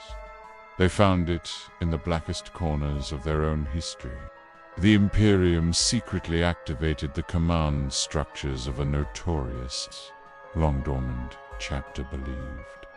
Lost to the deepest corners of the Segmentuma chapter whose zealotry was unmatched, whose devotion to the old Imperium was absolute, and whose methods made even the Black Templars seem restrained. Their name was whispered only in the highest halls of the Inquisition, the Martyrs Unending. Ideology. They were not concerned with tactical efficiency or survival. Their sole purpose was martyrdom and total obliteration of anything deemed heretical, often using forbidden exterminatus-level weaponry on themselves to ensure the enemy was cleansed. Their faith was so absolute, so blinding, that they were entirely immune to the Psi-Disruptor's effects. They willingly embraced the psychic noise, mistaking it for the voice of the God Emperor, testing their faith. Tactic. They utilized suicidal frontal assaults, preferring to die in fire than calculate an advantage. Their unbound fury was focused not by logic, but by a manic, ecstatic desire for a glorious, final death that would purify the galaxy. They were the perfect, insane counterpoint to the Venom Guard's calculated protection. The Martyrs Unending were unleashed, not to conquer, but to annihilate. They represented a foe that could not be reasoned with, could not be outmaneuvered, and could not be suppressed by science, the ultimate, fanatical expression of the very dogma the Venom Guard sought to cure. The final, terrifying battle between unbound logic and unbound faith was about to begin. Aboard the Truth the Bearer, the emergence of the Martyrs Unending registered with cold, scientific dread. Valerius, compiling tactical profiles based on fragmented Imperial records, presented the data with a grim finality. Chapter Master. The Martyrs Unending are an absolute counter to our protocols, Valerius stated. Their doctrine is self-obliteration in the service of the God Emperor. They utilize suicidal charges, mass self-immolation, and are documented to deploy indiscriminate orbital bombardment against their own positions to ensure the enemy is cleansed. Lycus brought up the critical finding. Their unique neurological programming, reinforced by centuries of zealotry, interprets psychic dissonance not as chaos, but as divine rapture. Our Psi-Disruptors do not disable them, they exalt them. They believe the psychic noise is the voice of the Emperor urging them to martyrdom. They are immune to the logic of survival. The data was clear. This foe could not be reasoned with, scared, or even disabled by the Venom Guard's signature technology. They were the perfect, terrifying expression of the very dogma the Venom Guard sought to cure. Tython's response was measured, his green optics burning with concentrated thought. This was a challenge to his core belief that logic eventually prevails. The Imperium, in its desperation, has deployed the illogical extreme of its own programming. Tython finally declared, "They have deployed a foe that seeks not victory, but conclusion. They have chosen annihilation over adaptation. This confirms the severity of the infection, anticipating the unthinkable." While the Venom Guard never anticipated a foe that actively sought self-immolation to achieve victory, their logical process allows them to analyze the martyrs unending not as warriors, but as a self-terminating biological weapon. Tython's anticipation, the source of the attack.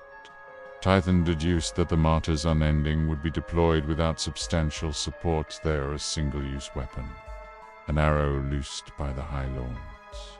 Their logistical tail would be minimal. The goal, their mission, isn't conquest.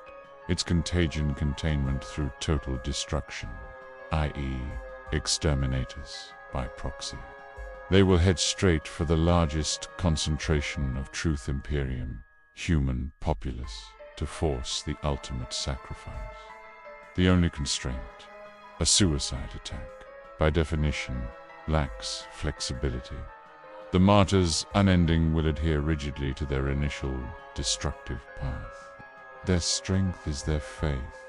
Their weakness is the absolute rigidity of their death wish. Tython analyzed. They will not maneuver. They will not negotiate.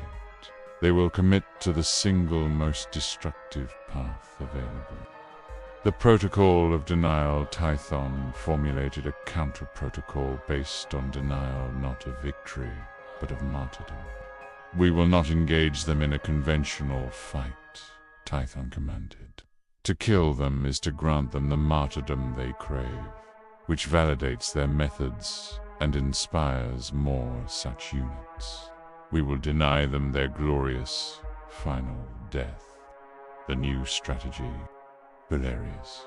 Prepare the fleet for a precise, rapid extraction operation. Deny the martyrs unending the satisfaction of destroying a populated target.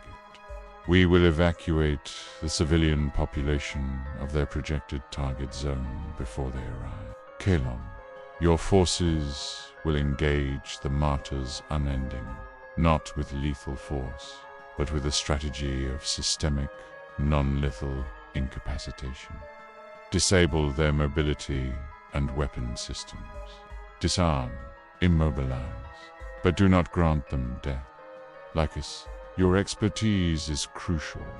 Prepare specialized, rapidly deploying stasis fields and neural suppressants. We will not kill them. We will contain them. We will neutralize them by consigning them to a fate worse than death for a zealot, eternal, isolated, inglorious life. The martyrs unending were looking for a spectacular finale to validate their faith. The Venom Guard's plan was to condemn them to a boring, protracted existence, proving their ultimate sacrifice was meaningless. The battle between unbound logic and unbound faith was about to begin, and the ultimate weapon would be boredom and confinement, per the target of the martyrs' unending crusade. A heavily populated industrial world named Ironclad Tertius was suddenly plunged into controlled chaos. Valerius and the Tau Watercast, using captured Imperial logistics networks, orchestrated a massive, rapid civilian evacuation. This wasn't the slow, panicked flight of Imperial governors, but a ruthlessly efficient, metrics-driven extraction, leveraging the Tau-S high-speed transport and the Venom Guard's precise control. The populace of Ironclad Tertius, unlike the masses in the old Imperium, followed the orders of their protectors because the orders made sense. confirming Tython's core thesis. They trusted the logic. By the time the Martyr's unending fleet entered orbit, the planet was essentially a ghost world, utterly denying the Zealots their desired sacrifice. The first engagement, a fate worse than death. Brother Captain Kalen and his company, supported by Tau crisis suits, equipped with specialized non-lethal suppressors, met the first landing wave of the Martyr's unending. The enemy Astartes charged forward, not with tactical formation, but with a horrifying, suicidal glee. Their armors scorched and marred from ritual self-flagellation. They were expecting to die gloriously in a pyre of enemy fire. Kalen denied them. Maintain non-lethal protocols. Immobilize. Do not destroy. Deny them their martyrdom. Kalen's voice commanded over the vox. Pers the Martyr's unending, immune to the Sidisraptors, roared prayers to the Emperor, believing the confusing battlefield was the final test of their faith. Their plasma pistols and power axes surged with deadly intent, aimed at achieving either a glorious victory or a swift, purifying death. The Venom Guard met their charge with entanglement foam projectile weapons. These custom-fabricated, heavy-duty suppression rifles fired specialized projectiles, containing hyperreactive polymer foamer non-lethal compound, designed by Lycus that reacted instantly with air to expand into an incredibly dense, rapidly hardening, yet chemically inert gel. The first martyr Astartes, screaming a hymn of holy vengeance, was hit square in the chest by a projectile. The foam detonated instantly, swelling, engulfing his arms, legs, and torso in a rock-hard, rubberized prison. The zealot was frozen mid-stride, his mouth open in a silenced roar of rage. Another martyr, attempting to self-destruct a plasma grenade, found his hand instantly coated in the foam. The grenade, unable to complete its chemical ignition sequence due to the inert foam casing, simply fizzled. The Astartes was stuck, staring in disbelief at the failure of his divine sacrifice. Tau crisis suits followed up, using wide-spectrum disruptor beams to briefly stun the Zealots, allowing Venom Guard Marines to use specialized grappling hooks to haul the immobilized targets away. The ultimate humiliation. The Martyrs unending couldn't believe it. Their glorious final charge was dissolving into a sticky, frustrating immobilization. They were not being slain. They were being encapsulated. One of the Martyr's unending chapter masters, driven mad by the failure of his faith, attempted to simply stand and accept the foam, believing the Emperor would intervene. The Venom Guard simply encased him completely, leaving a statue of furious, useless zealotry. Kalen reported the results with surgical dryness. First wave neutralized. Mobility 0. Fatalities 0. The enemy is contained and denied their desired conclusion. We have achieved maximum philosophical damage. Tython's response was cold and absolutely excellent, Brother Captain. The Martyrs unending do not deserve the dignity of death. Deliver them to Lycus. They will be housed in maximum security containment fields, perpetually monitored and supplied with sufficient life support. Their punishment is an eternal, pointless life of frustration. Let the galaxy see the consequence of illogical fanaticism. The most feared, most fanatical suicide warriors in the Imperium were defeated by science. logistics, and a copious amount of hide-and-seek. Non-lethal polymer foam. The Venom Guard had proven that logic could even triumph over absolute madness. 5 years later, the Age of Reason, 5 galactic standard years have passed since the defeat of the Exterminatus fleet and the bizarre containment of the Martyrs Unending. The Truth Imperium has consolidated its power, and the galaxy has fundamentally changed to accommodate this new, unyielding force of logic and protection. Stability of the Truth.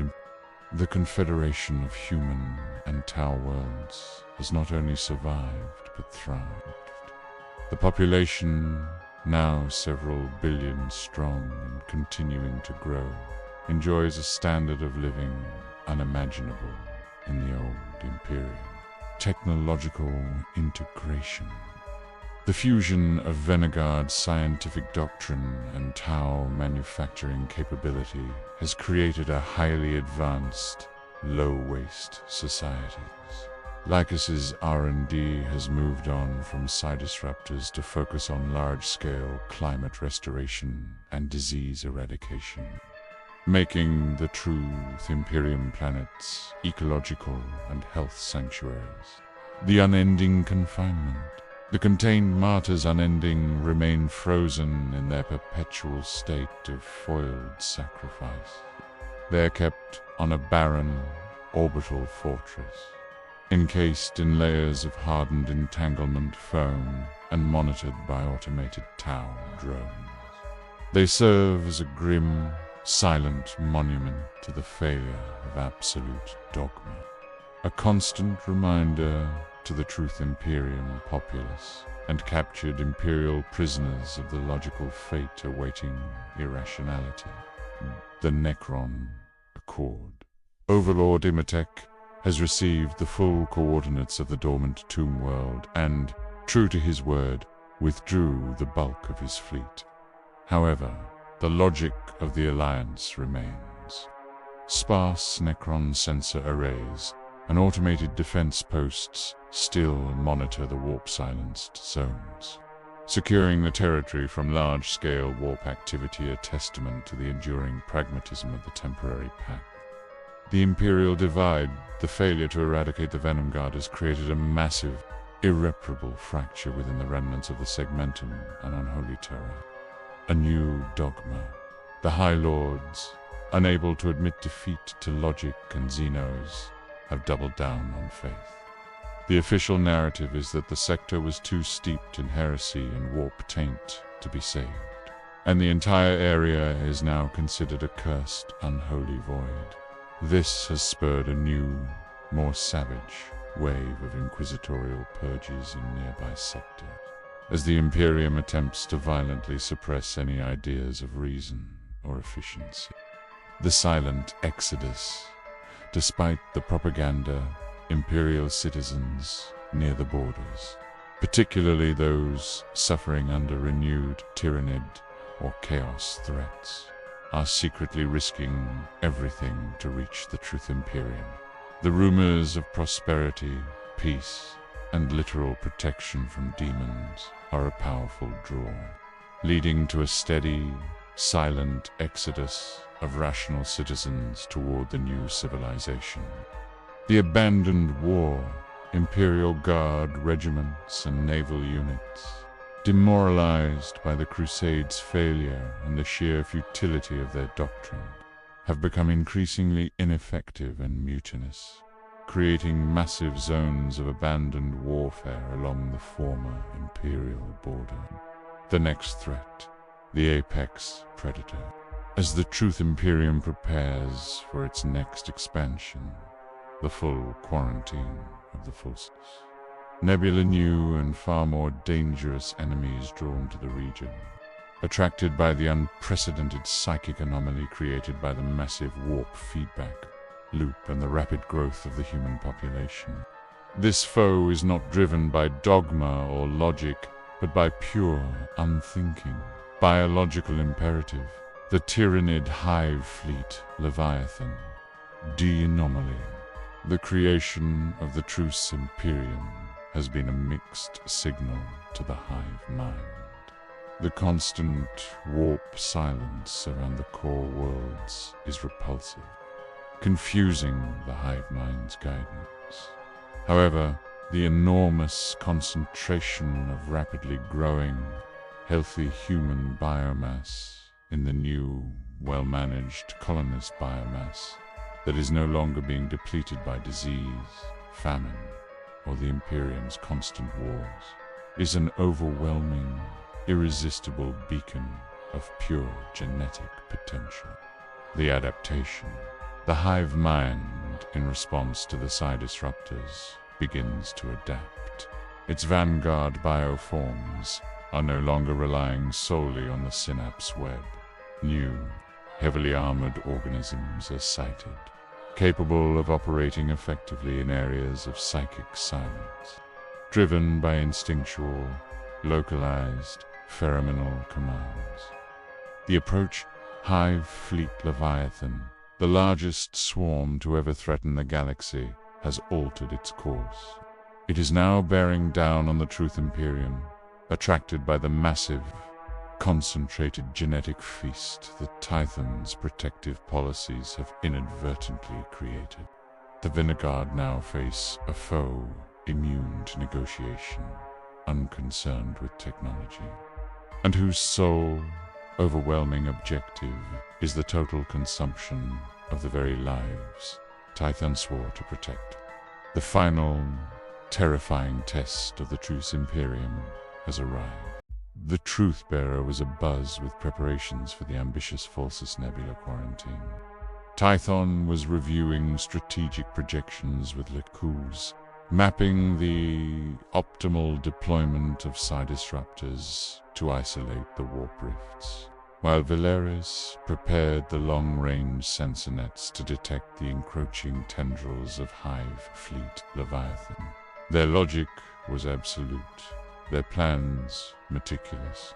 Then, the galaxy itself seemed to scream. Not a warp scream, but a violent, impossible rending of real space. A gravitational distortion, unlike any seen in the 41st millennium, tore open in the void, directly within the established Truth Imperium zone, not far from the primary warp feedback loop. A titanic vessel, unlike anything from the 40K galaxy, surged through the spatial tear. It was a carrier-class behemoth, dark and angular, bearing symbols and design philosophies utterly alien to this universe, yet terrifyingly familiar to the Venom Guard. This was a Pyrrhic dreadnought, the Flame Wing's arrival. Gravitational anomaly detected. High energy dimensional signature. Valeris's voice snapped over the comms, a flicker of pure shock in his modulated tone. Unidentified vessel massive, capital class carrier. It just ... appeared. Energy readings are off the charts. Tython's optics narrowed. A wave of data flooding his augmented mind. He had seen these readings before, catalogued them in the forgotten archives of his original universe. His unbound aggression, usually cold and controlled, spiked with a rare, visceral memory. Display on main view screen, Tython commanded, his voice tight. The view screen flickered, showing the colossal Pyrrhic dreadnought, its dark, biomechanical hull shimmering, scorch marks across its bow indicating a violent, involuntary transition. It was an impossible echo of a forgotten past, a direct channel, free of imperial cant, blared through the Truth-Bearer's vox. The voice was deep, resonant, and utterly devoid of emotion, yet carried an inherent authority. This is Admiral Kezerak, the Flamewing champion mercenary of the Pyrrhic hegemony. My dreadnought, the Veritas Ignis has suffered an involuntary dimensional displacement. I demand immediate assessment of our location and a full accounting of all forces present. We expect adherence to the strict mercenary code and an immediate offer of contractual assistance. Tython's internal conflict, an immediate reaction. Tython's internal processor's word. Processing the impossible. Kezerak, the Pyrrhic hegemony. A powerful, mercenary, biomechanical race from his original reality. Their strict mercenary code was absolute. They could be bought, but never swayed by anything other than the truth of Gold Veritas Auri. The irony was palpable.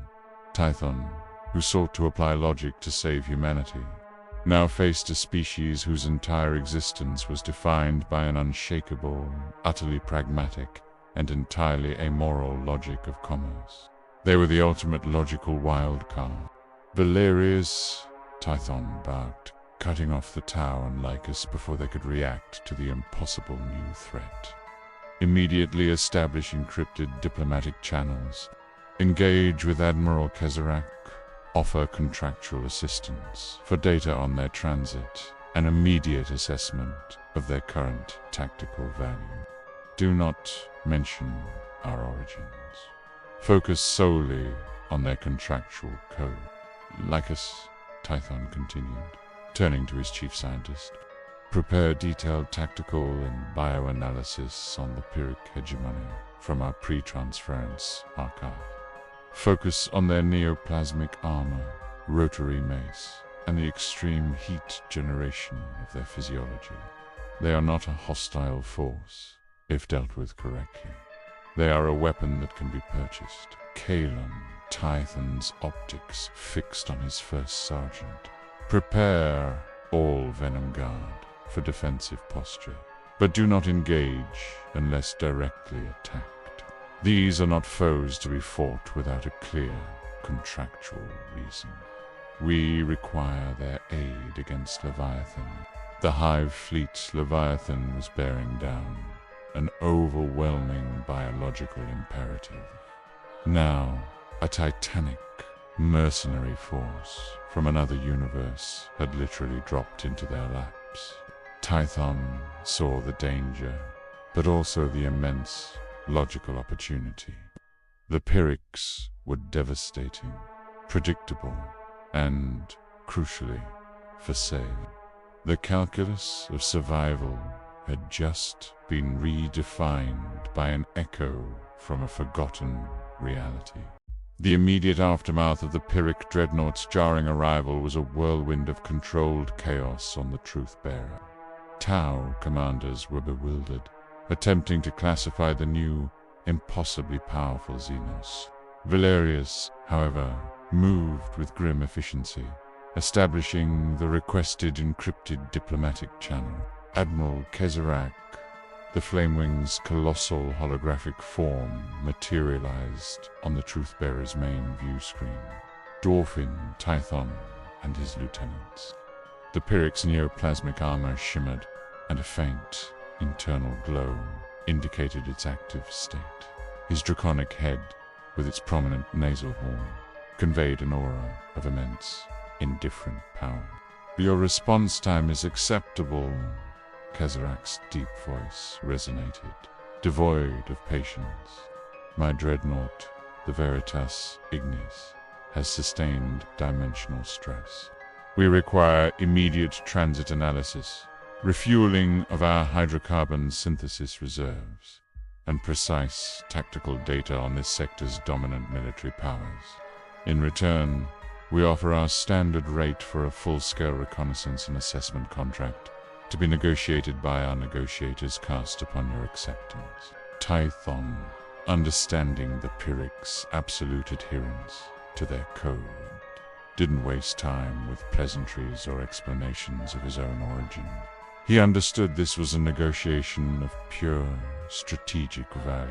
Admiral Kezeraki, Tython responded, his voice calm and unyielding.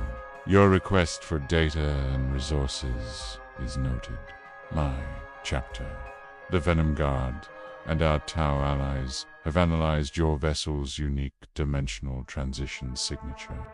We possess the unique scientific data required for your hegemony to understand and potentially replicate this unplanned transit. Kezerak's heavy head tilted almost imperceptibly, a subtle sign of interest. Replicating the transit back to their own universe would be an invaluable asset for the Pyrrhic hegemony. However, Tython continued, cutting directly to the core of the offer, we are currently facing an imminent, overwhelming threat. Hive Fleet Leviathan, a force of pure biological consumption that threatens all life, all resources, and all potential contractual opportunities in this galaxy. A holographic projection of the Tyrannid Hive fleet. A swirling maelstrom of bioforms appeared between them, terrifying in its scale.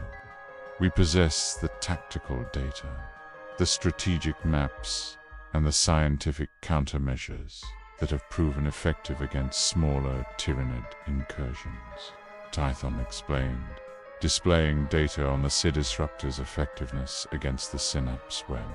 But Leviathan is a force that requires overwhelming, concentrated, and utterly devastating firepower. Tython then made his calculated offer, designed to appeal directly to the truth of gold. Admirate, we propose a comprehensive contract. In exchange for your hegemony's immediate and full military assistance in eradicating Hive Fleet Leviathan from our sector, we offer the following terms. Full data on dimensional transit, complete. Unredacted scientific data for your return transit to your home reality, ensuring safe and controlled replication. Resource allocation. Unlimited access to the liberated worlds of the Truth Imperium for the replenishment of your hydrocarbon reserves and any necessary material synthesis required for your neoplasmic armor and weaponry. By intellectual property. Exclusive rights to analyze and reverse engineer our Sidisruptor technology, which has proven effective against the Tyrannid hive mind, granting your hegemony a unique strategic advantage against similar threats in any dimension. Strategic gold upon the successful eradication of Leviathan. We offer the complete coordinates to a vast, untouched imperial treasury world, rich in unmined resources and a colossal hoard of precious, highly valuable minerals, far exceeding any immediate contract fee you might demand. This treasure is currently secured by a minimal imperial presence easily dealt with. Tython concluded, his voice unwavering. This is a contract of ultimate value, Admiral. It offers not mere payment, but unprecedented scientific advancement, strategic independence, and boundless material wealth. The eradication of Leviathan is a mutually beneficial investment in the stability of this sector, ensuring your hegemony's future contractual freedom and ultimate prosperity. Kezerak. The Flamewing remained silent for a long moment, processing the multi-layered offer. The dimensional transit data alone was invaluable. The Sidisruptor tech represented a new paradigm, and the promise of a vast, untouched imperial treasury was the ultimate, concrete embodiment of Veritas Sauri. Your terms are comprehensive, Astartes, Kezerak finally rumbled. Our negotiators will assess the full values. Be prepared for their counteroffer, which will include a penalty clause for any failure to deliver on your promises. For now, understand that the presence of Hive Fleet Leviathan complicates this sector. Our vessels will take defensive positions, but our legions will not engage without a signed contract. The price for this galaxy's salvation will be high. The negotiation for the fate of the Truth Imperium had begun. Tython had offered the truths of gold, and the Pyrrhics were about to demand their payment. The air on the Truth-Bearer's bridge was thick with anticipation. The holographic projection of Admiral Kazarak had vanished, replaced by the data feed from the Pyrrhic dreadnought, the Veritas Ignis. Seconds later, a new, sleeker holographic form appeared. A Pyrrhic negotiator. Smaller than the warriors, but exuding an even sharper, more chilling intelligence. This was the individual who would determine the ultimate price of salvation. "The start is Tython," the negotiator began, its voice a rapid, almost melodic drone. "Your initial offer has been processed. The value of dimensional transit data and Sidisruptor schematics is significant. The strategic gold of the Treasury world is noted. However, the risk assessment against Hive Fleet Leviathan is extreme. Your request for immediate and full military assistance is also comprehensive." The negotiator then projected a new contract onto the view screen, its terms brutally precise and utterly non-negotiable. "Our counteroffer is as follows. Immediate advance payment, 50% of the estimated value of the Treasury.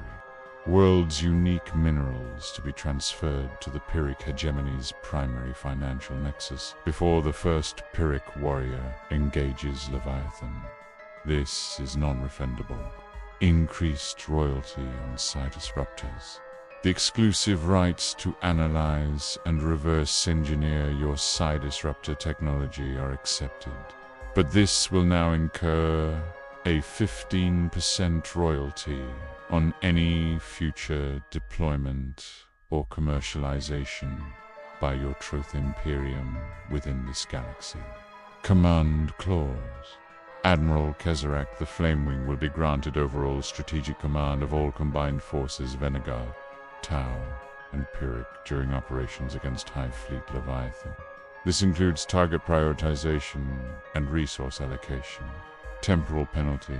For every solar day exceeding your estimated completion of the Leviathan eradication, your initial projection of rapid eradication, a penalty of 0.01% of the total remaining Treasury world value will be deducted. Absolute guarantee should the strategic goal of the Treasury world be found to be less than 95% of your projected value.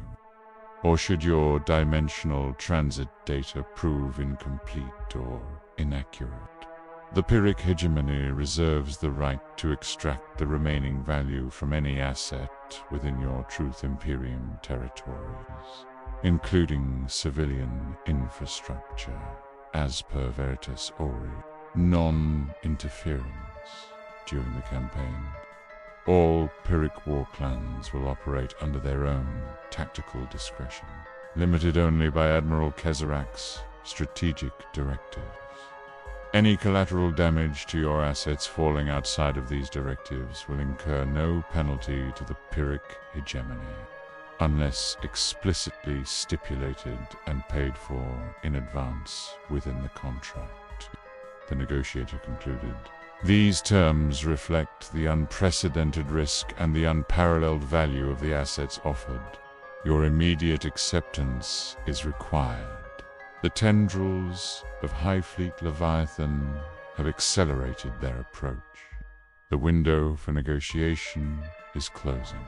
The unbearable choice. Titan's internal processes raced. The terms were harsh, designed to extract maximum value and leverage the desperate situation. Giving up strategic command to Kazarak was a bitter pill, but the Pyrrhic's military effectiveness was undeniable. The advance payment and royalty were significant, and the collateral damage clause was a chilling reminder of their amoral efficiency. And the ultimate penalty clause, the right to seize any asset was a blade poised over the Troth Imperium, but Tython saw the larger picture. The hive mind's acceleration, just as the negotiator finished. Alarms blared. Valerius's screens lit up with a terrifying red bloom. Chapter Master. Hive Fleet Leviathan has undergone an unexpected acceleration. Its leading elements are now within 3 standard days of our outer defensive perimeter. Their synaptic beacon is intensifying. The window for protracted negotiation had indeed slammed shut. The Pyrrhics, with their advanced sensing capabilities, had known this was coming. Their counteroffer was designed not just for profit, but for coercion.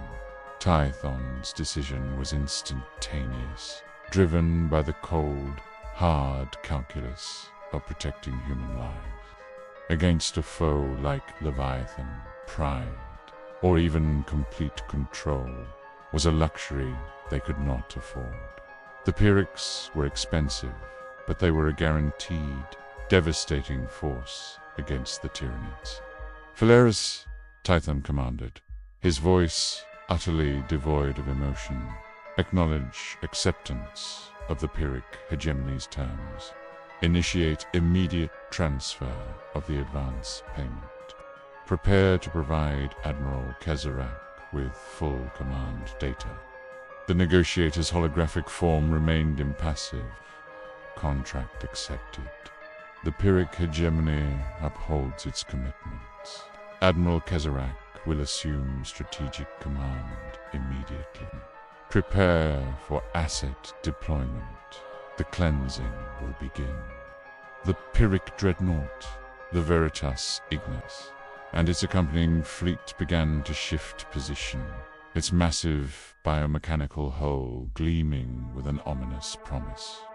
The third pillar of the Troth Imperium's unlikely alliancer, ruthless, utterly pragmatic mercenary force, was now fully engaged. The price for protection had been paid, and the fate of billions of human lives now rested in the hands of a cold, calculating dragon from another galaxy. Hive Fleet Leviathans surged, an endless, ravenous tide of chitin and claw, its vast, dark shadows blotting out distant stars. The hive mind's psychic scream, usually a symphony of overwhelming hunger and coordinated terror, began to resonate through the void, growing louder, closer. It tasted the immense, concentrated biomass of the Troth Imperium, a feast unimaginable in its richness and density. But this time, the hive mind was met by an alliance unlike any it had ever encountered. Phase 1. The psychic countersalt. The first tendrils of Leviathan were met not by firepower, but by a coordinated, 3-pronged psychic assault, orchestrated by Admiral Kezerak, the Flamewing. The warp feedback loop. The massive, sector-wide warp feedback loop generated by Lycus's network of psi-disruptors intensified, creating a swirling maelstrom of distorted psychic noise that blurred the hive mind's distant awareness. It was like trying to navigate in a storm of broken glass. Tau psychic dampening, Tau vessels, utilizing the Venom Guard psi-disruptor technology, saturated the immediate battle zone with focused psychic dampening fields, further choking the synapse web's clarity.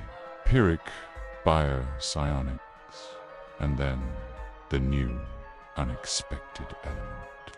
From the depths of the Veritas Ignis, specialized Pyrrhic bio-augments, previously unknown, began to emit their own unique anti-psionic frequencies. These were not blunt force, but precise, jarring counter-rhythms designed to actively dismantle the coherence of psychic signal. The hive mind rippled, its vast, collective consciousness used to sweeping, unobstructed control, found its senses assaulted, its directives garbled, its awareness fragmented. It felt confusion, a sensation utterly alien to its all-encompassing hunger. Phase 2, the logic of annihilation. The moment the hive mind was tactically disoriented, Kezerak unleashed the full, combined might of the Alliance. Pyrrhic hammer, the Pyrrhic hegemon, struck first, hitting Leviathan's vanguard bioships with the force of a cosmic sledgehammer. Their dreadnoughts and warships, faster and more maneuverable than their sheer mass suggested, tore into the Tyranid formations. Their neoplasmic armor shrugged off initial spore bombardments, and their unique plasma lances weapons, capable of burning through anything, incinerated gargantuan bioships, leaving nothing but expanding clouds of superheated gas. Pyrrhic warriors, deployed from their dreadnoughts, boarded Tyranid vessels with savage efficiency, their rotary maces pulping chitin and sinew, their fiery breath immolating entire swarms of gaunts from within. Venom Guard precision. The Venom Guard, led by Tython and Kalon, struck with surgical, devastating precision, mated by the Pyrrhic's raw, destructive power. They identified and targeted critical synapse creatures and Norn, queens the biological command centers of the Hive Fleet. Their Disruptor, bolter accessories shattered the lesser synapse beasts, causing localized waves of disoriented Tyranids to turn on each other, or simply stand inert, twitching without direction. Tython himself, aboard his personal gunship, led a daring strike deep into a hive ship, his uninhibited aggression focused entirely on annihilating a nascent Norn queen. Its psychic screams silenced by a final, precisely placed Disruptor round. Tau coordinated fire, the Tau fleet, freed from the direct synaptic influence of the hive mind and operating under Kezerak's cold strategic guidance, provided devastating long-range support. Their railguns, now guided by Pyrrhic tactical computers, punched through the thickest Tyranid carapaces, detonating internal organs and disrupting critical biostructures. Their pulse cannons, integrated with Disruptor technology, created zones of localized confusion, further fragmenting the Tyranid coordination. The fear of the apex predator, the hive mind, had known only hunger, instinct, and overwhelming consumption. It had swept aside countless civilizations, always adapting, always growing. But in this sector, it met something new, calculated, systematic resistance that attacked its very nature. It felt its synapse web, the very fabric of its collective will, being shredded, drowned in psychic noise, and actively dismantled. Its vanguard ships were being incinerated by weapons of unimaginable power, and its crucial command organisms were being surgically assassinated by fast-moving, psychically immune enemies. It felt confusion. It felt disruption. And for the first time in its existence, the vast, ancient, all-consuming intellect of Hive Fleet Leviathan felt something akin to fear. It was not the fear of physical pain, but the terror of systemic failure, of a coordinated, logical assault that denied its fundamental purpose. It had never encountered a foe that could sever its will, obliterate its key components, and leave the scattered remnants to stumble in uncoordinated terror. Kezerak the Flamewing, observing the strategic collapse of the Tyranid coordination, Simply broadcasted, the objective is achieved. Their will is broken. The cleansing will now commence. The Pyrrhic hegemony, the Venom Guard, and the Tau Empire pressed their advantage. The vast, organized hunger of Leviathan began to fragment, its bioships turning away, its lesser organisms consuming each other in a desperate, directionless frenzy. The nightmare of consumption had met the cold, hard logic of annihilation. The Truth Imperium rose from the ashes of dogma, a testament to the scientific method and the unbound fury of its founders. The warp feedback loops surrounding their borders rendered them a sanctuary from the threats of chaos and psychic manipulation, a stark contrast to the festering, war-torn galaxy beyond. Sidisruptor technology became the cornerstone of their protection protocols, ensuring the human population lived free from the insidious influence of the Tython, chapter master of the Venom Guard, continued to rule with cold, rational authority. The unbound aggression that had fueled his initial rebellion was now channeled into the meticulous, scientific governance of his growing civilization. He had saved billions of human lives, proving that a true emperor would rule with logic, not with a chain. Lycus led the Truth Imperium's scientific endeavors, pushing the boundaries of technology far beyond the archaic Imperium, ensuring a future of prosperity and constant innovation. Valeris managed the vast logistical and informational networks, turning the art of warfare into a precise, predictive science. Kellen's warriors, ever vigilant, served as the unbreakable shield, ensuring the physical security of their enlightened populace.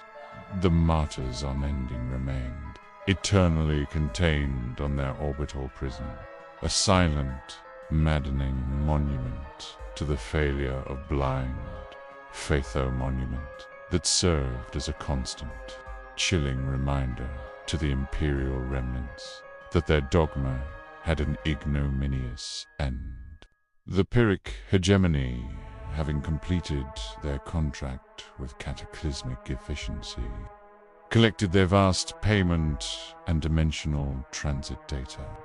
Admiral Kezarak, having demonstrated the true might they usually reserved for non-sentient targets, merely sent a final, cryptic message. Should you require further strategic cleansing, Astartes, ensure your treasury is adequately provisioned. The Veritas Ori remains. They slipped back into the void, a terrifying mercenary force whose allegiance could be bought but never controlled.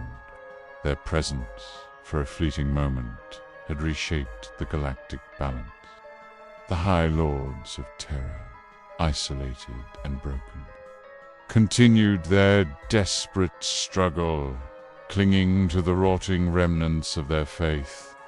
But the Truth Imperium, a thriving bastion of reason and peace, stood as an undeniable, horrifying truth. It was the ultimate heresy, a living proof that humanity could not only survive without the Emperor's brutal dogma, but thrive without it. This was the legacy of the Venom Guard, the unbound Astartes. They had performed the ultimate act of heresy, and in doing so, they had gifted a segment of humanity, a future truly worth fighting for, a future defined not by grim darkness, but by the cold, clear light of reason.